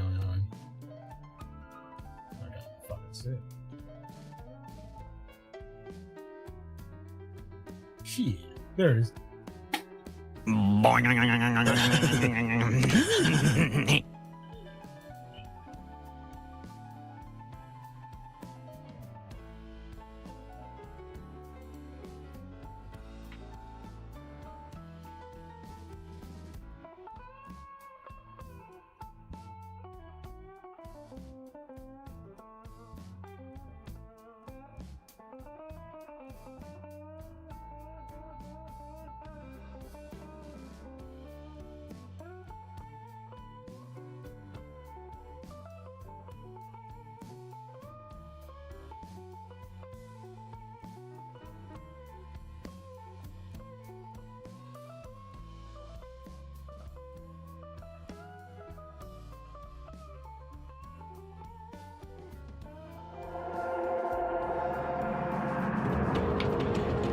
Here we go.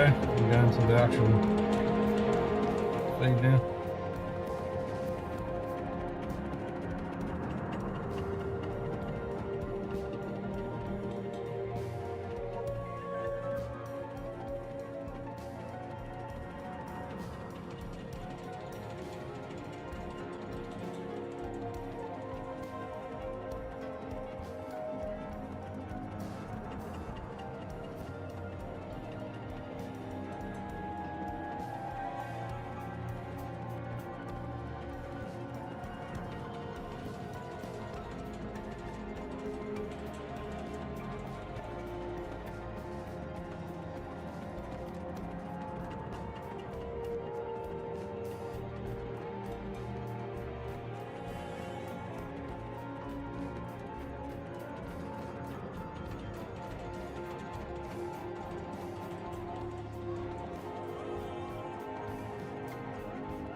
It's still 6 fucking minutes.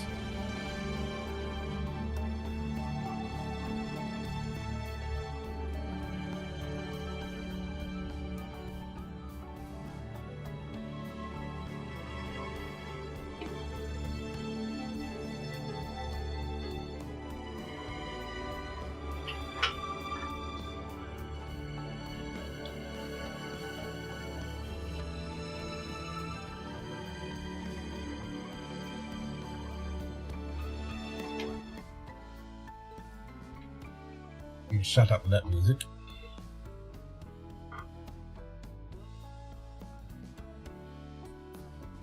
Fire, fire, fire.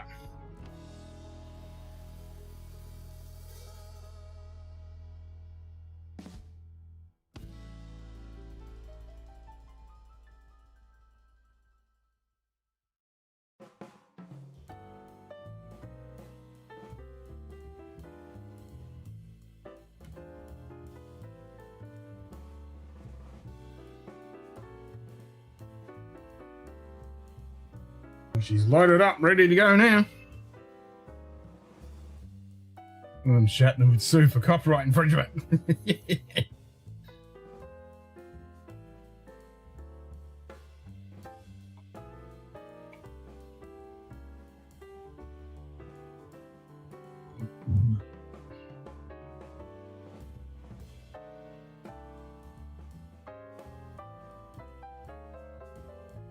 got live views. Live views is still going.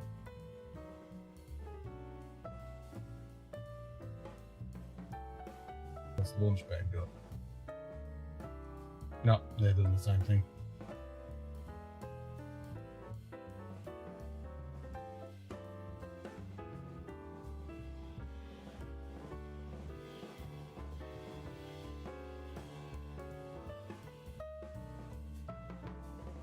$113,000, 112,000 people watching.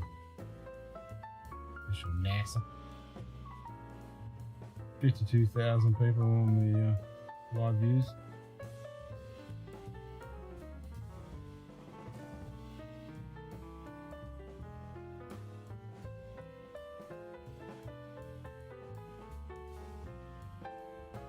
And this should be exactly the same feed.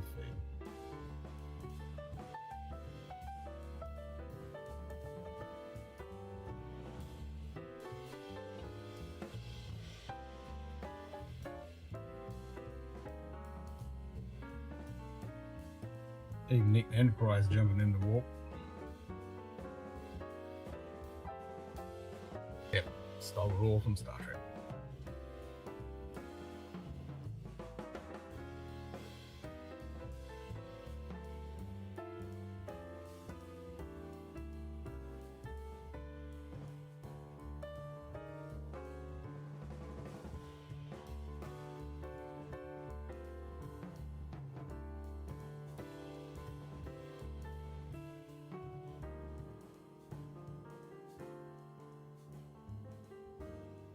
I don't know why they're using the black and white logo. Use the proper fucking NASA fucking logo. I don't like the black and white one.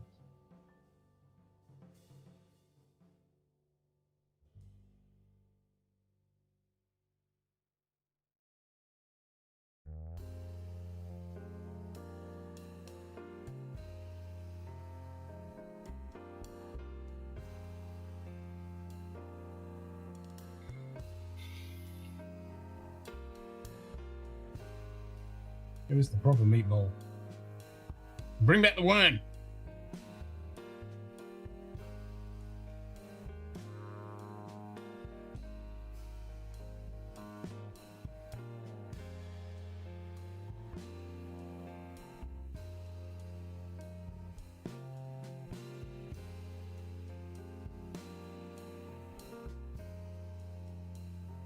NASA cap? Yeah, I got a NASA cap.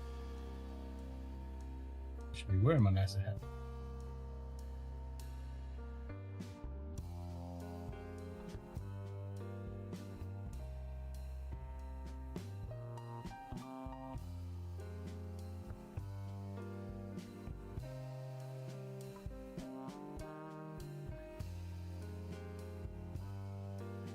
Hell yeah.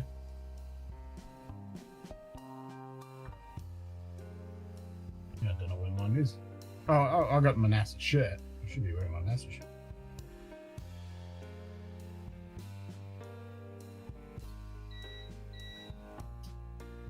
Another fucking brown out.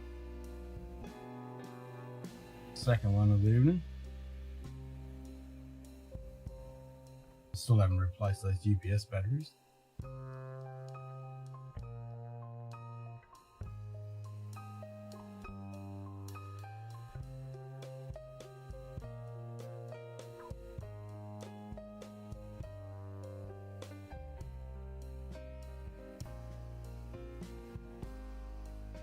No, the next mission they're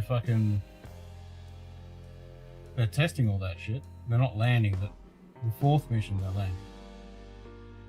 But the next one they're going in orbit and they're testing a bunch of stuff, and then Artemis 4 is when they'll be landing.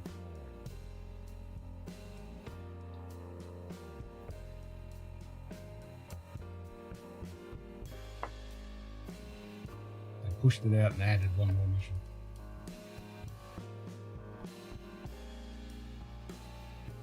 Woodhouse, I quit drinking for her. Just that one. I'm scared if I stop all at once, the cumulative hangover will literally kill me. Fucking oath we need a moon base. Come on, One Man Sky, make it happen. I watched the first episode yesterday. Last night.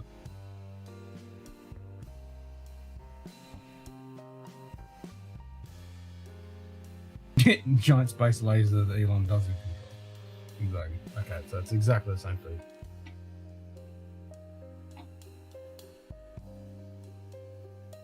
First humans to journey around the moon in more than half a century. The Artemis 2 mission is a test mission of the Orion space capsule. Artemis 2 will be the first time we put humans on this rocket. We're going back to the moon because it's the next step in our journey to Mars. We were always going to the moon. Pushing ourselves to explore is just core to who we are. It's part of being a human. We shall return. Continuing to test out every bit of Orion. Coming back to Earth. Humanity's big goal. We bring together genius from around the world. We have the best people on planet Earth putting this vehicle together. That's what's up. To innovate for the benefit of humanity and to inspire the world to discover. And here we go.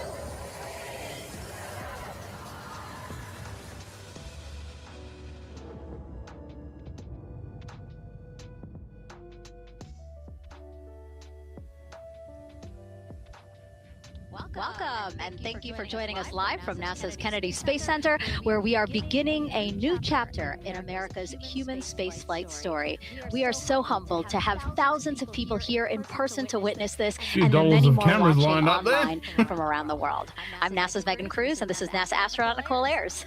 Thanks, Megan. What a historic day to be here. What a historic day to be here. Obviously, for what we see right behind us here, the SLS rocket and Orion spacecraft on launch pad 39B. Artemis 2 is a nearly 10-day flight test to prove NASA can safely fly astronauts around the moon before attempting to land on it in just 2 years, hopefully. Yes, you know, like you said, it's a test flight, so we're going to put humans on this rocket for the first time ever, and we're going to test out the systems on board and hopefully get around the moon. And why does NASA want to return us to the moon? And we want to go back for scientific discovery, right? We want to create a permanent presence on the lunar surface. We want to be able to harness some of the volatiles or the resources on the moon in order to get us onto Mars later. So we're going to use the moon as a stepping stone to get to Mars, but also we're going to use the moon to learn so much about Earth and about the creation of the solar system. You know, the moon is this untouched witness mark for the Earth and the solar system. And what I really love is like all the things that we do to get us to explore our universe, all of that technology, all all the jobs created to support that, it all benefits us here on Earth. Yes, definitely. I mean, getting this rocket into orbit takes, 8.8 million pounds of thrust, right? And it's the people on Earth who do that and who create that, the engineers, the scientists. There are so many people who make this mission happen. And so if all goes well, this crew could travel farther from Earth than any other humans before them and see parts of the moon no one has ever laid eyes on. And now, speaking of laying eyes, here we are in the suit-up room with the Artemis 2 crew. Yes, looks like the commander's getting his comm cap on, so the communication cap. Looks like Victor's already got his on and the helmet going. He's just stretching out his wrist a little bit, right? Yes. And in charge of liftoff today is Launch Director Charlie Blackwell-Thompson. She and her team are just across the street from us inside of the Launch Control Center. They kicked off continuous around-the-clock operations just before 5 p.m. on Monday and started fueling the rocket about 4 hours ago. They have a 2-hour launch window that opens at 6:24 p.m. Eastern Time, which our clock in the upper left-hand corner is counting down to. And, we just heard from Charlie Blackwell-Thompson in our tanking coverage, which was the broadcast just before this one kicked off. And basically, she said weather is 80% go. Yes, 80%, we will take that. It's a little windy. There's some clouds building, but we're going to keep an eye on it, and 80% is a good number to keep moving today. Yeah, and what she said was a wave of showers are moving west, but they should be well past the pad by the time we launch again. Hopefully, it's 6:24 p.m. today. Hopefully. All right, so again, let's head back into that suit-up room. We see Reed Wiseman. He is the commander of the Artemis 2 crew. And Nicole, he is putting on what you guys are calling the communications cap, the comm cap. Yes, so it's a little bit for protection of his, of his head there, but also you can see the mic booms, and he's got ear cups there so he can hear, the rocket's loud. So you're going to wear hearing protection, but then we also want to be able to talk to Earth and talk to each other. So they're getting that settled, and then he will put the helmet on over that comm cap. With the face mask. That comm cap will also connect into the suit, which then eventually connects into the capsule. And through an umbilical there, so there's a lot of cords and wires. You can see them tucking that cord under his chin right now. And so the suits they're wearing, they're called the Orion Crew Survival Suits, or OX suits. And so they're worn for launch and reentry or during high risk or emergency situations. And I think a lot of people, especially if they're have been following NASA for all these decades now, they're kind of thinking, hey, these look like the suits that our shuttle astronauts used to wear. There is a lot of resemblance here. That's true. Yeah, they are very similar. NASA does a great job of leveraging the lessons that we learned from previous missions. So dating all the way back to Apollo, some of our first spaceflight missions, we learned lessons about the suits and how to make them better, and we just continued to carry that through all the way into the Artemis mission. Time now to introduce you to some of our teams today. We have Gary Jordan at NASA's Johnson Space Center in Houston. He's going to be inside with the mission control teams, which will take over from Kennedy's launch control team right at liftoff. And then back here at Florida, there's Megan Carter inside Kennedy Space Center's visitor complex, Jasmine Hopkins at a launch viewing location, and then finally Daryl Nail inside the Launch Control Center with the launch team. Now, each is going to provide a very unique experience today, starting first with Daryl, who has been closely monitoring the launch countdown for us. Yeah, and welcome into Firing Room 1, a historic firing room here at the Kennedy Space Center in Florida. It's a pleasure and an honor to be here reporting what's happening as we lead up to countdown and liftoff of Artemis 2. So far, looking pretty good. You see the rocket out there on the pad. It is launch day, and we just got that crew weather brief that you were talking about from Launch Director Charlie Blackwell-Thompson to the crew. It looks like a countdown at this point is in good shape, and that's great news. Fueling continues to track well. We just reached all stages replenish. And while we're talking about the fueling, let's talk about that tanking. We'll pull up the tanking graphic if we could now. That will give us an indication of where we are with tanking. And I can just tell you, as you see from this board right here, we are all stages replenish. So all tanks on board the SLS. The 2 liquid hydrogen, lower stage and upper stage, and 2 liquid oxygen, lower stage and upper stage, are at 100%, and that's exactly where we want to be. This kicked off at 7:30 this morning with a go for cryo load, and here we are, roughly about 5 hours later, and we're fully tanked and now in replenish. The amount of propellant on board, roughly 733,000 gallons. That's about an Olympic-sized pool and a half. Huge amount of propellant. It's all flowed in there. The great news there, no leaks, no issues, and we're looking good at this point. So let's talk weather now. The weather, while it is favorable overall, it's not totally clean. That was hinted at earlier when we talked about the storms. There is, of course, some onshore flow. Currently, our overall attempt percentage stands at 80% chance of acceptable weather conditions at the time of liftoff, which is going to be within our launch window. That's tonight from 6:24 p.m. Eastern Time until 8:24 p.m. Eastern Time. Winds are good, lightning risk is low, but scattered showers still remain possible around the Cape and including near the pad. So the expectation is that there'll be some more active weather coming our way, but we're expecting it to push to the west. So the watch item is really any isolated shower that could briefly move through the area and trigger a constraint, especially for flight through precipitation. Well, you're looking now inside the astronaut suit-up room, and of course we got the 4 astronauts there. They talked to Charlie Blackwell-Thompson today, and you know, everything looked good there. We're tracking one minor NC issue at this point. We'll talk, it's a non-conformance. We'll talk about that a little bit later in our next hit, but for now, again, looking good. And of course, our administrator for NASA is here in the firing room. He checked in with the launch director, chatted with her for several minutes, and he's here in the firing room, which is a good positive sign, of course, for the day. That's it for the firing room. We'll send it back now to Megan and Nicole.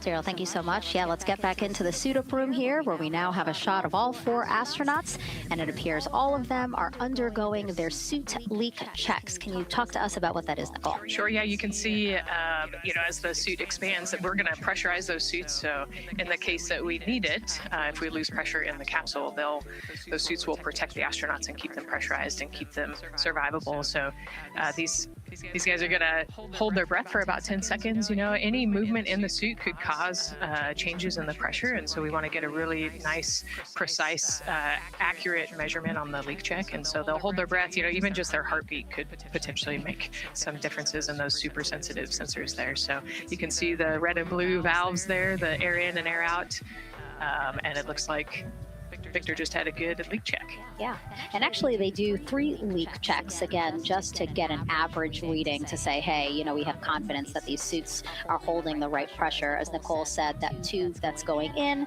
that's putting air into their suits, and then there was that gold instrument that you saw on their other side. That's how they can control how much pressure is being released in order to do these checks. Yeah, and they will do the leak checks here in the suit room, and then they'll do more actually in the capsule as well to do another leak check. So we're going to make sure the suits are ready to go before we even step out the door, and then we'll check them with the entire system on the capsule once they get out to the rocket. And you might also notice that some of the astronauts, while they're doing their suit leak checks, you might have seen Victor gave an okay sign. You might also see a thumbs up, and that's because concurrently, while they're doing these suit leak checks, they're also doing comm checks. Yes, yeah, we talked about the comm cap earlier and the umbilical and how they plug in. So yeah, they're going to test the comm, they're going to test the suit, make sure everything. They're actually probably testing the cooling system as well right now. You know, they're going to plug into the portable cooling system and make sure that all of that is working. So like I said, we want to make sure that we've got 4 healthy suits before we go out. Yeah, this suit, 3 layers, so obviously it can get hot. Yes. So one of the layers is a cooling undergarment, and basically they flow cold liquid through that undergarment to keep the astronauts cool and comfortable before liftoff today. Yeah, it's like a onesie with a bunch of tubes running around it, and the water flows through there to cool you down. All right, lots of information to share with you all today. If you have any questions, we'd love to hear from you.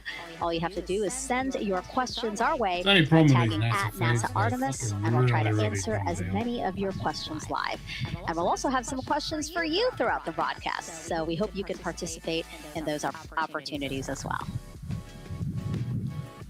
Okay, as we continue to be inside the suit-up room here, why don't we learn a little bit about each of our crew members? Right now, we are looking at pilot Victor Glover, but hopefully we can get a shot here of our commander, Reed Wiseman.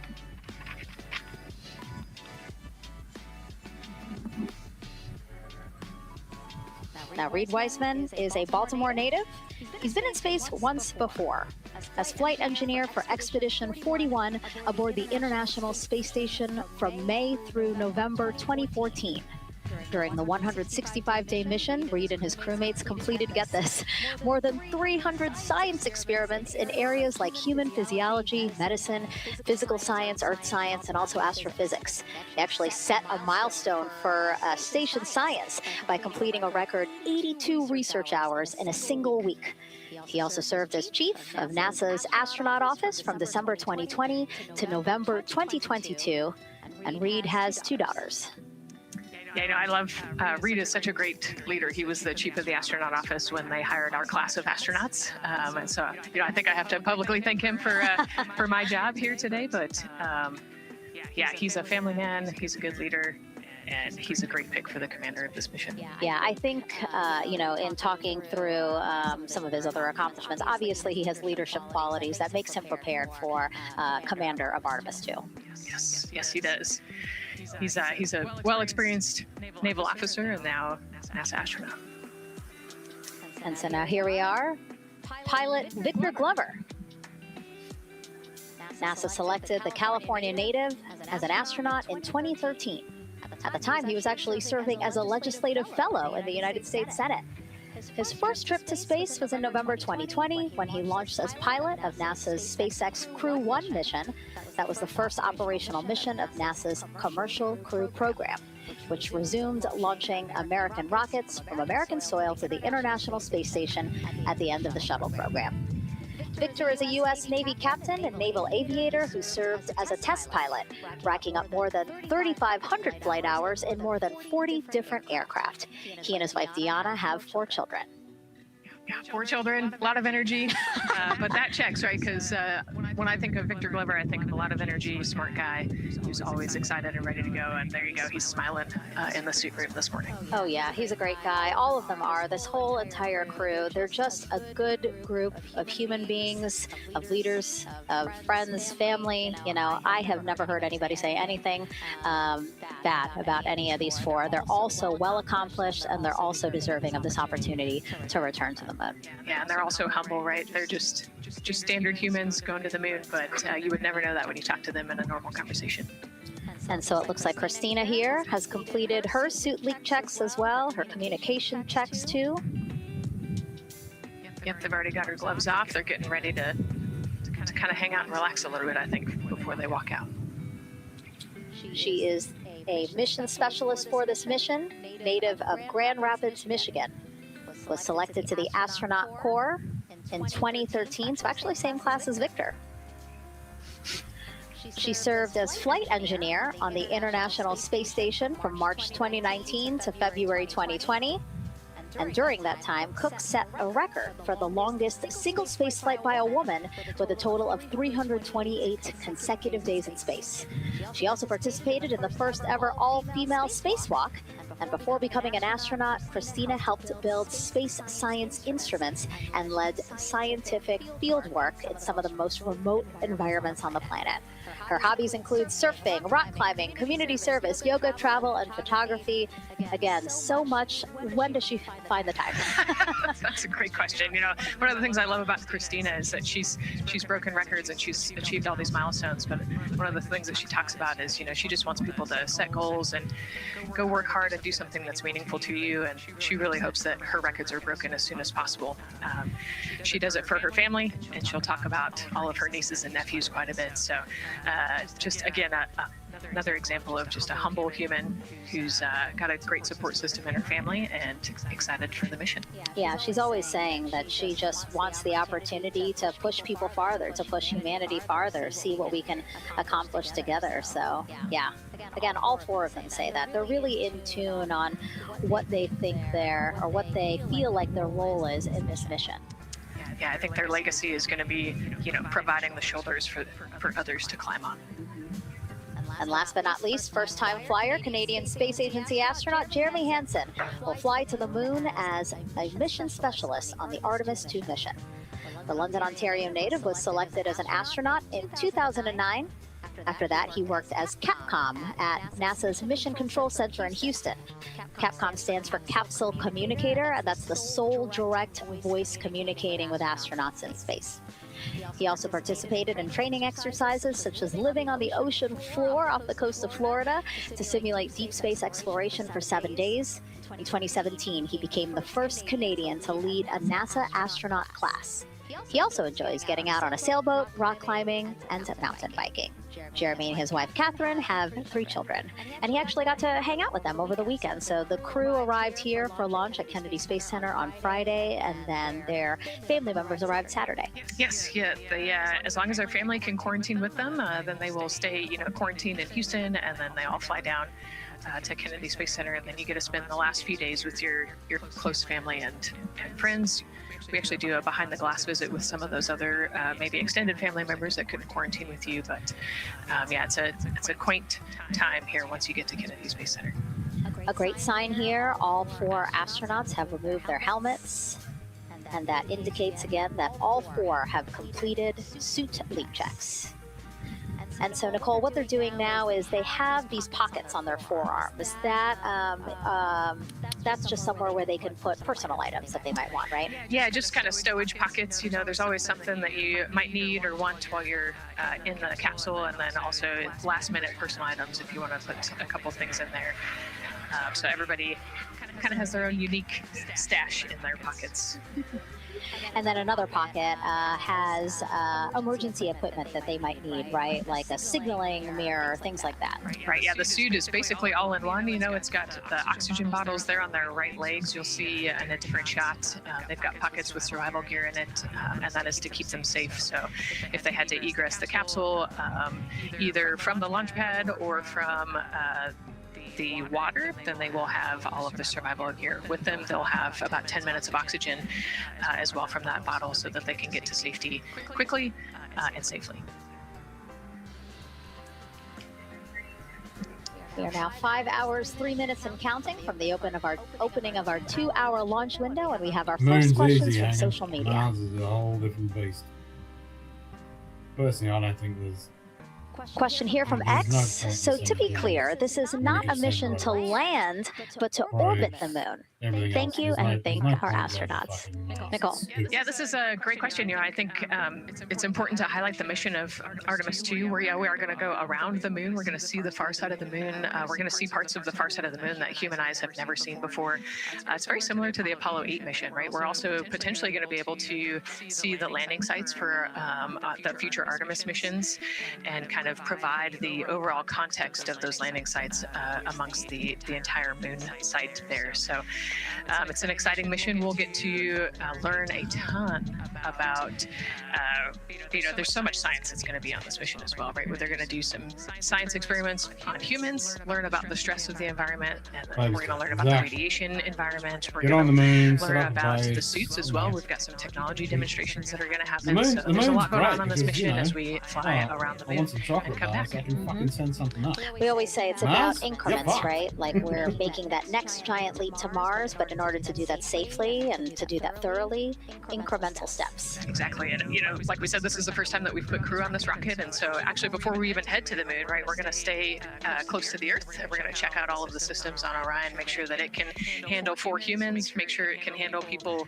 sleeping, people exercising, all of the environmental control systems are working. So we want to make sure that the capsule is safe for the crew before we send them, almost 250,000 miles away. Yeah, that was a great question. And we actually have another one that we'll pull up on screen here. Another question from X. How long will it take them to reach the moon, and how long will the entire mission last? Another great question, right? So they're going to do a couple orbits around the Earth. They'll do a perigee and an apogee raise burn. What that means is that they're going to accelerate to get further away from the Earth, and they'll get into a really highly elliptical orbit first. And then once they get into the translunar injection, so they're actually on a free return trajectory, which means we're going to accelerate them, and then they're going to escape Earth's gravity, and then just based on orbital mechanics, they'll be able to come home without having to do another burn or acceleration. So it'll take about 4 days once they leave Earth's gravity to get to the moon. They'll fly around the moon, about 4 days back, and then land. So overall, about a 10-day mission. Exactly. Yeah, these are really great questions, guys. We know that, again, we are sharing a lot of information today, so please do not hesitate to reach out. Obviously, Nicole, very smart here, and we're happy to answer any of your questions. Again, tag at NASA Artemis wherever you're watching this coverage. One for now we actually have a question for you. People that aren't dumb fuckers. Who would you take with you on a trip around the moon? Would it be your bestie? Would it be a pet, family member, or a seasoned astronaut? Think about that one. I know. I like that. I absolutely know what I would say. I think it would make my husband upset, but I have my answer here. But we'd love for you to go to NASA's Instagram or Twitch accounts to vote again. Who would you take with to the moon with you? Bestie, pet, family, or seasoned astronaut? Try to go vote, and then we will share your answers soon. Again, husband is You're not. talking seasoned astronaut. my I need answer. fucking answer. And we're not the only ones with questions today. We will also hear from celebrities during our launch coverage.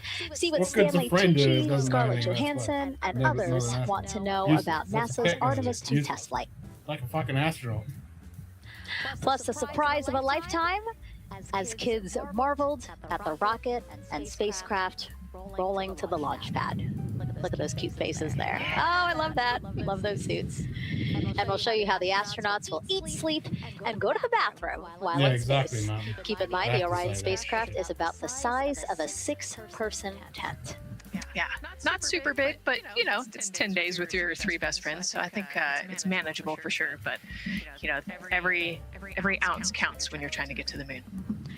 And as we continue to look into the suit-up room here, a fist pump for some of the folks in the crowd there by Victor. Why don't we take a look around the center here? We know that there are some folks who are already getting ready to check out the team here as they drive across KSC to their launch pad. Because I did 10 orbits. Look at that. Oh, that's so awesome. That's a great crowd. They're waiting there in front of the vehicle assembly building. So actually, they're just down the road from us. This is a good crowd, as Nicole said. Oh, there they are. They just got their cue. Oh, now? Let me wave now. Oh, yeah, they are excited. That's amazing. So all of these folks, content creators that are getting behind the scenes access as part of NASA's NASA social experience here. So as you can see, very excited. The crew will get into their convoy and drive past them here pretty shortly. Yeah, what an amazing way to share the Artemis story, right? By inviting these social media experts out to share the story as they drive by. All right, again, let's take a look at the clock. 4 hours, 58 minutes and counting from the opening of today's 2-hour launch window. So why don't we check back in with Daryl with the launch team.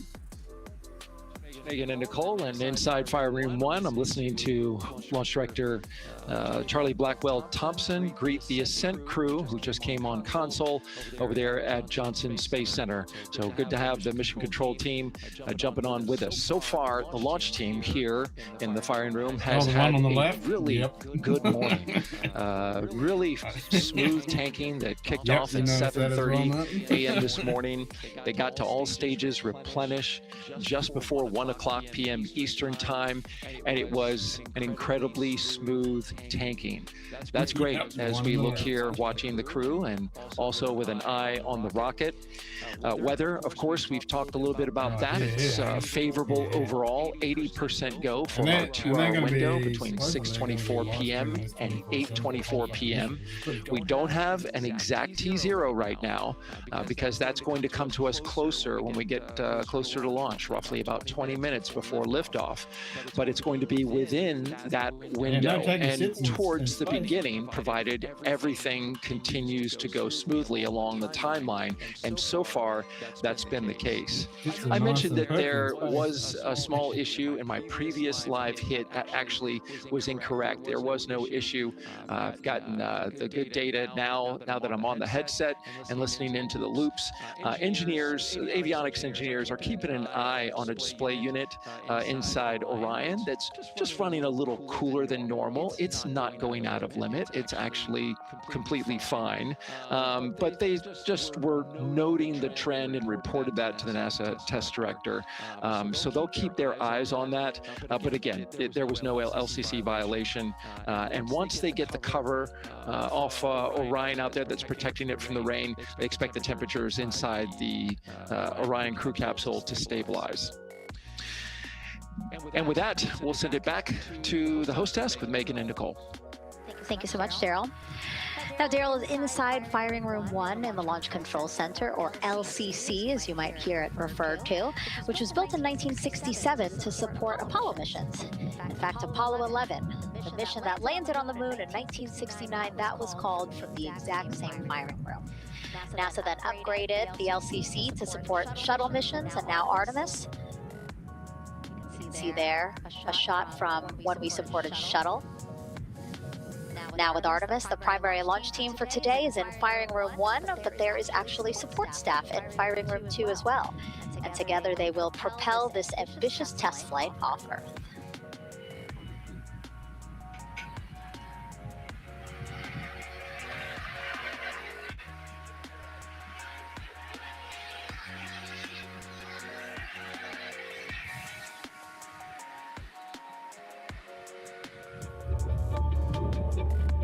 We're going back to the moon because it's the next step in our journey to Mars. We need to go explore the moon. There's vast regions of unexplored areas with the coldest, darkest places in our solar system. This is a test mission, and when we get off the planet, we might come right back home. We might spend 3 or 4 days around Earth. We might go to the moon. That's where we want to go. Yeah, lovely wood. We are ready I wasn't for good every on scenario that. as we ride in this amazing Definitely looks like an IKEA spacecraft. But another reason we're going back to the moon is to fulfill NASA's mission, which is to explore the unknown in air and space, to innovate for the benefit of humanity, and to inspire the world through discovery. When we succeed and when we accomplish the things that we set out to accomplish, that inspiration not only can set up new things to happen, but it also is a reminder in tough times that we're capable of doing great things when we work together. The thing I love about the moon is that it's not just a beacon for exploration and this platform of possibilities for incredible missions like this, but it has benefits. That's actually why we're racing towards it. Those benefits are really wide in nature. You have everything from innovation, technology development, not only for future missions going deeper into the solar system, but technologies that come back to Earth. You have what time's the moon coming up? Can someone check what time's the moon coming up in people starting this pipeline of STEM workers and manufacturers and operators that are excited to see what you can do when you work hard and you come together as a team. When I think about the 4 of us flying around the far side of the moon, seeing that Earth rise, taking images and video and sending them back to you, the feeling that I have inside is hope. We know that Artemis 2 is not the solution for humanity on planet Earth, but it is a contribution in the positive column. We hope that just for a moment that people will pause and say, wow, it's extraordinary when you look back upon the Earth with over 8 billion people, and you see this concrete example of what humanity can do, this extraordinary thing when we set big goals and we work together to achieve them. Now, Kennedy's launch control team takes us to liftoff, but then mission control at NASA's Johnson Space Center in Houston takes over. That's where we have our Gary Jordan embedded with that team. Hey, Gary. Hey, Megan and Nicole, it's great to be joining you from here in Houston, Texas. I'm in NASA's Mission Control Center, where the Artemis II Ascent flight control teams, led by Flight Director Judd Freeling, recently started their shift to monitor the Orion spacecraft integrity, the Space Launch System, and the crew to make sure all criteria is met to commit to today's launch and the mission ahead. The team you see here in this room today has been training extensively to prepare for the highly dynamic phase of flight that begins shortly after engine ignition. Teams here will be monitoring the flight of the Space Launch System, Orion, and of course the Artemis II crew on board as they make their way from the Kennedy Space Center into Earth orbit. The lead console positions will be in this room called the White Flight Control Room, a room which traces its legacy to the Space Shuttle program, with the first shift supporting STS-70 in 1995, more than 30 years ago. Each console represents an expert in a particular discipline, whether it be communications, propulsion, crew health, life support systems, or trajectory. And each of these individuals has a support team in other rooms, each ensuring that no data point is left unchecked, no procedure is missed, and combining efforts as one Artemis team to ensure crew safety and mission success. After liftoff, Mission Control Houston will be staffed around the clock over the next 10 days until the spacecraft is safed for the recovery teams and the crew is extracted from integrity and brought aboard the recovery vessel. The roar of a powerful space launch system liftoff is just the beginning.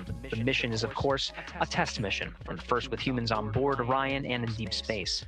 The crew's job is to put the systems and capabilities of Orion to the test, taking us closer to a sustained presence on the lunar surface. It's great to see the crew gathered around the table. Megan, with that, we'll toss it back to you as we continue to monitor from here in Mission Control Houston. Back to you. Thank you so much, Gary. Yes, a pre-flight tradition that we have seen with our crewed flights and our astronauts, the card game, Nicole.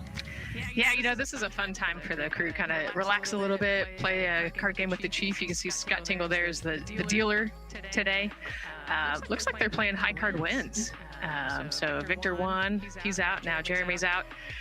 You know, there are two schools of thought on this game. Either you want to get rid of all your bad luck or go out on a high note. So it looks like the crew chose we're going out on a high note.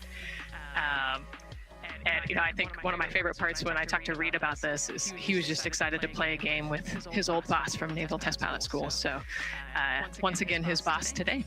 Yeah, and I love this part of the tradition because this is when, again, you usually see them like, yeah, laughing, but very focused still. But when they get to this table, laughs, high fives, smiles, just really a brief moment of levity in what can be and will be a very long day for them. Yes, you know, it's a long day. There's a lot of preparation that goes in today, and so they're just, I think, at least for us, it was a nice brief moment of some relaxation, a couple laughs, you know, a moment to take a few deep breaths and reflect on the mission ahead, and then, you know, get some high fives as well. And so with their bad luck dispelled, some good luck from Scott Tingle, let it seem like there, right? Yes, definitely. It's actually a really fun tradition. You know, I think that card game is more steeped in tradition than anything else. Every crew has played that same card game.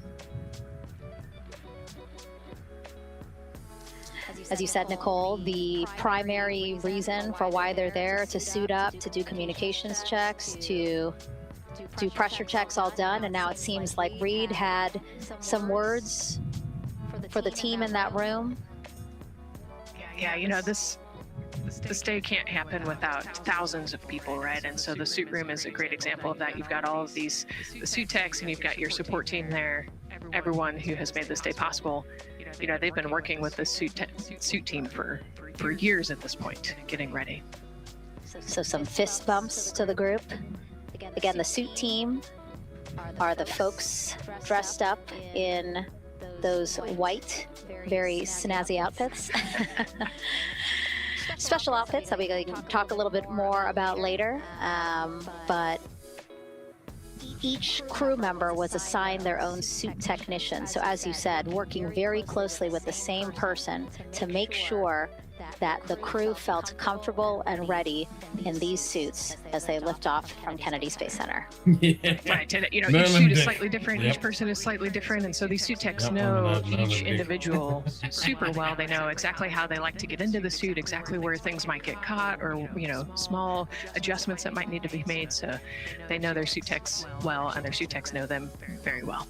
And so as we take a couple of pictures here, we really hope that you are learning a lot about the suits and the process of checking them out for a mission. But imagine the opportunity to get a hands-on demonstration from people who helped design these suits. Take a look.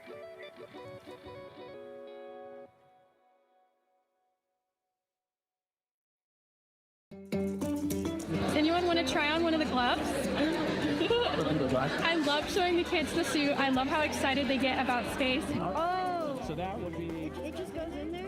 We got to bring some stuff for them to actually put their hands in.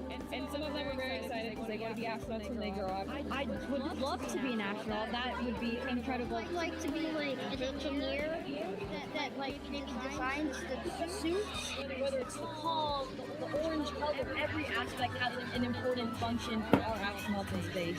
It's going to be amazing seeing astronauts so close to the moon again. And that was a special event at Johnson Space Center.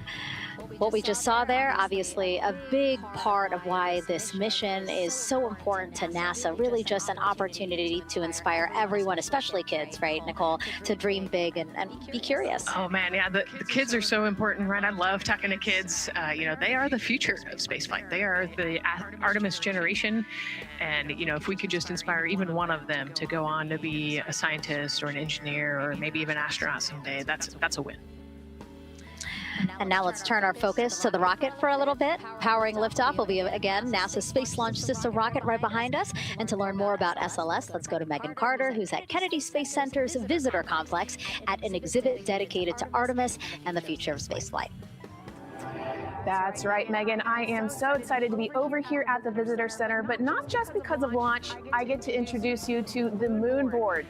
This is obviously a very complex mission, lots of moving parts and pieces. So the moon board is going to allow me to break some of those things down for you just a little bit more in depth, starting with that SLS rocket.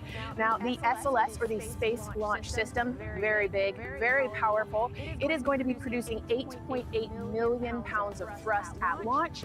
And like I mentioned, very large, as you can see here, going to stand about 322 feet tall with Orion there on top, just a little bit taller than the Statue of Liberty. Now, there are many components that make up this rocket, so I'm going to point out just a handful that you're going to hear about a lot throughout this broadcast, starting with our boosters. These two twin solid rocket boosters are going to be very powerful.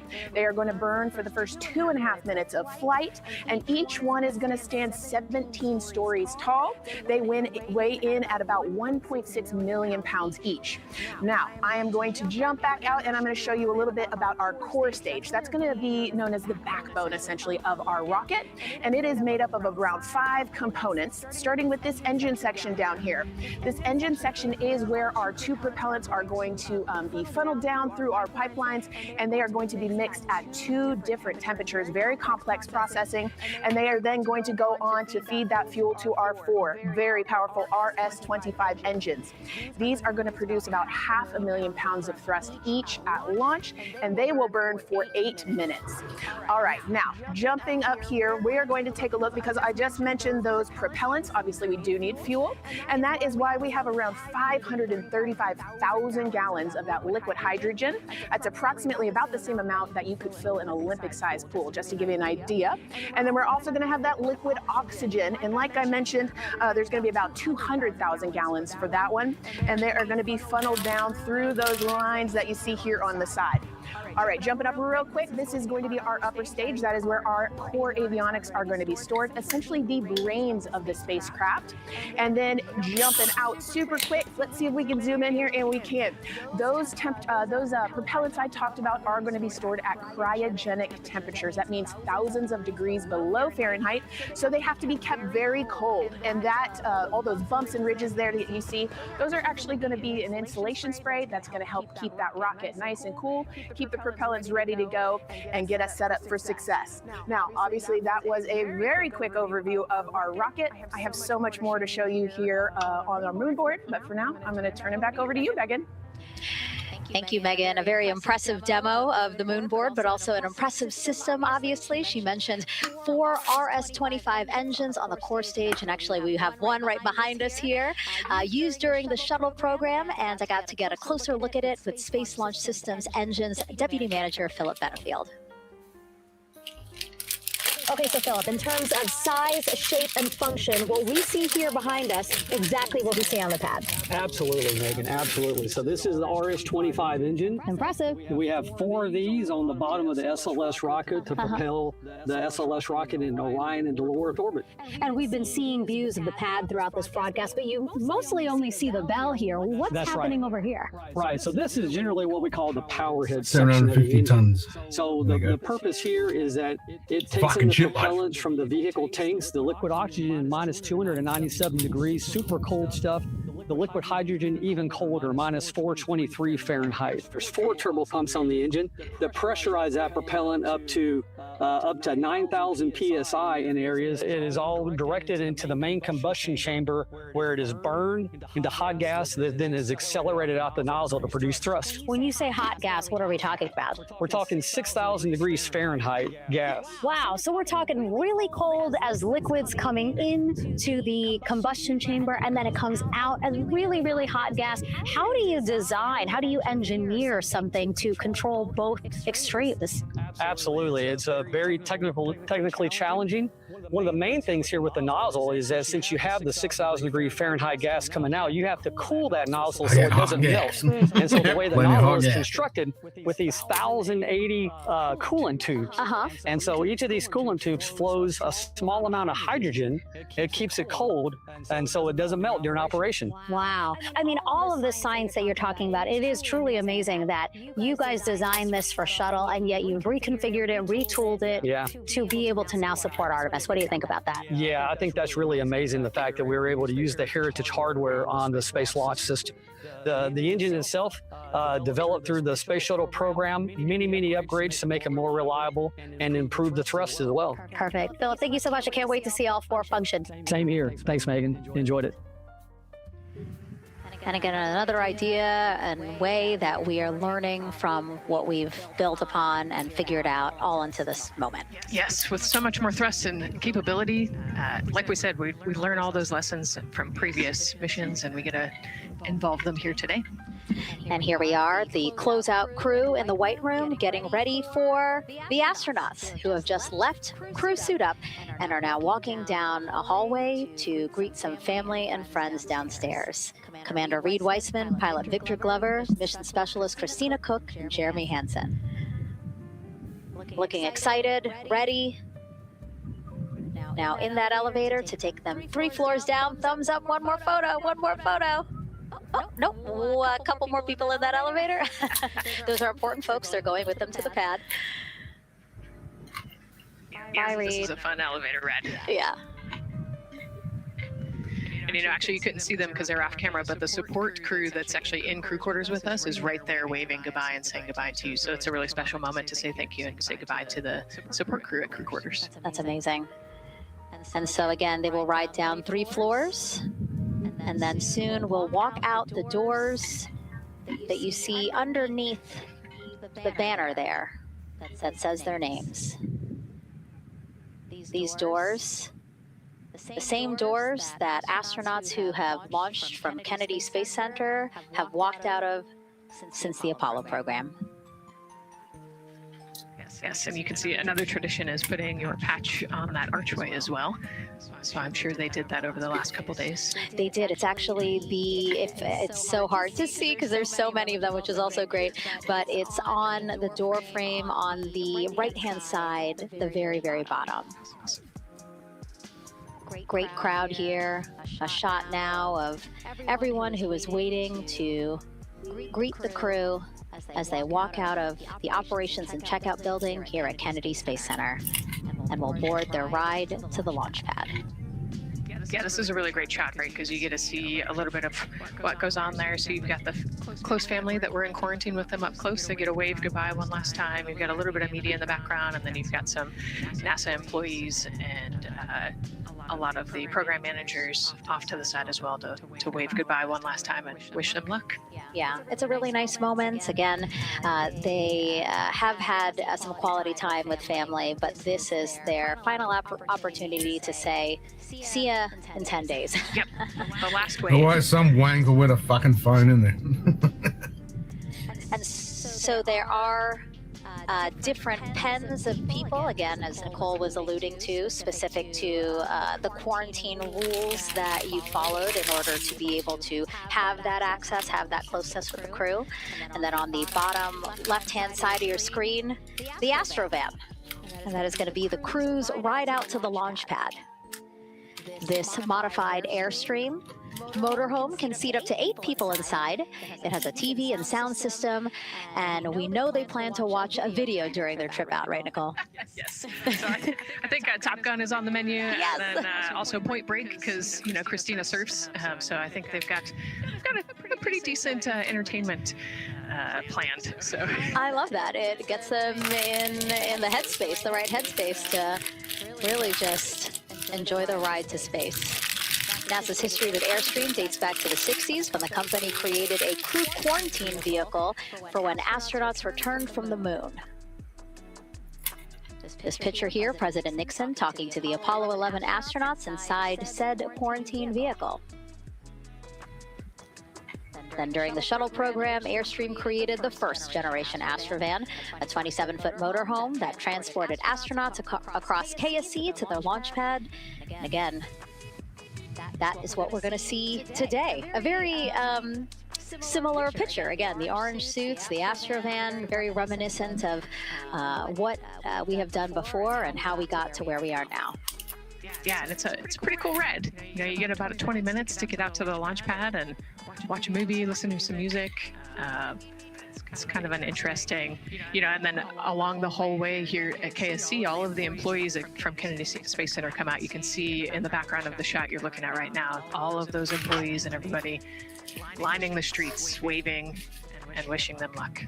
I think this is an emotional moment for a lot of people because this is the last time where a lot of people will be with the crew, because once they get to the pad, there's only a handful of folks with them before launch. Yeah, definitely. This can be emotional for the crew, can be emotional for the families, of course. I mean, I got to wave goodbye one last time to my sister, and when we walked out those doors, and it's surreal. It starts to become much more real the closer and closer you get to the launch pad. 20 seconds now from when we expect the crew to walk out those doors. It must be really hard for them to patiently wait for these very specific milestones. You've got a whole group back there that's telling jokes and keeping it light. So.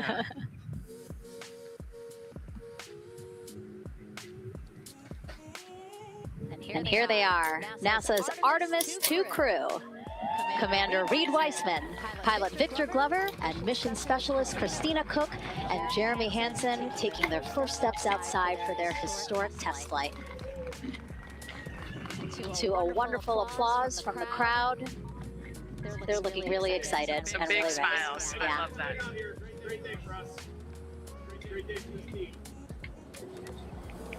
A few words from Reed. Great day for us, the team, he said. Thumbs up, more thumbs up.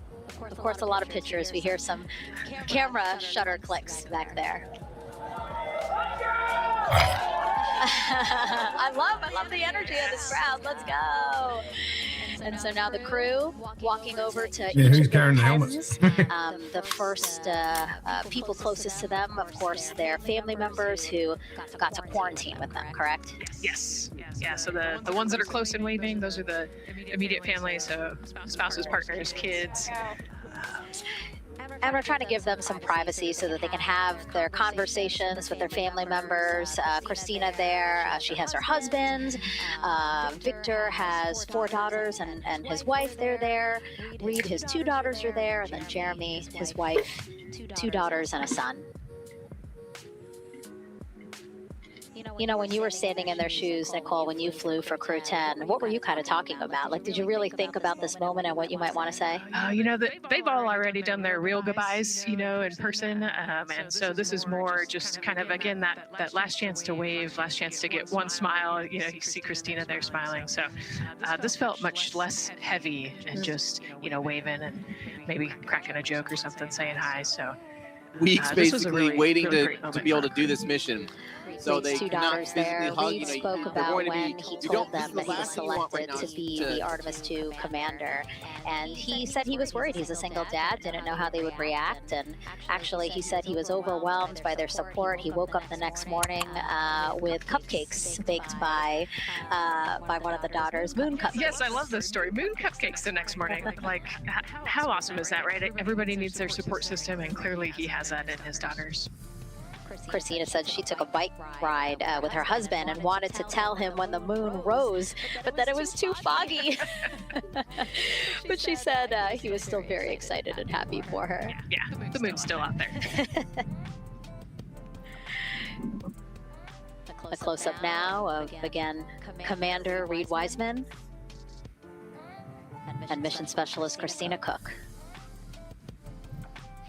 To the right of your screen, as we pan left, we have pilot Victor Glover. Victor told his wife, and they told their 4 kids together, and he said that one of them just started yelling, "Let's go!" Yes, I love that. Again, the support from the family is awesome. And Jeremy said his wife and 3 children, Cal. super I've excited. had 2 ginger beers. He felt very I've supported. just cracked the Guinness. So You know, already, he did have a already tough smashed. conversation, obviously, of talking That about having the all- realities of this being a test flight, but Just said he said they were pretzel. super supportive. And now as he walks Awesome. away, some kisses from Victor Glover to his family, hearts to Christina. Jeremy being a gentleman, pausing so that Christina can take a nice photo without him. Hearts too from Reed there. Beer smoothie. Hell yeah. Hearing Victor saying, "Love you guys," saying that to some of his crew members there, Woody. Some more applause from the group. Damn straight, Donald. Quick wave to some of the NASA program managers. Canadian And brother, eh? I think North Knight's out there, the FOD Flight Operations Director.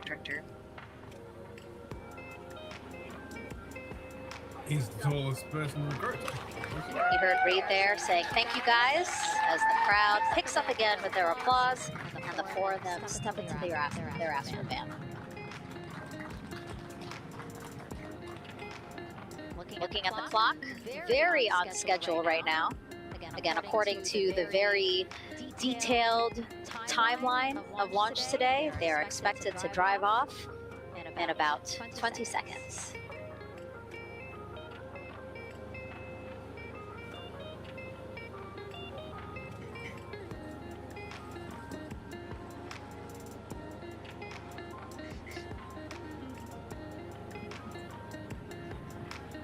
Is that a right-hand drive? So far, we're marching toward the launch smoothly.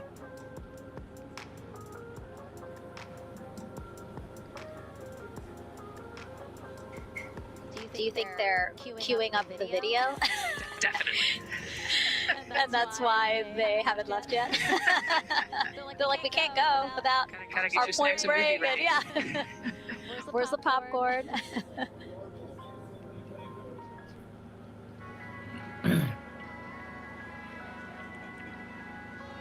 Again, good on the timeline. Of course, they do have these very specific milestones, but this is not one that has to be completely stuck to the second and the minute. Yeah, we will make up that time easily. They will get a full security escorted ride out to the launch pad. It's a quick trip, 15, 20 minutes.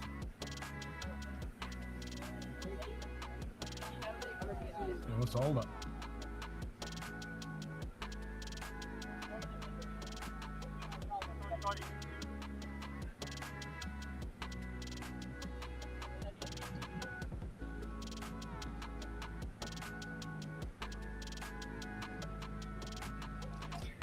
The closeout crew at the pad, still just getting everything ready for their arrival. Configuring Orion, right, Nicole? Yes, so they're probably laying out the seat restraints and getting all of the umbilical set and ready to go so that when the crew gets there, they can ingress and start getting strapped in and connected to the capsule. And in our smaller box there, we have a shot of our administrator. For becoming a member. Greatly, greatly appreciate Jared it. Isaacman. Let's see. So from Kat Seiko says, will it be Artemis 3 or Artemis 2 Part 2 when they attempt a landing? It'll be Artemis 4 when they land. Artemis 3 are good for them to start suiting up. Let's answer questions. Who the hell drove my box? So we're just done with phrasing, right? That's not a thing anymore. He's been an active participant today, and it's exciting to see him there at the walkout. Yeah, maybe Apollo 13 isn't one of the DVDs to choose from. Well, actually, probably it is, because essentially they're doing the same flight. Minus So the, in the van, they're probably getting hooked up to the portable cooling systems as well. So that's probably, that would be my guess on the slight delay here, making sure everybody's situated, connected to cooling, and ready to go before they take off.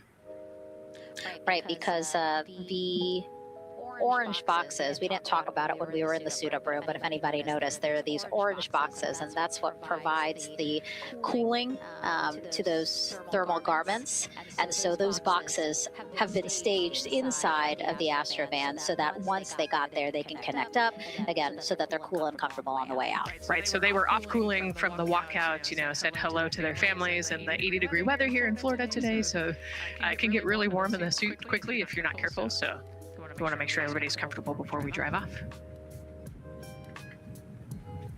And then when they get to the pad, of course, and strapped into Orion, then they don't have any need for those cooling boxes anymore. They will get that cooling through Orion, through the different lines and umbilicals that they'll be connecting to there. Yep, that's exactly right. The Orion capsule and its environmental control system will take over once they're connected to the umbilical.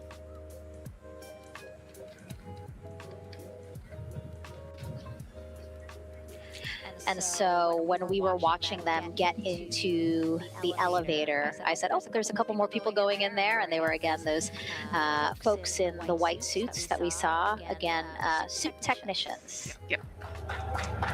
And there they go. And off they go. Reed, Victor, Christina, and Jeremy now on their way to launch pad 39B, where they will fly to the moon. Something no human has done in over 50 years. They may also set a new record as the farthest humans have ever been from Earth, a record set by the Apollo 13 crew almost 56 years ago today. We still hear cheers as they drive away from the operations and checkout building here at Kennedy Space Center. Now, while the crew make their way to the pad, let's get to know each of them even better. First, Commander Reed Wiseman. The moon, to me, it's the thing that connects me together with all the other humans in my life. I remember being a little kid lying in bed at night and just looking out at the moon in whatever phase it was in, and I was thinking, man, my friends that live like 20 miles away, they can probably look out and see that same exact moon. And then when I was in the Navy and I would look out at the moon and I'd be halfway around the planet, and I would think, man, my brother can see that moon where he is, and he's halfway around the planet from where I am. To me, it's a connection of life on Earth. We can all look up and see that moon, and it's always changing. The moon is never the same 2 days in a row. I love that. My name is Reed Wiseman. I'm the commander of NASA's Artemis 2 mission around the moon. I grew up in a little town just north of Baltimore, Maryland, about 20 miles north of the city. There was a National Guard base nearby my house, and there were A-10 aircraft that would fly over every now and then. I just would look up at them and be like, man, I want to be up there. I want to go do that. And you guys are still here. Academy, and I would go every year and watch the Blue Angels fly during commencement. And that just started to grow and grow and grow. For a while, I wanted to join the Air Force, and then I realized Navy flies as well, and they fly from ships in the middle of the ocean. And that was it, like, done deal for me. That is exactly what I wanted to do for my career. Flying is freedom to me, especially when you're in a jet aircraft coming off of an aircraft carrier in the middle of the Pacific Ocean. The nearest land is over 1,500 miles away. So when you come off of that aircraft carrier, you are truly just alone with yourself out there. It is a magical experience to be out there all by yourself in an aircraft over the Pacific, just free. I think anybody who accomplishes something that they set their mind out to, there's no one thing that does it for them. It's a combination of everything. I mean, the way my parents raised me, the way my brother and I, the way our relationship developed over time, my friends, being in the marching band, going to college, setting my own course, learning how to live on my own, being mentored along the way, being, kept on the path to success, but being given the freedom to, make excursions and fail every now and then and regroup and carry on. I think all those things come together in the end to get you where you are.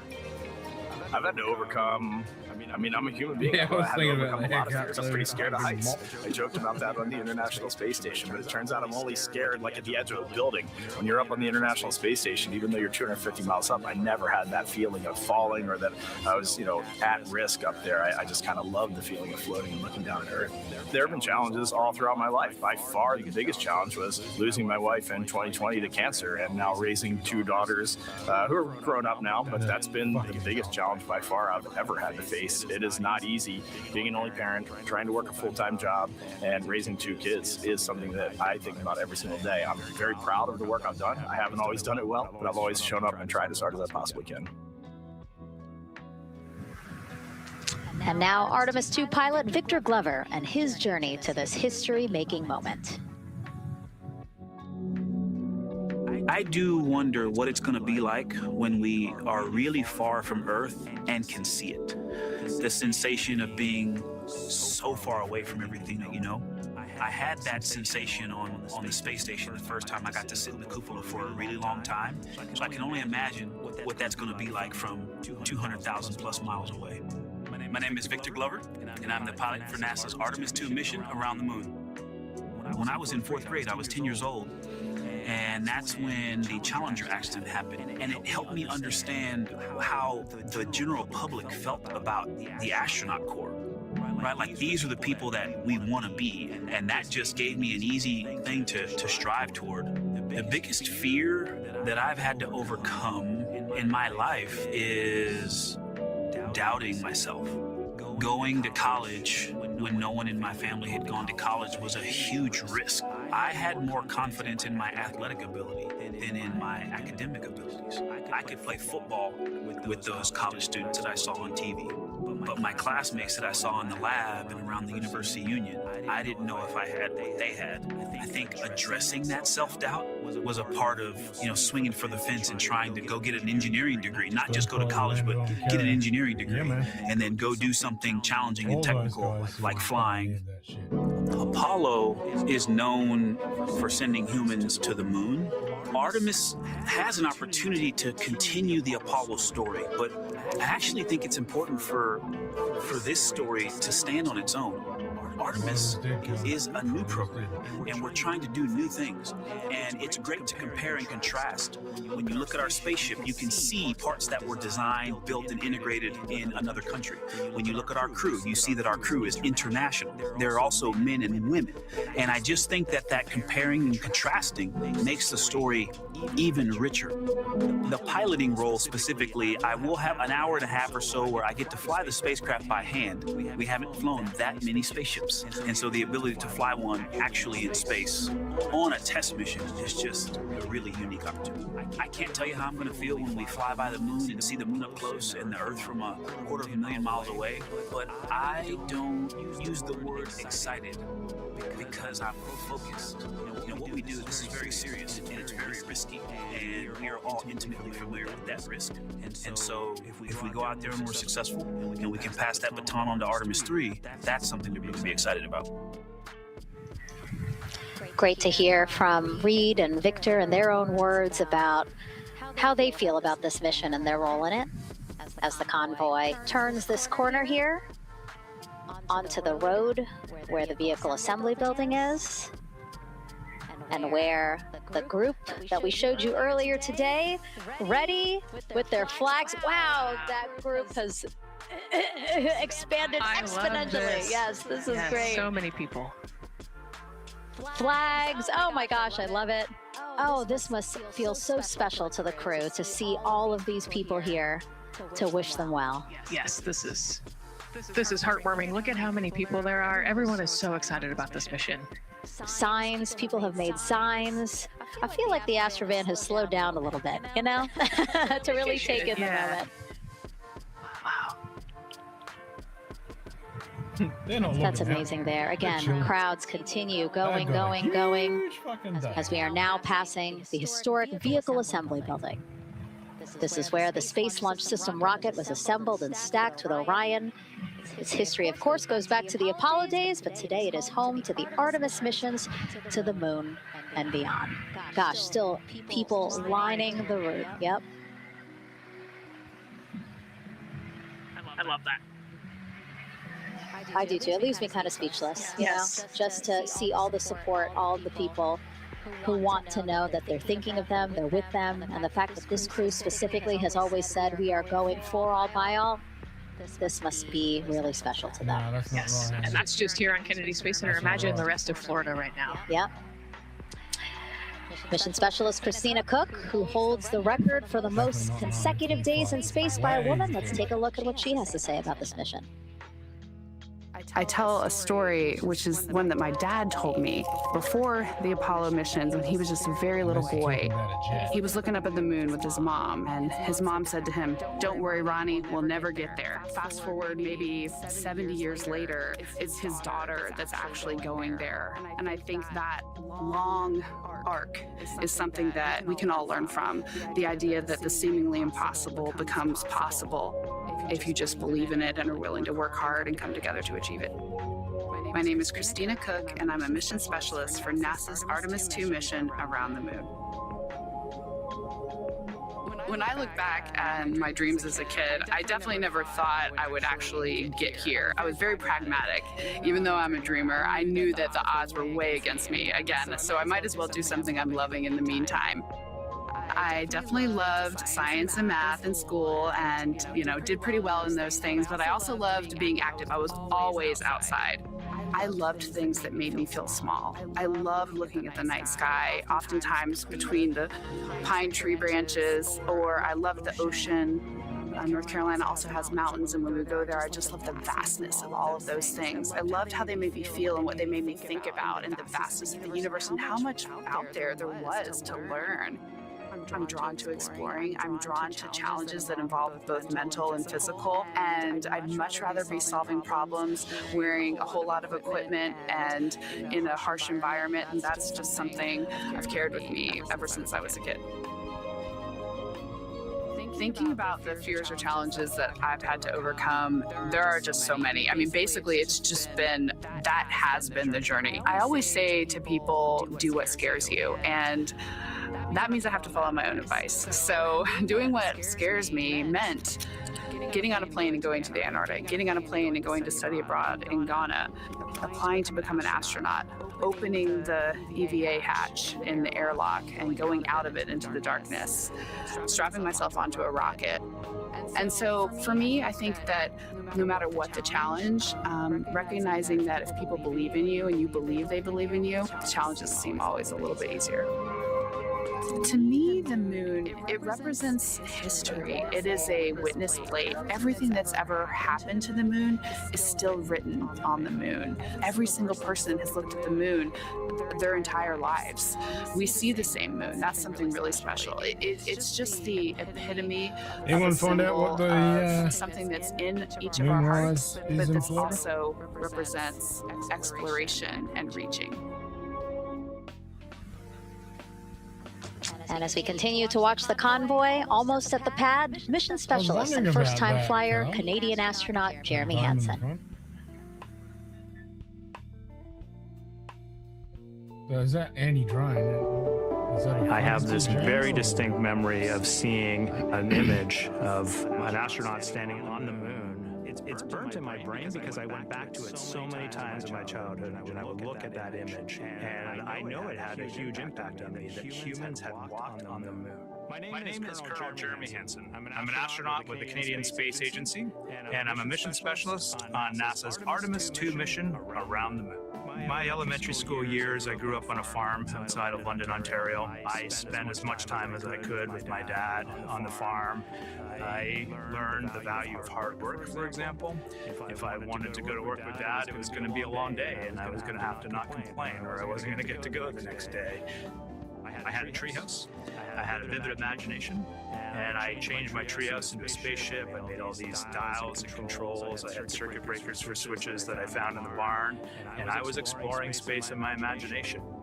The most important thing I did to get to where I wanted to go in life, which was flying fighter jets and eventually becoming an astronaut, is I shared those desires with other people. And it turns out, just like you don't go to the moon on your own, if you could, I would have done it a long time ago in my treehouse as a kid. You have to go as a team. I think the biggest impediment to achieving my goals was, of course, myself.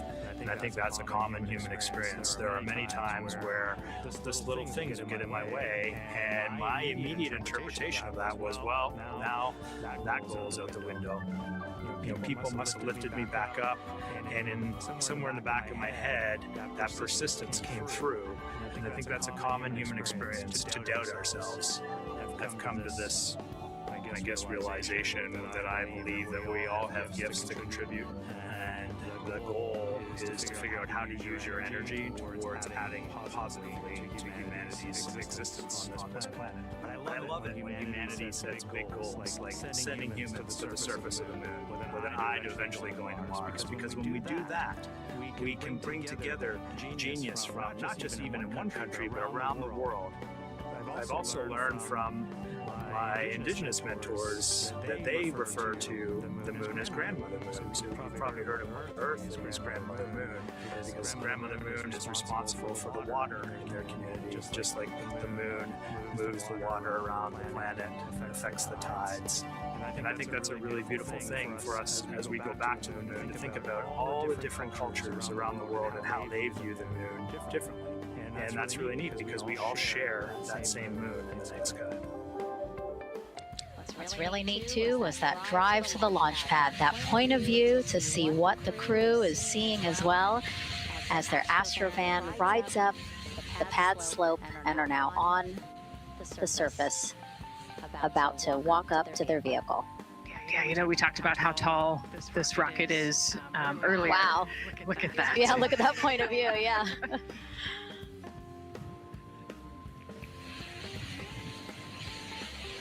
Small compared to Pad 39B, another historic place here at Kennedy Space Center. Construction began in 1964, finished 3 years later.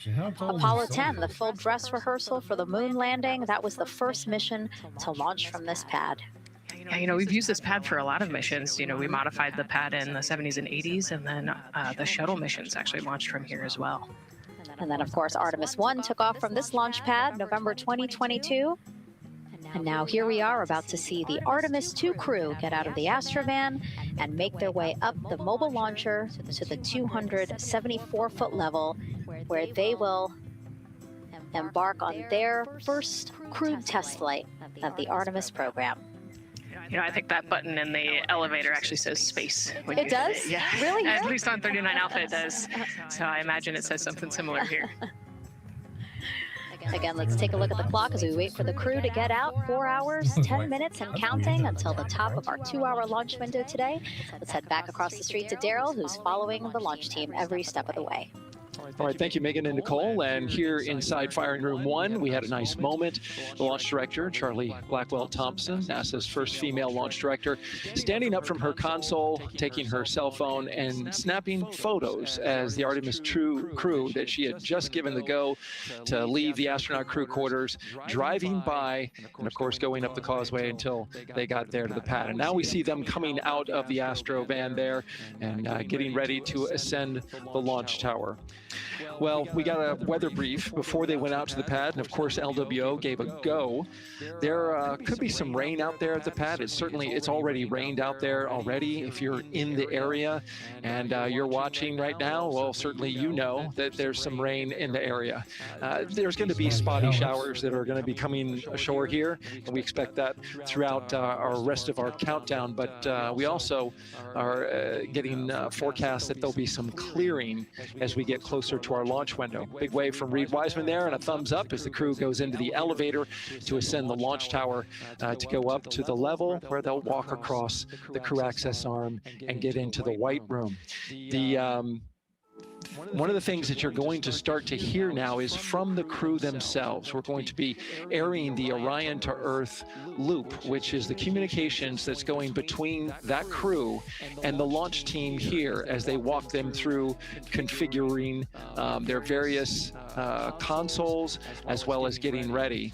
A nice moment here, and I'll just pause to just look and see as the crew walks across the zero deck, as they call it, which is the deck that's right there even with the engines, and they're taking a moment to go over there and stand up and gaze up at the 322-foot tall. No, I know that was extremely uncool. Part of the plan. That's not though. Holy shit! right. To crew. Glenn Cooley for the best of times. Potentially a rocket that could help them make history to go farther from Earth than any crew has before. The farthest distance from Earth when they launch will be roughly around 248,000 statute miles. They're expected to go about 4,000 miles farther than the Apollo 13 crew did. And now they've headed to the elevator to go up. Again, I was talking about the loops. You're going to be hearing from the crew as they discuss with the launch team getting various systems ready to go. And then closer to liftoff, we'll hear the operational launch team loop brought forward ahead of the critical pre-launch polls and then the start of terminal count. And that should be right around L-25 minutes, right before the NASA test director gives their poll and the launch director gives her management poll, which happens at L-17 minutes. Right now, a lot of focus is on, of course, the closeout crew. They've made the way for the crew to get inside the spacecraft now and walk across that crew access arm, and there they are. They have been working on a tight timeline, but they are ready to go. They are ready to receive the crew and start putting them inside their Integrity spacecraft. That's it from the firing room. Send it back to Megan and Nicole. And launch director Charlie Blackwell Thompson, again, we mentioned her a second ago. Her team have been training extensively for this moment since Artemis 1 launched in November 2022. Today, they have a message for Reed, Victor, Christina, and Jeremy.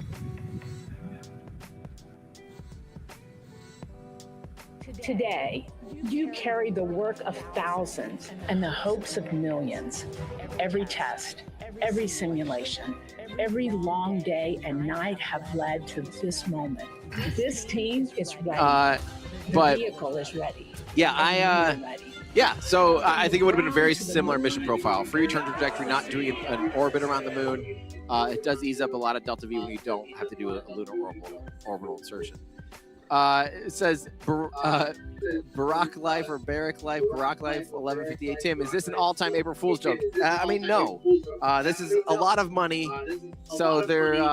It is quite serious, and it is a sincere attempt, at least, of this mission. Now, remember, if you're tuning in, if you've seen rocket launches before, it's nothing's certain until the vehicle leaves the pad. So there's a million things that can go wrong, and all of them have to go right in order for a rocket launch to happen. Right? It's all about just everything lining up, all the stars lining up to be able to make this thing happen. Every subsystem, all the millions of, hundreds of thousands of valves and sensors and everything need to all be working. The pumps and the engines, the ground systems, all the way down to the range and the tracking assets and the communication systems and the life support. So everything has to be working 100%. Before a rocket launches, not to include the factors like the weather, and even if there's wayward boats or people downrange of the rocket where it's going to launch, they are walking across the crew access arm right now. We have pilot Victor Glover there, Christina Cook, mission specialist, walking down. I think I missed the first. Oh man, here we go. Reed Wiseman there, giving a thumbs up as we speak. And of course, you can see Canadian astronaut Jeremy there.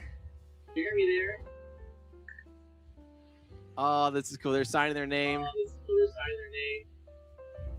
It's happening. And that is tradition. You sign your name above in the white room here. That's called at the end of the crew access arm, the room that kind of snuggles up against. It's almost like a jetway of an aircraft, right? Where right when you get to the end of the jetway, you're kind of in that little thing, like kind of 90-degree turn That's where they're at right now. They're in what's called the White Room, and it's just at the very end. You'll see when the crew access arm retracts, you'll see it a little more clearly. It's self-described, frankly. It's a white room. It's a room that's white at the end of a crew access arm. And yeah, this is where they're getting ready to do the final suit checkouts. Now, notice everyone with them has also been in quarantine right now. So all of these people, again, not getting sick is a very good thing at this stage. For anything, any airborne illness, you know, the flu. It's flu season. Well, it's kind of almost done with flu season now, but you know, anything. You don't want a stomach bug. And to be, you know, making extra Delta V up there while you're in space, in a confined space with your crewmates. Oh man, this is crazy. So they're about to get into the spacecraft. That's what we're waiting on them to ingress, they call that. So, Evan, think it'll be visible from the West Coast? No, the launch will definitely not be visible from the West Coast unless you're talking Gulf Coast, like the West Coast of Florida. Yeah, you'd be able to see it, but as far as visibility of the West Coast of the United States, no. On the second orbit, depending on time of day and all that stuff, there is a small chance you could maybe see a glint of something, but otherwise, no. Thank you for your support, though. Oh, awesome. From K-Lantic 2, pre-ordered my Transcender Coast tee earlier today. Thank you. Much appreciated. Really appreciate the support. That goes a long way. We have a crew out here today of all together between us and Cosmic Perspective crew. We've got 5 people on base. Yeah, mouths to feed, hotel, Airbnb, and rental car considerations, and getting the trailer out here and everything. So thank you so much for your support. That does make this happen. We wouldn't be able to do this. I wouldn't be able to be doing my dream job right now if it wasn't for your support. So thank you so much. Just a simple 58-month reminder as a member from Physics Space saying hello and howdy. I mean, so sorry, I translated automatically. Howdy to hello. That must mean I spent too much time in Texas. Thank you so much. So this is from Christoph Havenga. All the best for this historic mission. As always, for your coverage, Tim and team. I hope all major news agencies are covering this new step, paving the road for human exploration. From South Africa. That is fantastic.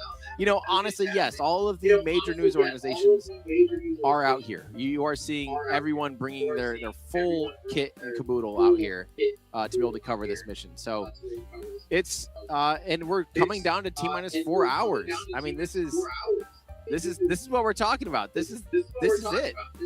We have Raven Dormany has just become a member. Thank you so much. We're coming up on T-minus 4 hours. If you watched my video, you know that the next thing they're basically going to get in, they're going to suit up, they're going to strap in, and then they'll start hatch closeout soon after that, around T-minus 3 hours or so. But they seem to be slightly ahead of schedule, which is always a good thing. The more margin you can have, the better. And speaking of that video, thank you from Maple. This is great coverage. Thank you so much for this video and video stream and great information. Much more than I remember. Maybe you do want someone that's a little bit more experienced. Yep. So correct answer, everyone. And now we have another question for you.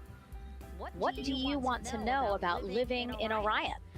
What the crew eats, how the crew sleeps, how to fly the vehicle, or how free time is spent? Another great question. Yes, I'm excited to see what they say. Yeah, so head to NASA's Instagram or Twitch account. From the potential launch of Artemis 2. I am at this point, every hour as it counts down is going to just be even more crazy. So, yeah, I just am like, I'm speechless right now. This is crazy. So, okay, this is a favorite question because we do get this, and maybe we could pull up a shot of the rocket really quick or side by side.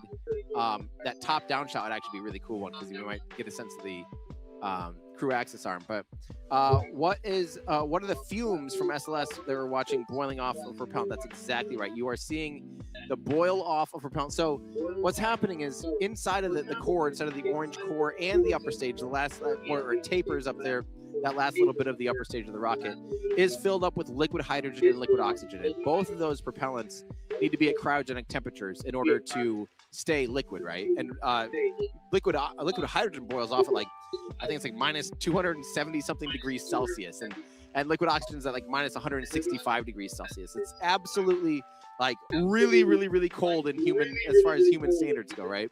If you jumped into a bath of that stuff, you would just become a solid yourself. And so what happens is they fill it up as liquid in that really, really cold state. And as it sits out here in the relatively warm, it's 80 degrees here. So that's what, like 20 something Celsius, 25 or something Celsius. As we're sitting out here, you know, the ambient temperature warms up the metal of the tanks, and then that in turn warms up the propellant, and then it expands into a gas. It goes from liquid, phase changes to a gas, it expands, and when it expands, since you're in a contained volume like that inside of a rocket, imagine if all of a sudden you started filling this with air and you didn't vent it, it's going to pop.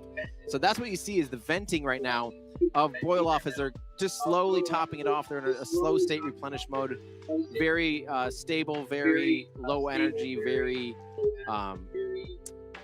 and also you will see at the very, like right before engine ignition, they will run, they used to be called ROFIs, radial outward firing igniters, and they look like giant sparklers. Now they don't call them that because they don't actually fire radially, they fire basically straight up, but that's there to burn off any of the excess hydrogen. That's not only like during this fuel process, there's they try to vent all the hydrogen off in a flare stack off the distance, but during the startup of the RS-25, there is latent hydrogen in the cylinder that is boiling off, that's flushed through the system and is actually starting to go out some bleed valves. And so there is hydrogen that can pool up there at the bottom. It's not as bad on the RS-25, but it's really bad on the old RS-68A on the Delta Heavy, a Delta 4 and Delta 4 Heavy rocket. That had a crazy, like, because it had gas generators that were hydrogen. So as they would spin that up, literally hydrogen would be flowing out and just spewing into the atmosphere. And then they would have to, you know, burn off all. That's why it would light itself on fire during the startup process. And that was deemed not safe for human rating. So no humans ever flew on a Delta 4 with that it and it's a shame because it's one metal way to launch. But yeah, it frankly would have probably been totally safe. It just looks optically like not a good idea. And so from Supra 282, why are we sending humans and not robots? So we do send robots, but there's nothing still like humans. We want humans to be able to go and have a permanent presence on the moon in the near future. We want to be able to have humans learning how to live off of Earth, on other planets, on other worlds. You know, Moon is a great learning ground on habitats and how you can. It's a lot closer to home than Mars is. It's a great place to learn, you know, long-term life support, nuclear power. You know, in situ resource utilization, a lot of things that are important to not living on Earth. It's great to have that that knowledge baked in and that expertise. So that's why we're still sending humans, because that's kind of the whole point. There is still an element of human exploration, and at this point, robots. And yeah, I mean, honestly, in my opinion, probably in 5 to 10 years, there's a chance you could send like a humanoid robot with, you know.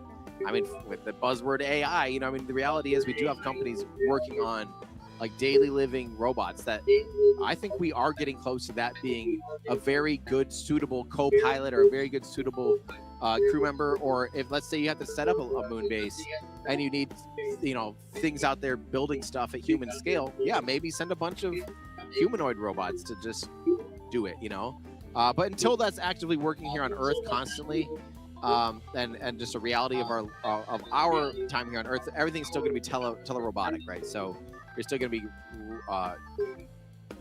basically remote controlling it from here with a decent delay. So that's not great. This is tuning in from Trinity Christian in Monterey. We are watching in science class right now. We can't wait for launch. Can you give us a shout out? What's up, Trinity Christian in Monterey? Thank you so much for watching. I love that there's classes tuning in to watch history. That's fantastic. If you are a school, if you're a teacher, if you're a student, you're a college student, let me know. I love hearing about that, because I wish when I was in school, if I had the ability to watch a launch like this right now, it would have been a very memorable and impressionable time for me. So I'm jealous. We didn't really, I don't remember once tuning into a space flight mission when I was a kid at all. We had the space shuttle flying, and it was frankly pretty routine. I do remember an unfortunate thing. I remember seeing when Columbia broke up on reentry. That is a memory I have. I was in high school when that happened, so that gives you a sense of my age. Yeah, watching from South Africa. Thank you so much for your super chat. This is from Negative Ascent Specialist again. So when are we getting an SLS model rocket to go to the rest of our rocket garden? Can't wait to see the scale difference with how big your other 3 are going to be. Well, thank you for having our model rockets in your collection. I really do appreciate that. Yeah, that SLS is definitely one I'd love to get. Obviously, Saturn V, Space Shuttle, Buran, N1, Starship when it stops evolving every 5 seconds. Would all be great collections to have for sure. So SLS is definitely one that I think would be really cool because it's iconic, you know. But it'll probably, I don't know, we only can get about 1 out every 2 years, so at best. Godspeed Artemis 2, thank you so much. Robert Vander Kloot says it wouldn't be official without Tim. It'd be very official without me. Let me promise you. It would be extremely official to all ends and degrees without me here. I could be asleep right now and everything would be working perfectly fine. But I do appreciate you guys hanging out with me because I hope that I can bring a certain element of chaos. I think that's my good thing. Chaos? No, I don't know. I hope that you enjoy watching with me. We are inside of Orion, stepping in. Who was first? I missed who was first. I was unable to see. I mean, I would know this if I had paid more attention. Oh, it looks like it was probably Reed Wiseman because that's Jeremy there. Jeremy Hansen, and I see what looks like. Yeah, there's Victor, and then we have Christina. So, yep, so Reed, the commander, was in first. Commander Reed Wiseman was the first to enter. I love it. I've had the honor of meeting Victor years ago, like 2018 or 19 or something, and he was so polite. And, you know, I don't know, when you meet a NASA astronaut, you never know. I mean, actually, I should take that back. I've never met a single NASA astronaut that wasn't top class and so nice and like just generous with their time. And obviously he was no exception. And let me, you know, field in some off the record questions. So cheers to that. Yeah. Go Canada, right? And I'm sorry, Victor Glover is not Canadian. He is one of the U.S. astronauts. But I saw that in the comments, and we do finally have another nation joining so far a group of U.S. astronauts. They are the only ones who ever have left low Earth orbit. So now Canada.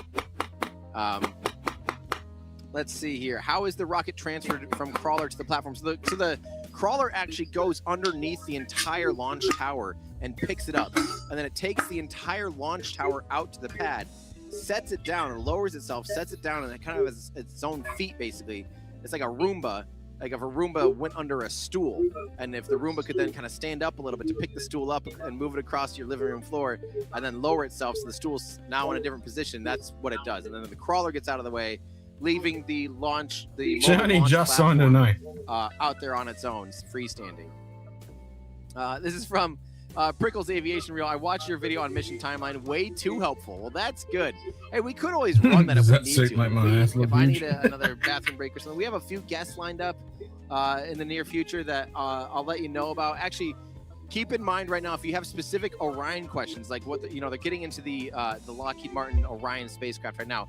We're going to have some subject matter experts from Lockheed actually talking about the Orion spacecraft. So if you have questions about that exact spacecraft, yeah, keep that in mind. And slip in the walkway. And what you do in order for them to see those questions, you'll do hashtag ask, like hashtag ask LM or hashtag ask Lockheed. Will show up in their queue, and then you could have your questions answered by a Lockheed Martin expert, which I think is fantastic. I'm so fortunate to be able to have someone out here fielding very specific questions about a spacecraft that that'll be my bathroom break because, spoiler alert, I've been trying to stay hydrated today. Let's see. We'll get to those ones later. Did I bring peanuts? No, but that is a tradition of good luck, is peanuts. I probably should have, honestly. Let's see here. Armed Theologian, are there plans to build any more launch sites across the U.S. in the next decade or two? If we are able to send missions every 6 months, surely we will begin expanding our Earth-side operations. So this, for SLS, if it's launching, I don't think it's ever going to be increased cadence more than about every 6 months. Once it gets to that point, I think we'll be flying all commercial, frankly, and we'll probably be flying on, whether or not we, are using, like, there's the chance that Orion flies on commercial rockets eventually. There's a chance that someday in the far future, or I don't know, in 2033 or something, Starship might be able to do the whole thing, or Blue Origin or whatever. But eventually, I think that'll be kind of a natural convergence of, as launch cadence picks up and as importance picks up, there will be options on the table. And it's for each company to decide how can we be most aggressive and most appealing, fit the metrics of price, safety, functionality, all those things. Ooh, we're starting to get. Is MS2 ready for comm check? Yeah, MS2 ready for comm checks. MS2, OTC Orion Earth 1, comm check. OTC, it's MS2. Have you loud and clear on 1. You're welcome, sir. We're starting to get preliminary comms check. Are they going to be doing any spacewalks? They will not be doing any spacewalks on today's mission, or on this mission, not just today's mission.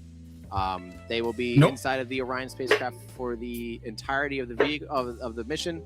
They do have the luxury of a toilet. This will be the first toilet to ever leave low Earth orbit. Apollo spacecraft did not have a toilet, and if you had to use the restroom, it was not a pleasant experience for anyone involved. And if you're familiar with, I think it was Apollo 12 or 13. No, Apollo 12 or 14 had a, let's just call it a floater. We'll leave it at that. Greetings from Denmark, watching with the whole family. Keep up the great work. Well, thank you so much, Rasmus, and thank you for all of you watching overseas today. Hopefully you can stay up with us. I know that we're going to be getting into, near midnight for a lot of Europe, and potentially after midnight when the vehicle does launch, or by the time the vehicle is like in space and in orbit, it will be after midnight for a lot of people over there across the big water. But thank you for tuning in, and I hope that we get to see a glorious launch today. Midnight. Will they be using Starlink? It's going to be like 6:30 in the morning. No, they will be relying on the Deep Space Network. So there are tracking stations throughout. OTC asked. Commander's ready for comm check. Yes. Copies, Commander. NTD, Misco 212, comm check. NTD, have you Can loud you and clear? plunge a floater? I'll catch up TS on 194, thank you. That is what we like to hear. OTC Orion Earth 1. OTC, CDR has you loud and clear. Good comm. Welcome, sir.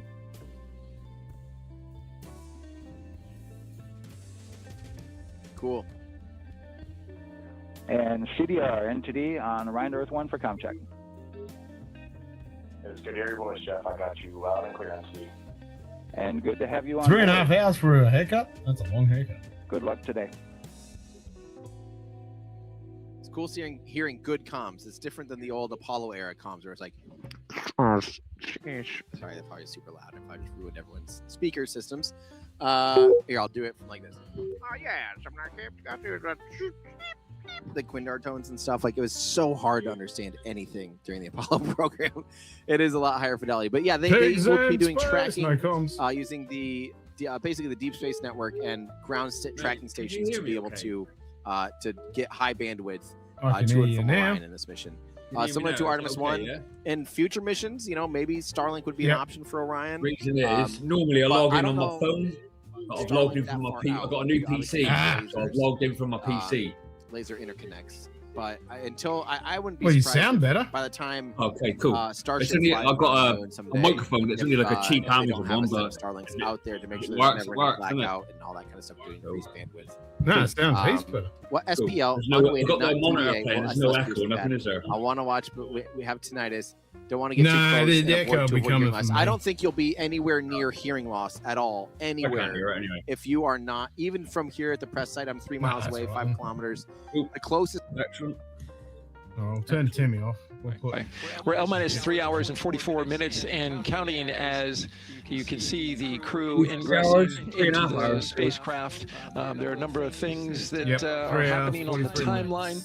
Of course, the closeout crew they liken themselves to like an F1 pit crew, working quickly, methodically, carefully, as they go through their procedures to get the astronauts ingressed.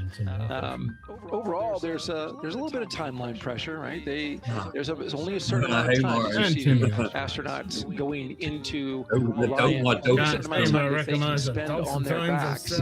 They will be there for a few hours, right? So we're sitting at 2:40 p.m. Eastern time, and the window opens at 6:24 p.m. Eastern time and runs until 8:24 p.m. Eastern time. So 4 or 5 hours or more on their backs. Then they'll hopefully lift off for a launch.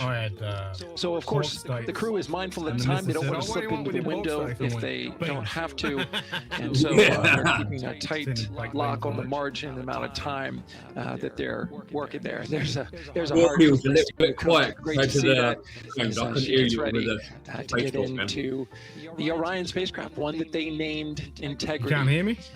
Yeah, not very well. No, this crew, from what I've observed. I'll turn them down a bit. Now, right now, I can hear the audio better than when you speak. I'm struggling to hear what you say. Another factor for this closeout crew is, and the crew themselves. This is a that's much better. Yes. Ready. Almost ready to go rocket. It's got all the propellant it needs to go to the moon.